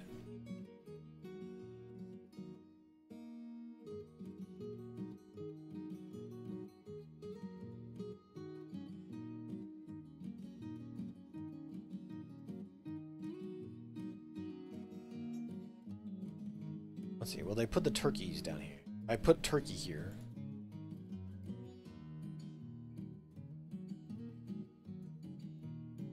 Will they take the turkey bones down?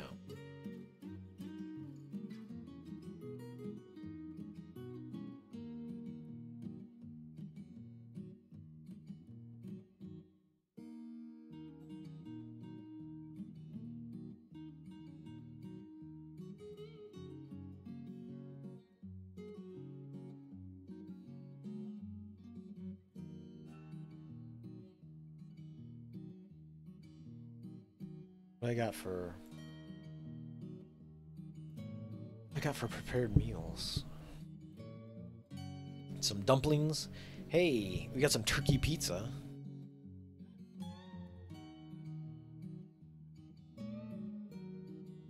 Turkey pizza.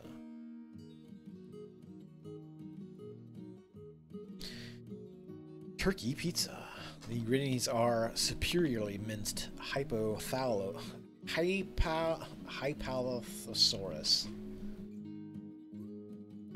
Hyphalosaurus. Sorry. Superiorly minced Hyphalosaurus. Well minced hallucigenia. And superiorly minced cephalocepus. And finally minced turkey mint. So it's just meat, fish, and meat. Just a meat pizza. No bread materials involved. We don't need it. No carbs. We're on that paleo diet down here, I guess. carnivore diet. I don't know, whatever you want to call it.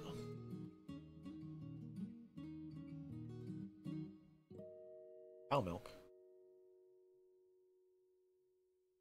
Ooh, hagfish.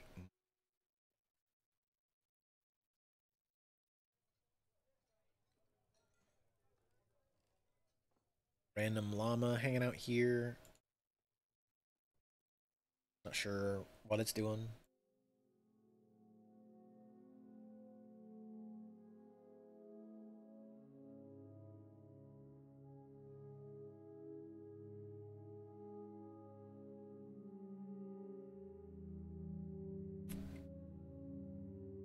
Well, I did do, um,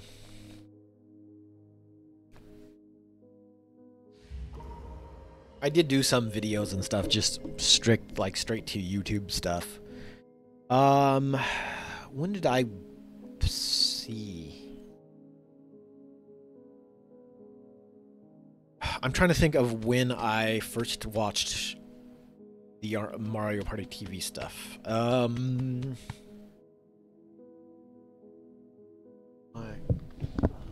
don't know. There's a cat in his back. A cat. It probably would have been around that same period of time, now that I'm thinking about it.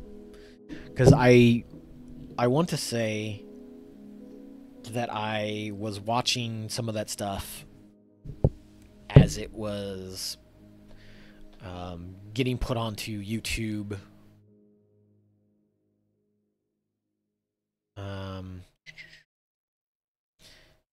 Maybe around 2010, 2011.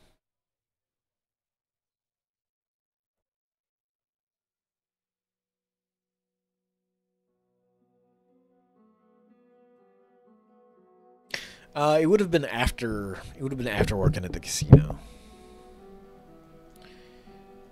It was. It was during while I was working, or sorry, it was after the casino. So I didn't. Well, I mean, we don't really live anywhere near each other. I would have to go into Kansas somewhere in the middle of, it would be a bit of a drive. But in fact, see, that's the thing. Like, I don't think that I found out that they were in Kansas until like I was down in Arizona.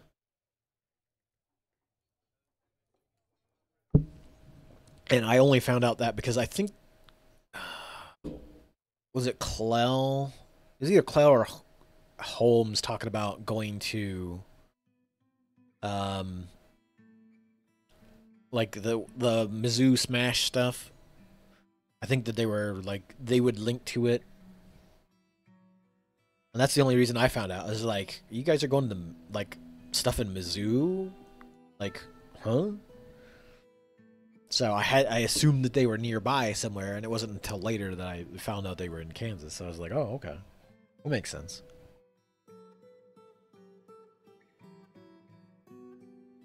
But I want to say I first started watching it around like 2011.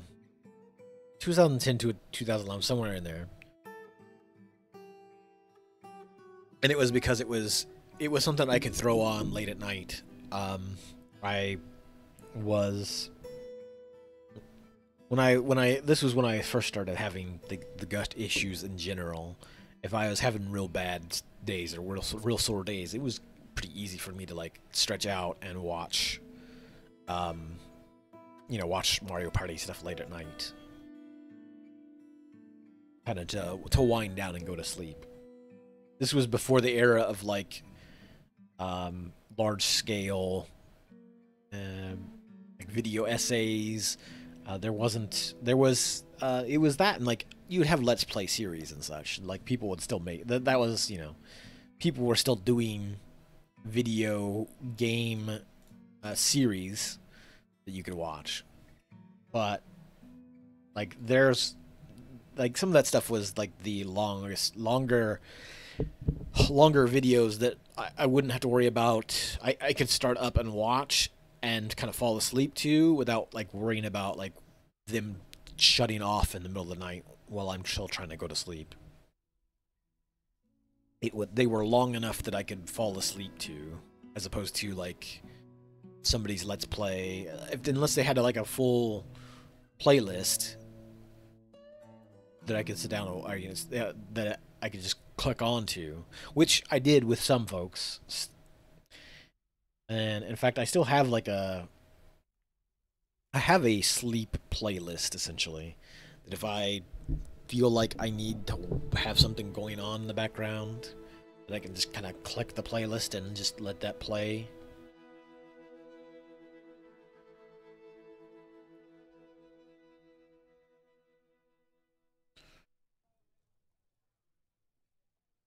I mean, that was part of like, especially was since I was taking care of grandparents most of the time.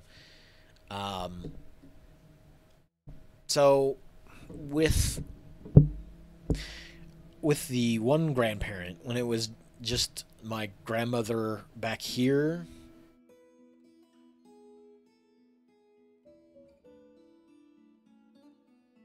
um, still don't think he stood around and not trying to.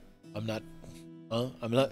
I don't follow that particularly. I don't know what you're saying there, but like when it was just my grandmother, and I still had. I hadn't started having the health problems to the extent just yet. I was back then.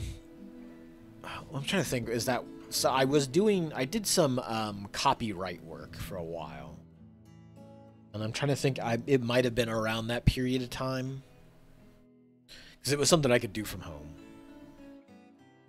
It didn't make a lot of money. I'll say that. You did not get paid a lot for writing, and it's only gotten. And I would be shocked if that job even exists. That work even exists anymore with AI.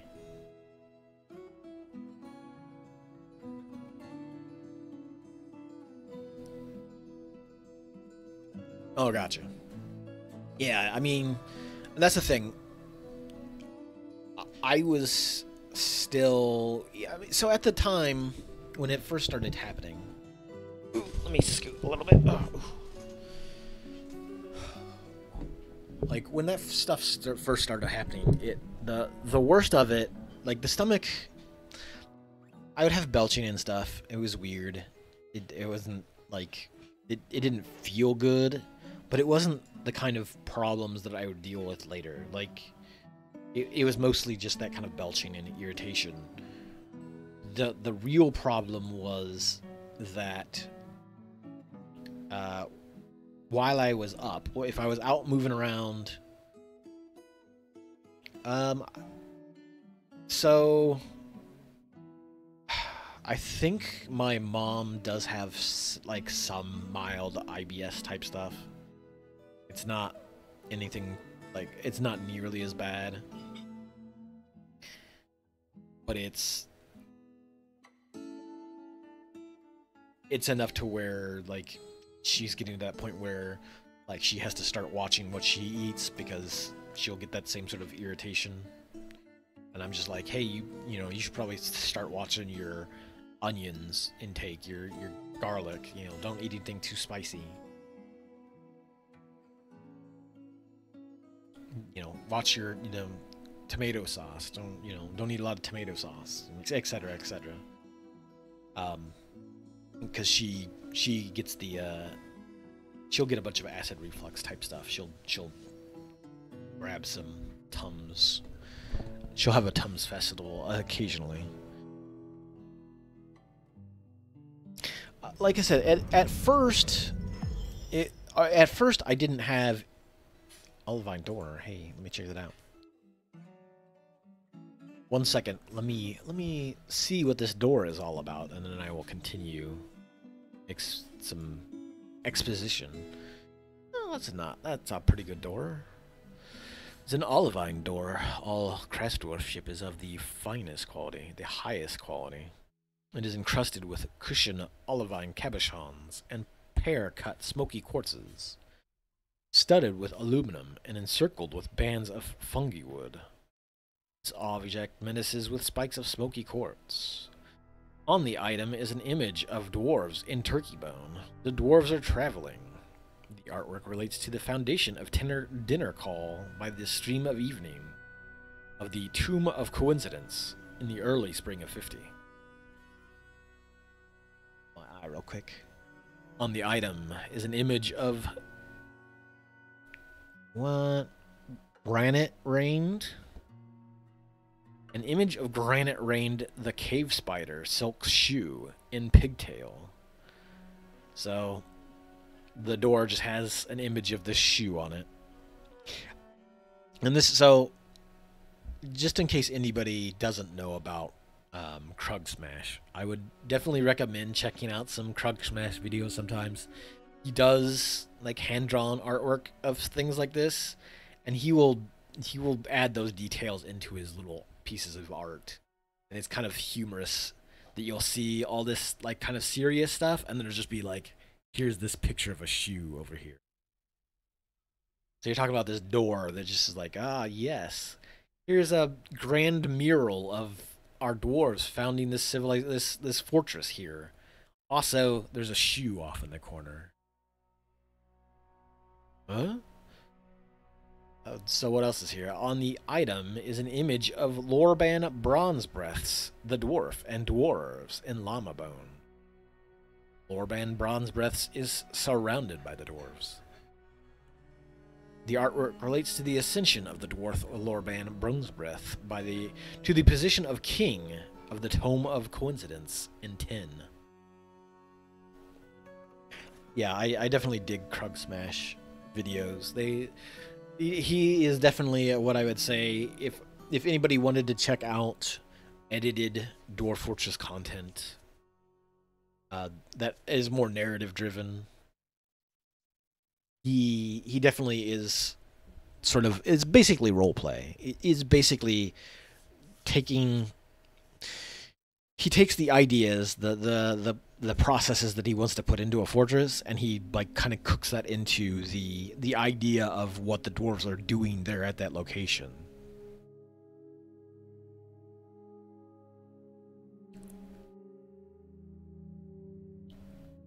And just like all the little art pieces are really nice. But it's the kind of if I could do that kind of art, I would attempt that sort of stuff. Like I would like to sit down and do that, but I feel like a good chunk of that is the ability to sit down and kind of draw out those scenes as well.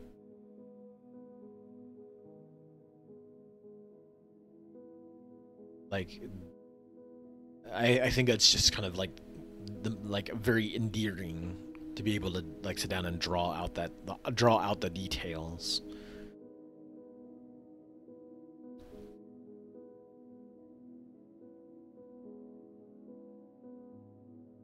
Probably need to get some more leather bags made.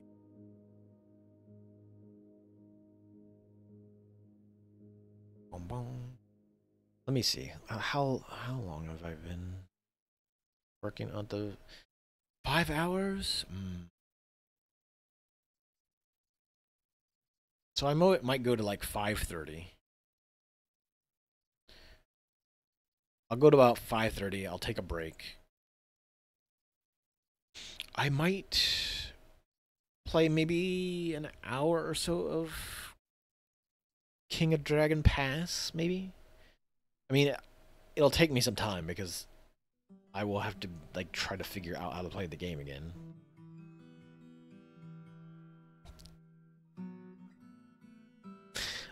Although it is very like reading heavy.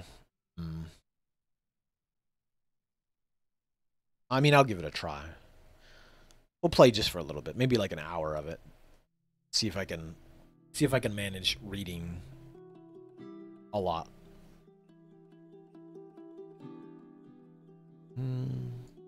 Eyebrow earrings. So we do have stuff going in here. What? Hold on. Huh? I told you to click on this. There we go. They are taking. They are immediately spotted and taking off. That's right. Get on out of here.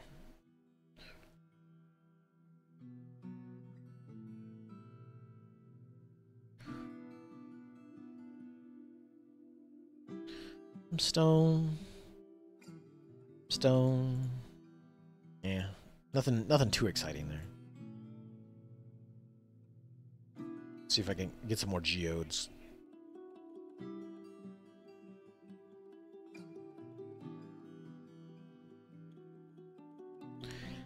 Get some geodes mined up.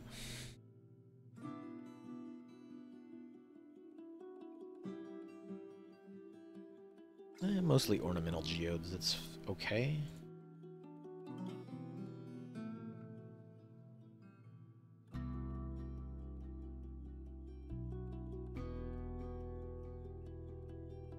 Okay.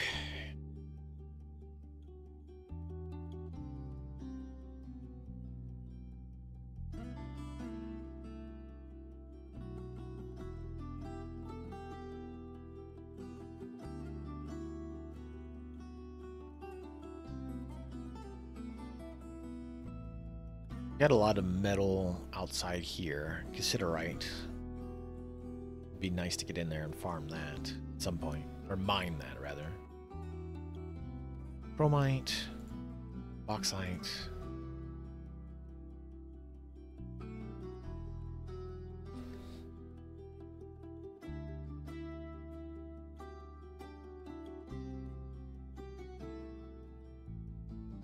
This, like this stuff down here would be like kind of a madhouse. This, I mean, I could. It would be one of those things where you're talking about like sort of an industrial park, like a garage, like a big garage style area, and then everybody would have their individual like shop spaces.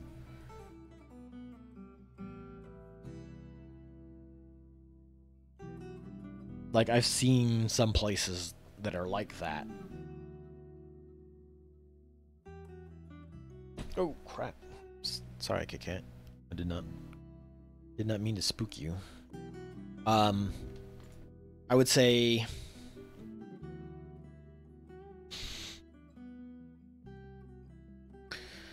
it would be the kind of places that are into like small scale fabrication.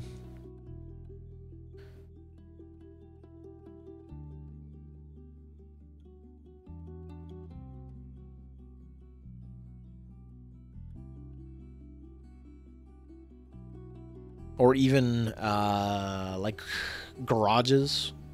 Like garages where they work on sort of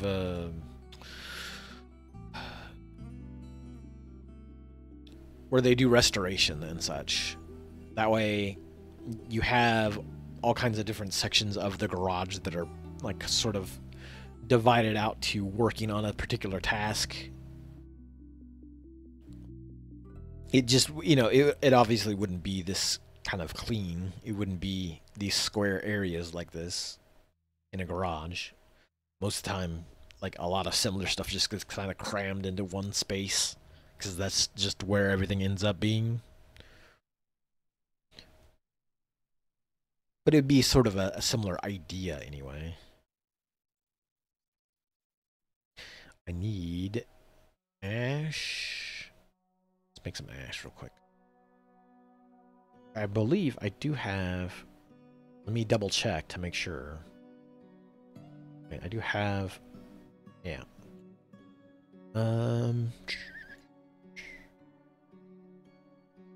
Hope I have some soap in here. No, we don't have any soap stored? Well, I better get some soap stored. Also, actually, what I need to do is quickly check on this. Do we have any other doctors? No, we have no doctors. How about diagnosticians? We do have some novice diagnosticians. We'll put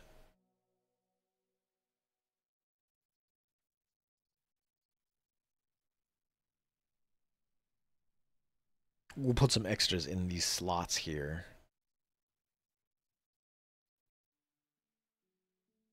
It's a bummer we don't have more doctors, but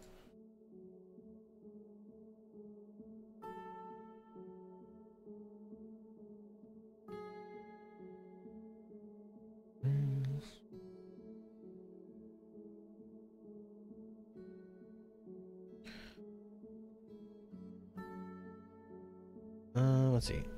These are all ranger. This is the Rangers Guild, right? Yeah. Ranger Guild. Yeah. Okay. Just making sure.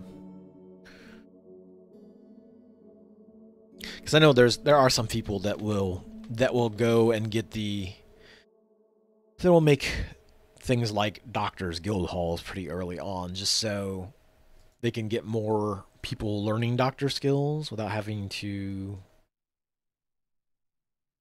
sort of create some scenario where people are getting injured frequently, which is not good.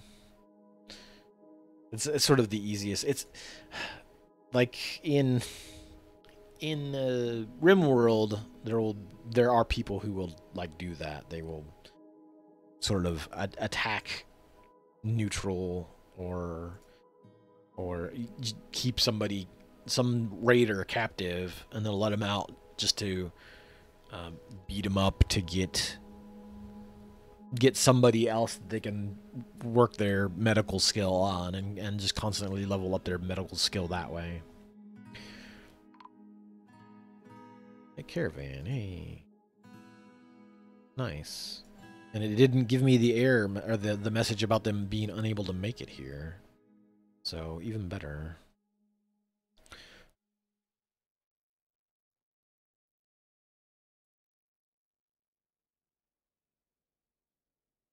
I'm somewhat tempted maybe to put a large bridge out this way. Like out across from here to the edge here, just so I don't know if I can I make constructions to the edge? Too close to edge. No. Okay. Never mind. Then it won't do any good. Well, starving dehydrated unit. Somebody's not taking care of their baby alpaca. Jerks.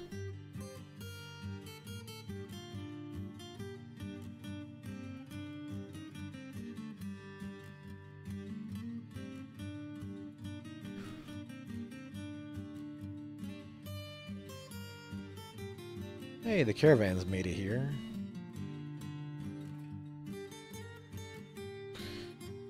At least this time we can potentially get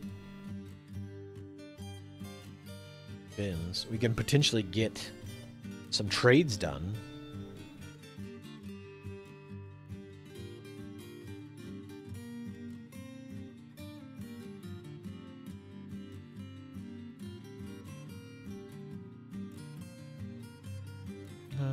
Do I have a cloth bin? Yeah. Just in case. Just in case we need more value.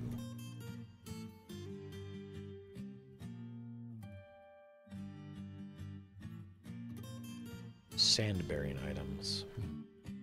Oh. Let's move this zone down here.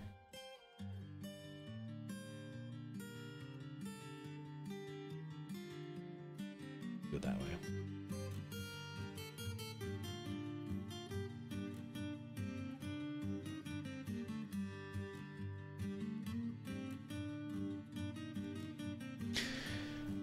I mean, well, wait, what the heck? What are they doing?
Very weird. Very weird behavior from these caravans. So, I mean, I guess that there was. I guess there is some interest. I don't know. As far as like old stores go, like I guess it was nice being able to have more hands-on access to things, to be able to check things out in person before you bought anything, as opposed to nowadays you're basically always assuming that things are not particular. Like if you're buying online, there's always this chance that like you're buying something that's not either not the thing that you're intending to buy, or not of the same quality that you expect to get. And if you're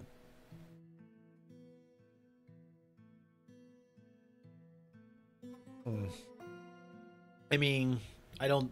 I think that's kind of like an impossible thing to answer. You wouldn't. You wouldn't. Nobody could really determine how things would go.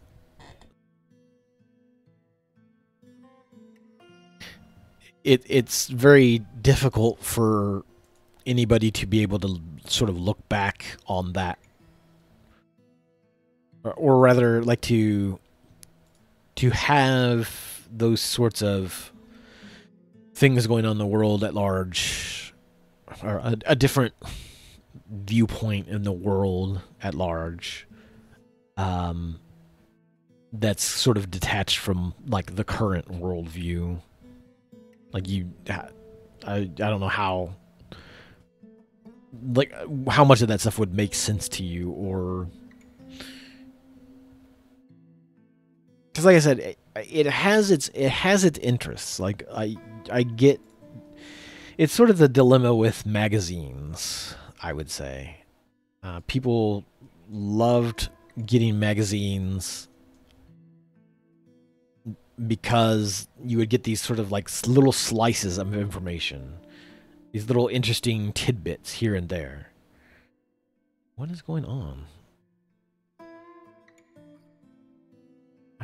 I'm confused.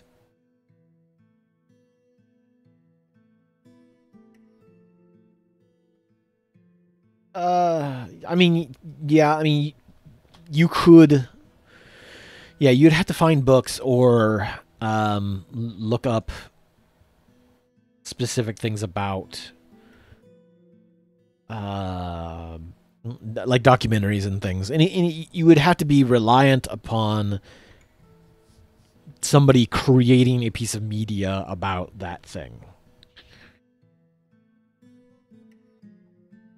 And while that still does kind of exist to some extent, the amount of media that gets made about a thing nowadays is so broad, and the access to that is so easy that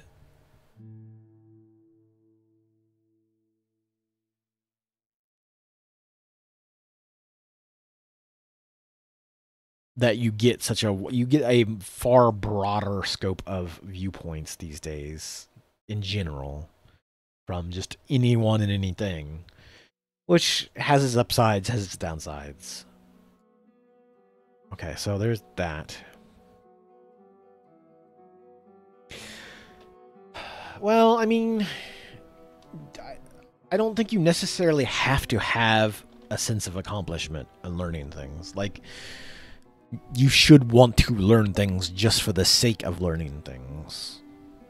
That's kind of the life experience. You want to learn things to be able to share more things with other people, or maybe grow that bank of information, or hell, like just learning languages and such is a thing that people do just to be able to go like, I know this language now, I can now access more interesting information from other locations. I don't have to be reliant on somebody to translate, or for a piece of software to translate things to me and potentially mess it up. I now know enough about a language, whatever language it might be. I can now access more of that part of the world because I've learned enough of that language. And sure, you can use that to your own advantage for like business related things or craft and hobbies, etc., etc. But you know, at the end of the day, it is like just generally a good idea to be learning. More people should always be learning. And that's kind of part of the. I would say that's part of the problem is that a lot of people don't learn unless it's like very strictly beneficial to them in some way.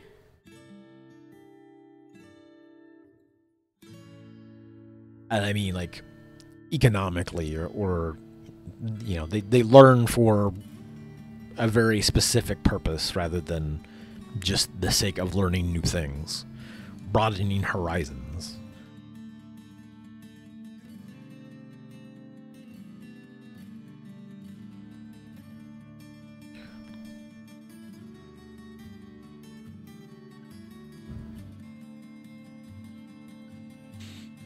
Yeah, and that's one of those things too, where some of that is just the amount of leisure time that people have in their lives. Like if you're,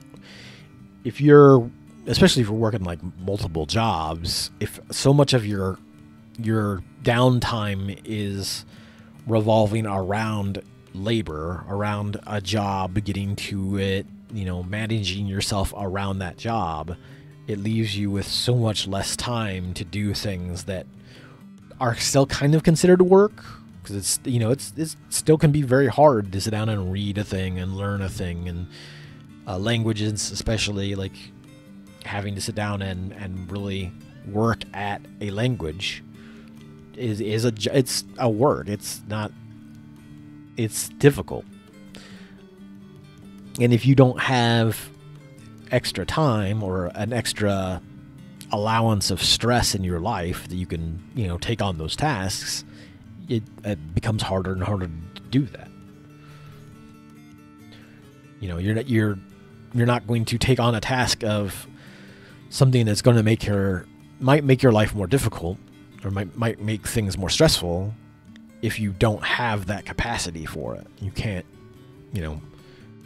I can't not eat and still like manage and still think about bettering myself. It's very hard to come to separate yourself from your basic needs and go, I can put this off and learn a thing. Your body's not gonna like that for long, I'll say.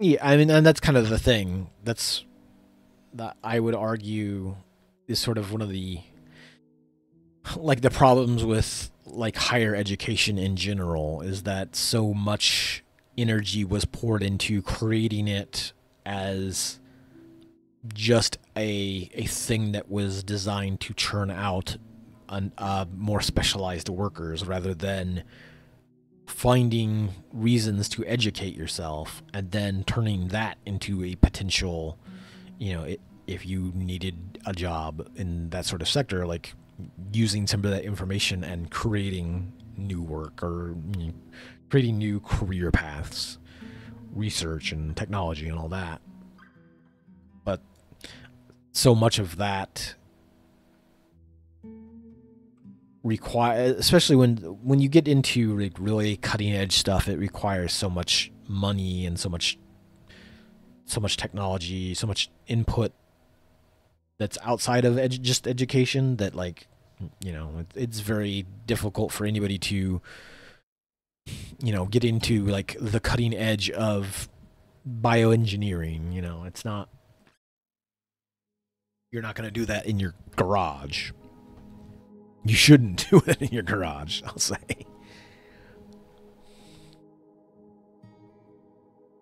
Uh,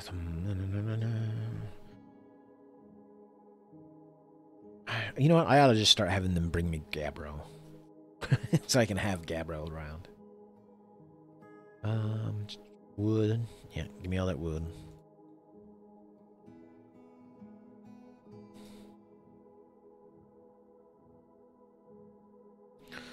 Well, I mean, there's obviously a large difference between working with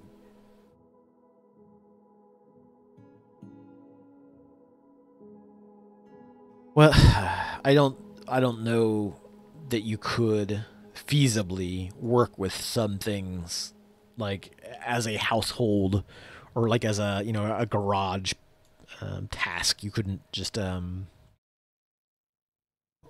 words I'm trying to it would be very difficult for any layman to sit around and mess around with things at a microscopic level particularly easy, especially to the extent where they're safe with it. Or oops, did I goof this up? I did goof this up.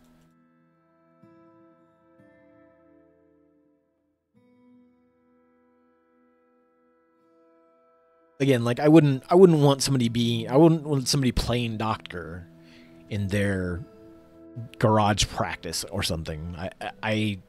Some things require large amounts of education and large amounts of work to get to a point where somebody can do that thing. And I wouldn't trust anybody just doing that kind of thing out of their garage without some sort of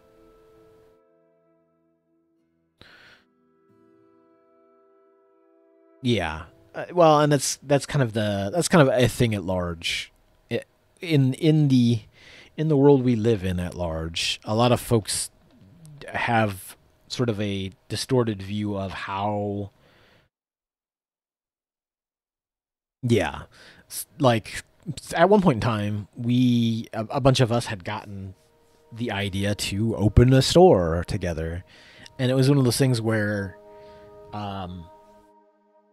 because so this was way back when I was still working at the casino and etc. Back when we had those issues with there not being any gaming stores north of the river, everything being, you know, 30 plus minutes away, we were like, oh yeah, we should totally just open. Why don't we open our own store? Like, why isn't anybody opening stores up here? Like, what's going on? And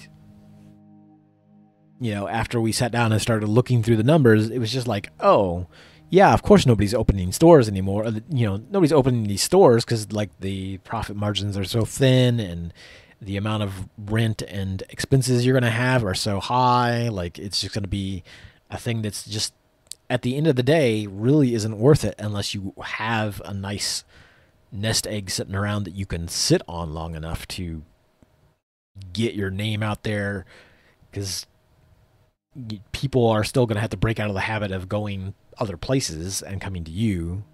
Like, it's not going to just be like, aha, I've opened this store, now everybody will come here.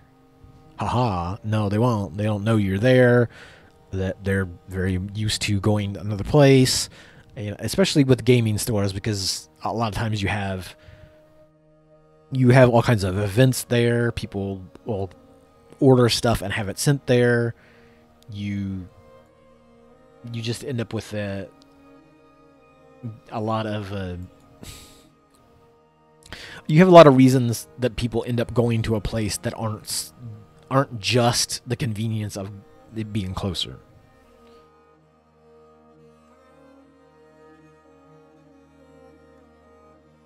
I'm trying to think. Bars. Probably should go grab some bars. I will say that I need to learn to like not get into the weeds too much when I start talking. Musical instruments. I have not worked on any musical instruments here. Let's see. Nope, damn it. Wrong button again.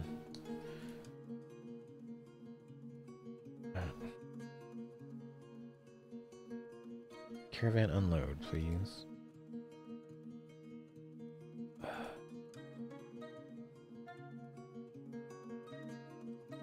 I wonder if something is just broken with this caravan. Location, anyway.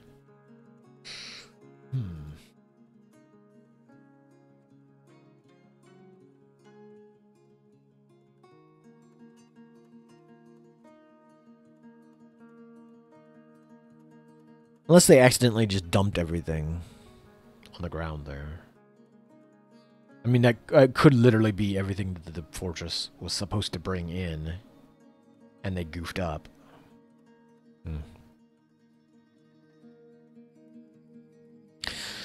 I mean, I guess it really depends on your definition, right? Because there was technically things like ROM hacks before that, where people were using parts of older games to like kind of make their own games.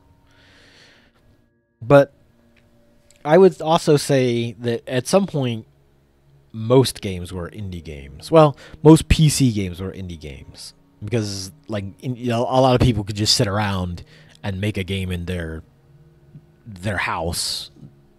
They didn't need a dozen artists or whatever. You did the programming, and then maybe somebody helped you with the art or the music. Like early days. Yeah. I mean,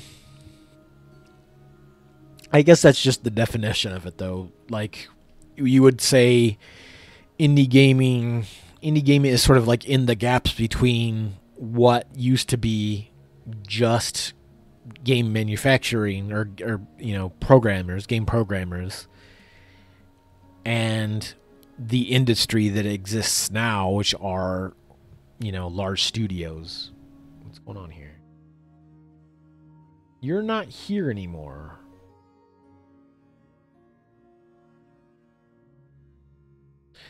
The caravan system has gotten somewhat busted here, I think.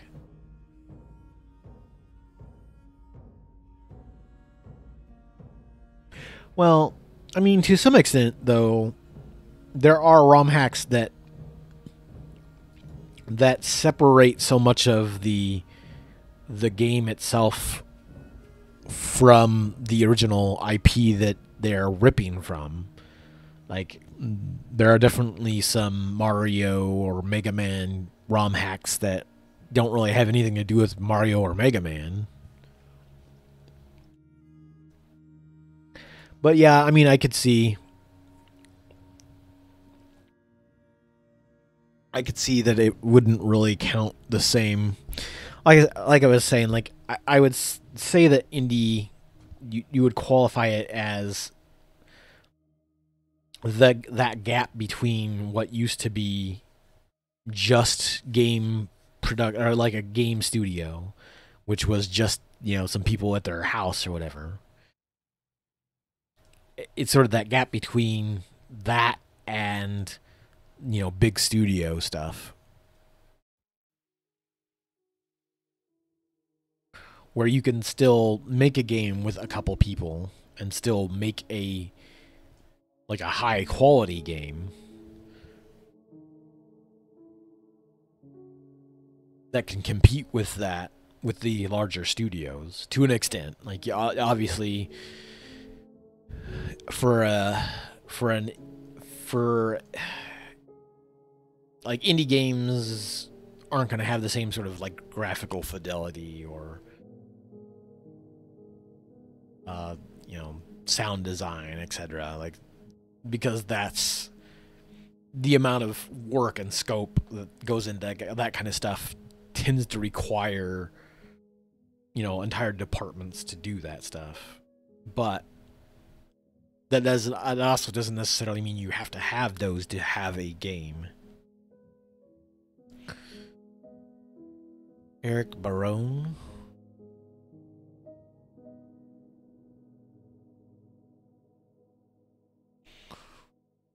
Which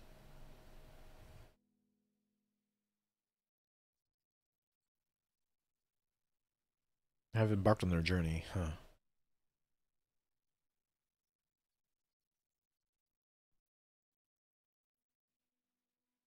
Oh, concerned ape. I see.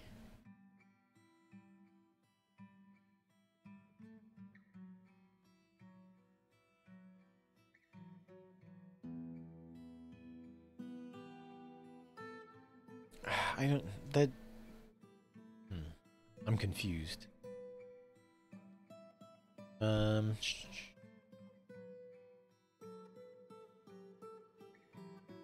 What is animals bringing their stray animals down here again? Ah,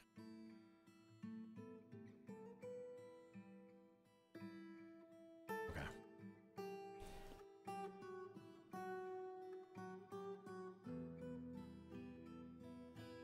Sometimes I only know the people by their internet handle or whatever they go by.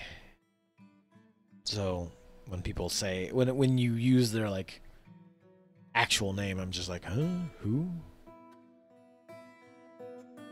Oh no, who else is starving? Stray lamb. Like, why? Why do all these people bring these lambs to my farm, to my fortress, and just leave them all around? Yeah, that's the thing. Like, I don't even know if Toby Fox is.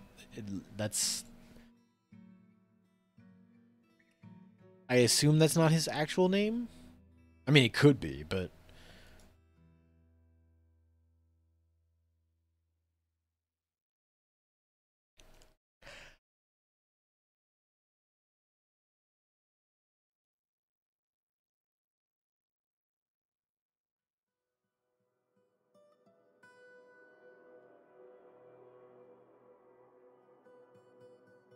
eh, I don't know. It's one of those things where I don't know. Oh wait, what's going on here? Oh, wait a second. Hold on. Um,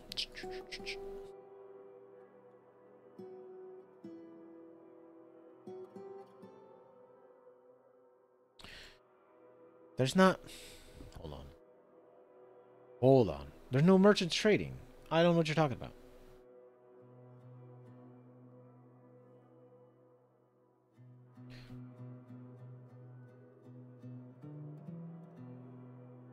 Okay.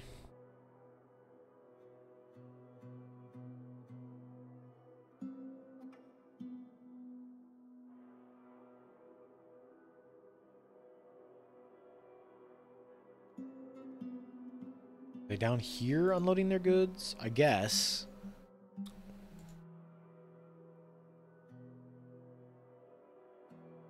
It's a very confusing game. I'm just gonna bring that one box up. Hopefully, I can get it up there to trade before this breaks.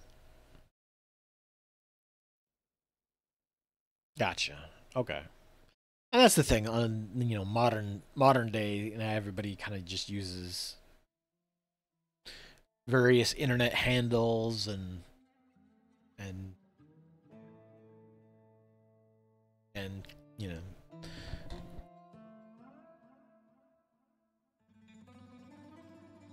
that's been a thing since the beginning of the internet, really. So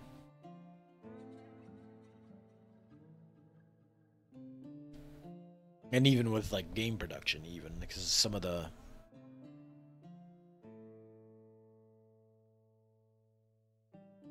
yeah, I mean, and that's a thing that has gone back to early video, and that's just a thing that always happens. And that's if you want to get back into the whole discussion that I about like how how difficult success is or whatnot. Um, the idea that you can like just that that a success is just that you didn't work hard enough is sort of an absurdity, because there are so many things that get produced, or get, even in just video games.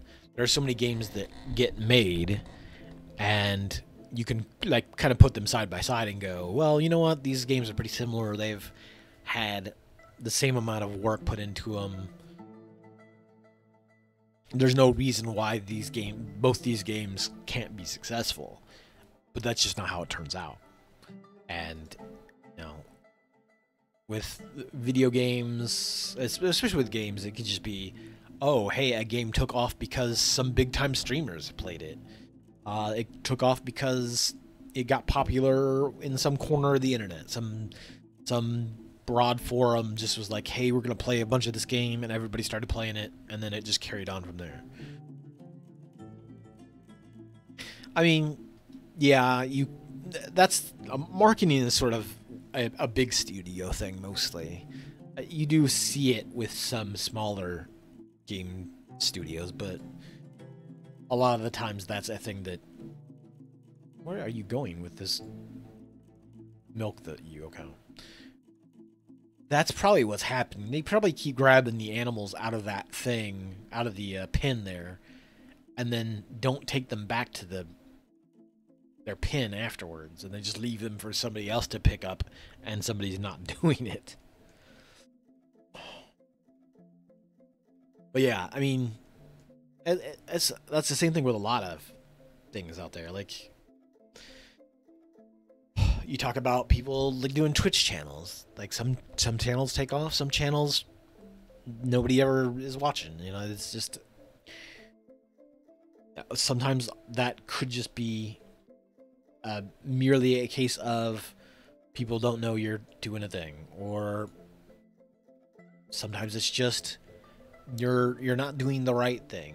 Sometimes it's just a matter of time. Like people will slowly kind of hang out, and you'll get notoriety or popularity, and like people will come and hang out, and a lot of it is just kind of a market space, and you're trying to get attention towards your product, your goods, yourself, you know.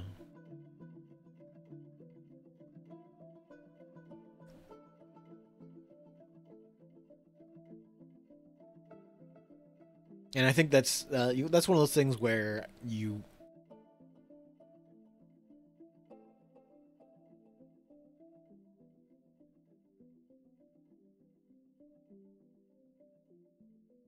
Yeah, I mean, it's one of those things where Stardew Valley came in because there was a gap between a common game genre that used to be a lot bigger back in the day. Well, I guess it wasn't even that big. So Harvest Moon was really the big game in town, more or less. And so since they weren't really making those anymore, I think Concerned Ape was just like, I'm gonna make one of those. We'll use pixel graphics to do it, rather than try to get into like the 3D models that like later Harvest Moons got into. And then things like Story of Seasons came along. They're a bit more modern, I would say. The Story of Seasons is the same studio that, or sorry, not the same studio, the same group that used to make um, Harvest Moon, but they're not the same studio, so they don't own the Harvest Moon IP, essentially. So they can't make Harvest Moons.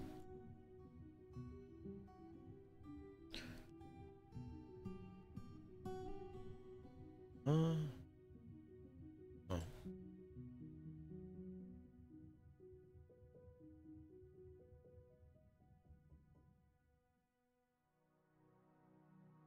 Well, I mean,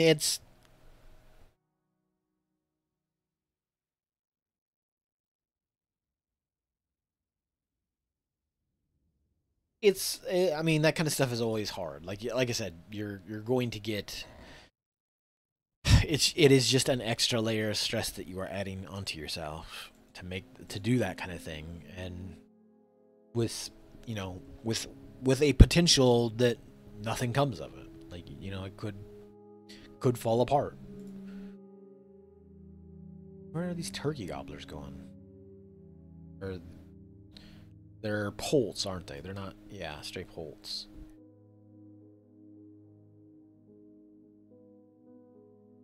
But yeah, I mean,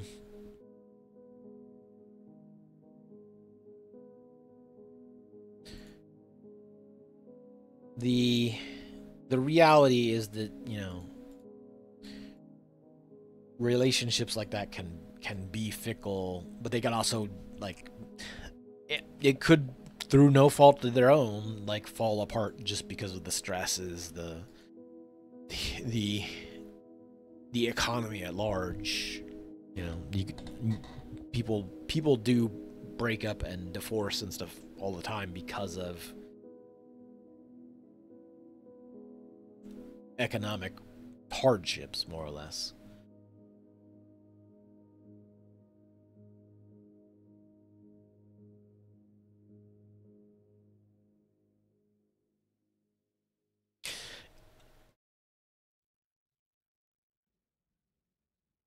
Yeah, and again, and sometimes it's just things fall apart because um they don't hit the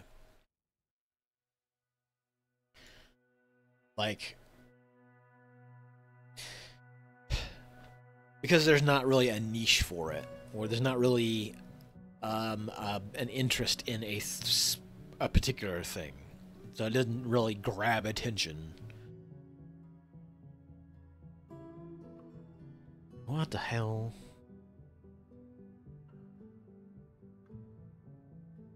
Could you get to here, please, so I can send these dwarves away?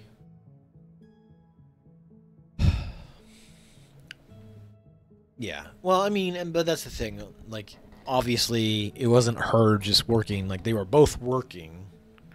If he was doing, like, part-time work or whatnot, and then he was still also working on another thing. So, you know, again, that's kind of just if they are both willing to accept that this is a risk that's being taken. Oh, come on.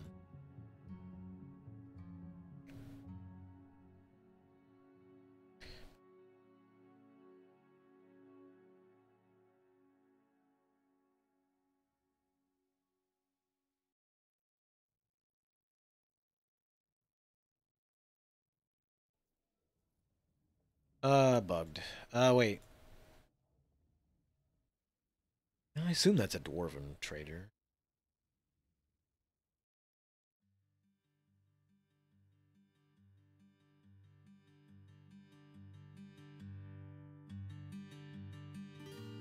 You know what?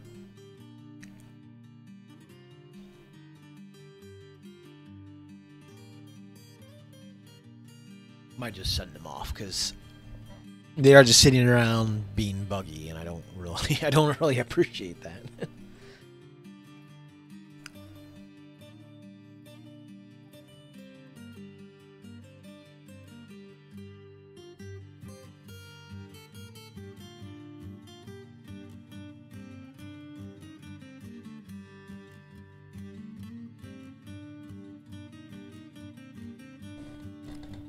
Oh, sure. Like, at the end of the day, some part of it comes down to just making a good game.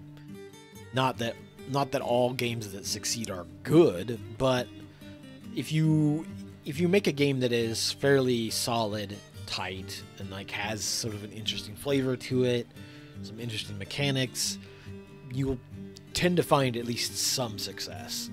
How big the success is does kind of depend on how many eyes are on it, what kind of genres it covers. There's dozens of different factors as to what can get people's attention, what will draw them to a product or to a game,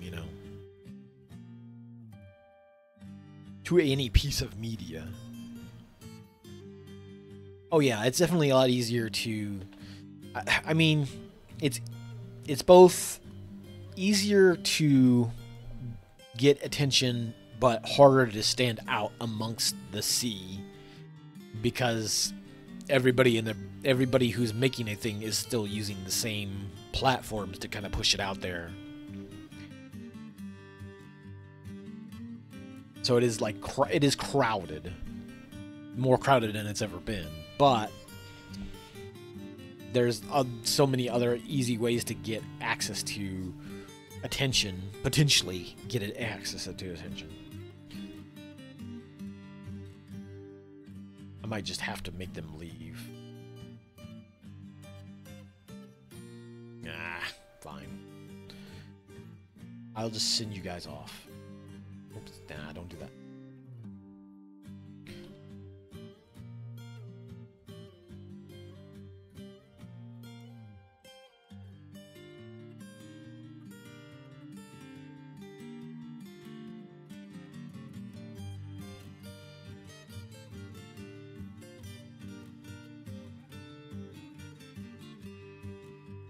Hold on. Now, wait a minute. Let's see if I can.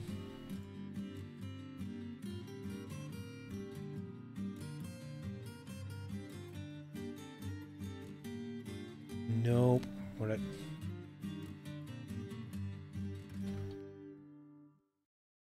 See if I can get them to. Will they trade?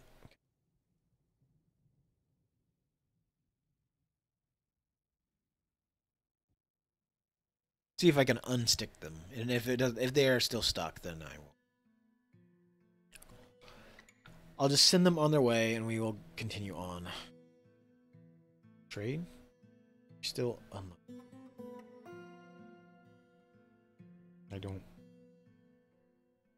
don't believe you are. Like, I see all your stuff here, man.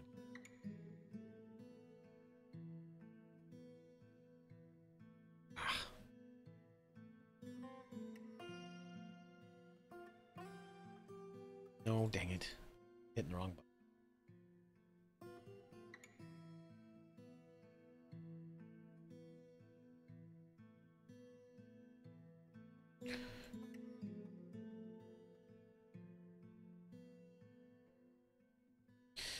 I don't know. I don't know that too many of those types of games get made anymore. Just because it's like it's kind of easier to run in engine. Like once you've developed the gaming engine, it's so much, easier to just run things in 3D.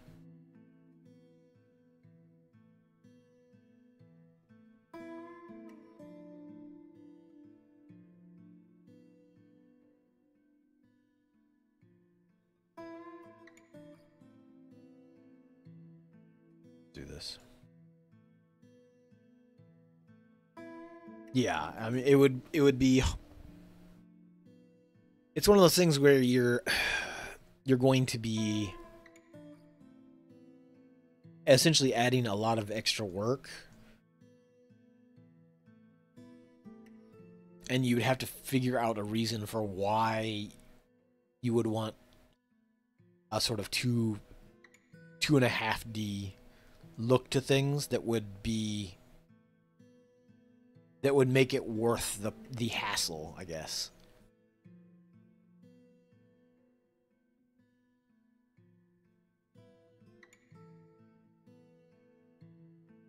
No, do not put the turkey hens in.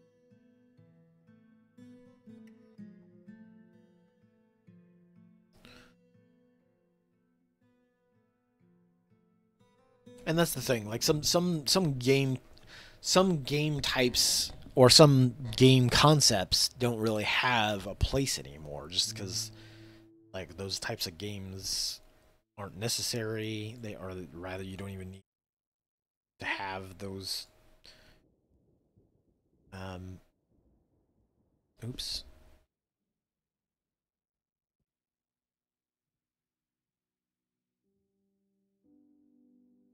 It's sort of like RTS games. RTS games used to be everywhere. Everybody and their brother had, a star StarCraft, Command and Conquer, Total Annihilation, etc.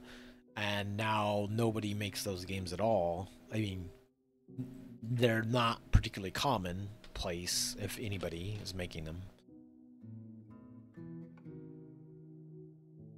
And they've sort of been turned into other genres. Like you've got things like what's the I'd have to look that game up. There's the game that's sort of like a 1v1 point by battle system where you're like it's like not ballistics, I don't think. It's the game where you have point by, you sort of build a squad of various sort of RTS units, and I believe they just play themselves. It's almost like tabs, totally accurate battle simulator in that sense. But it's around building like robot units and mechs and flying.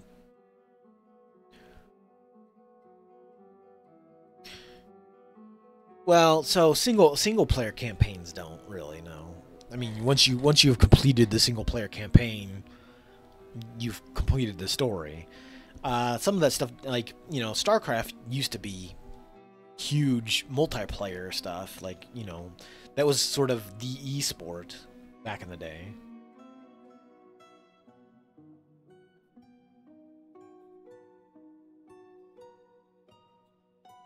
But again, people's tastes have moved on, people's interests have moved on. People who played those games, just kind of got burnt out of them at some point. They're just like, we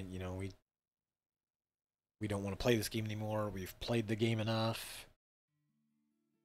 There's just not. There's just not the desire for it or demand for it.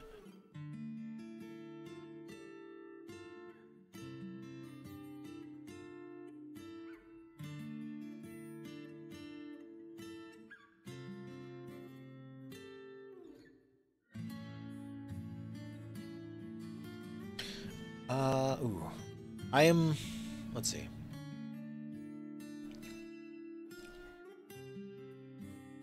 I think I will take a bit of a break on this.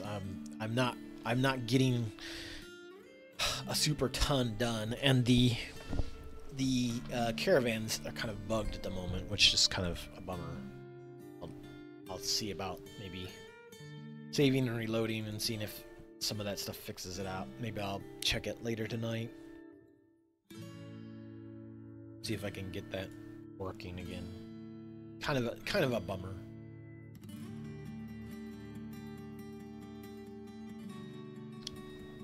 The Trundle can come across the ocean and like had the weird goof up with their trade getting goofed up, so maybe I need to sort out some. Maybe I need to move the trade depot again. Find a different place to put it.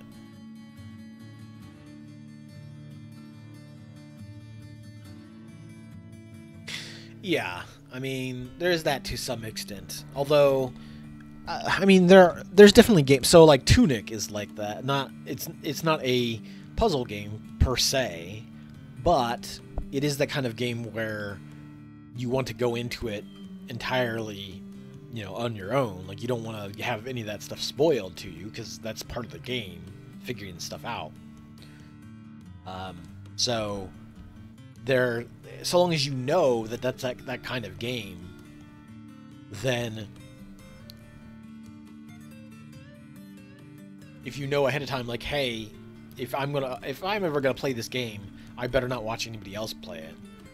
Then you know not to ever go mess around with that sort of thing until you've played it, and then you could go, now I want to watch other people figure out what I figured out, or see how they figured it out.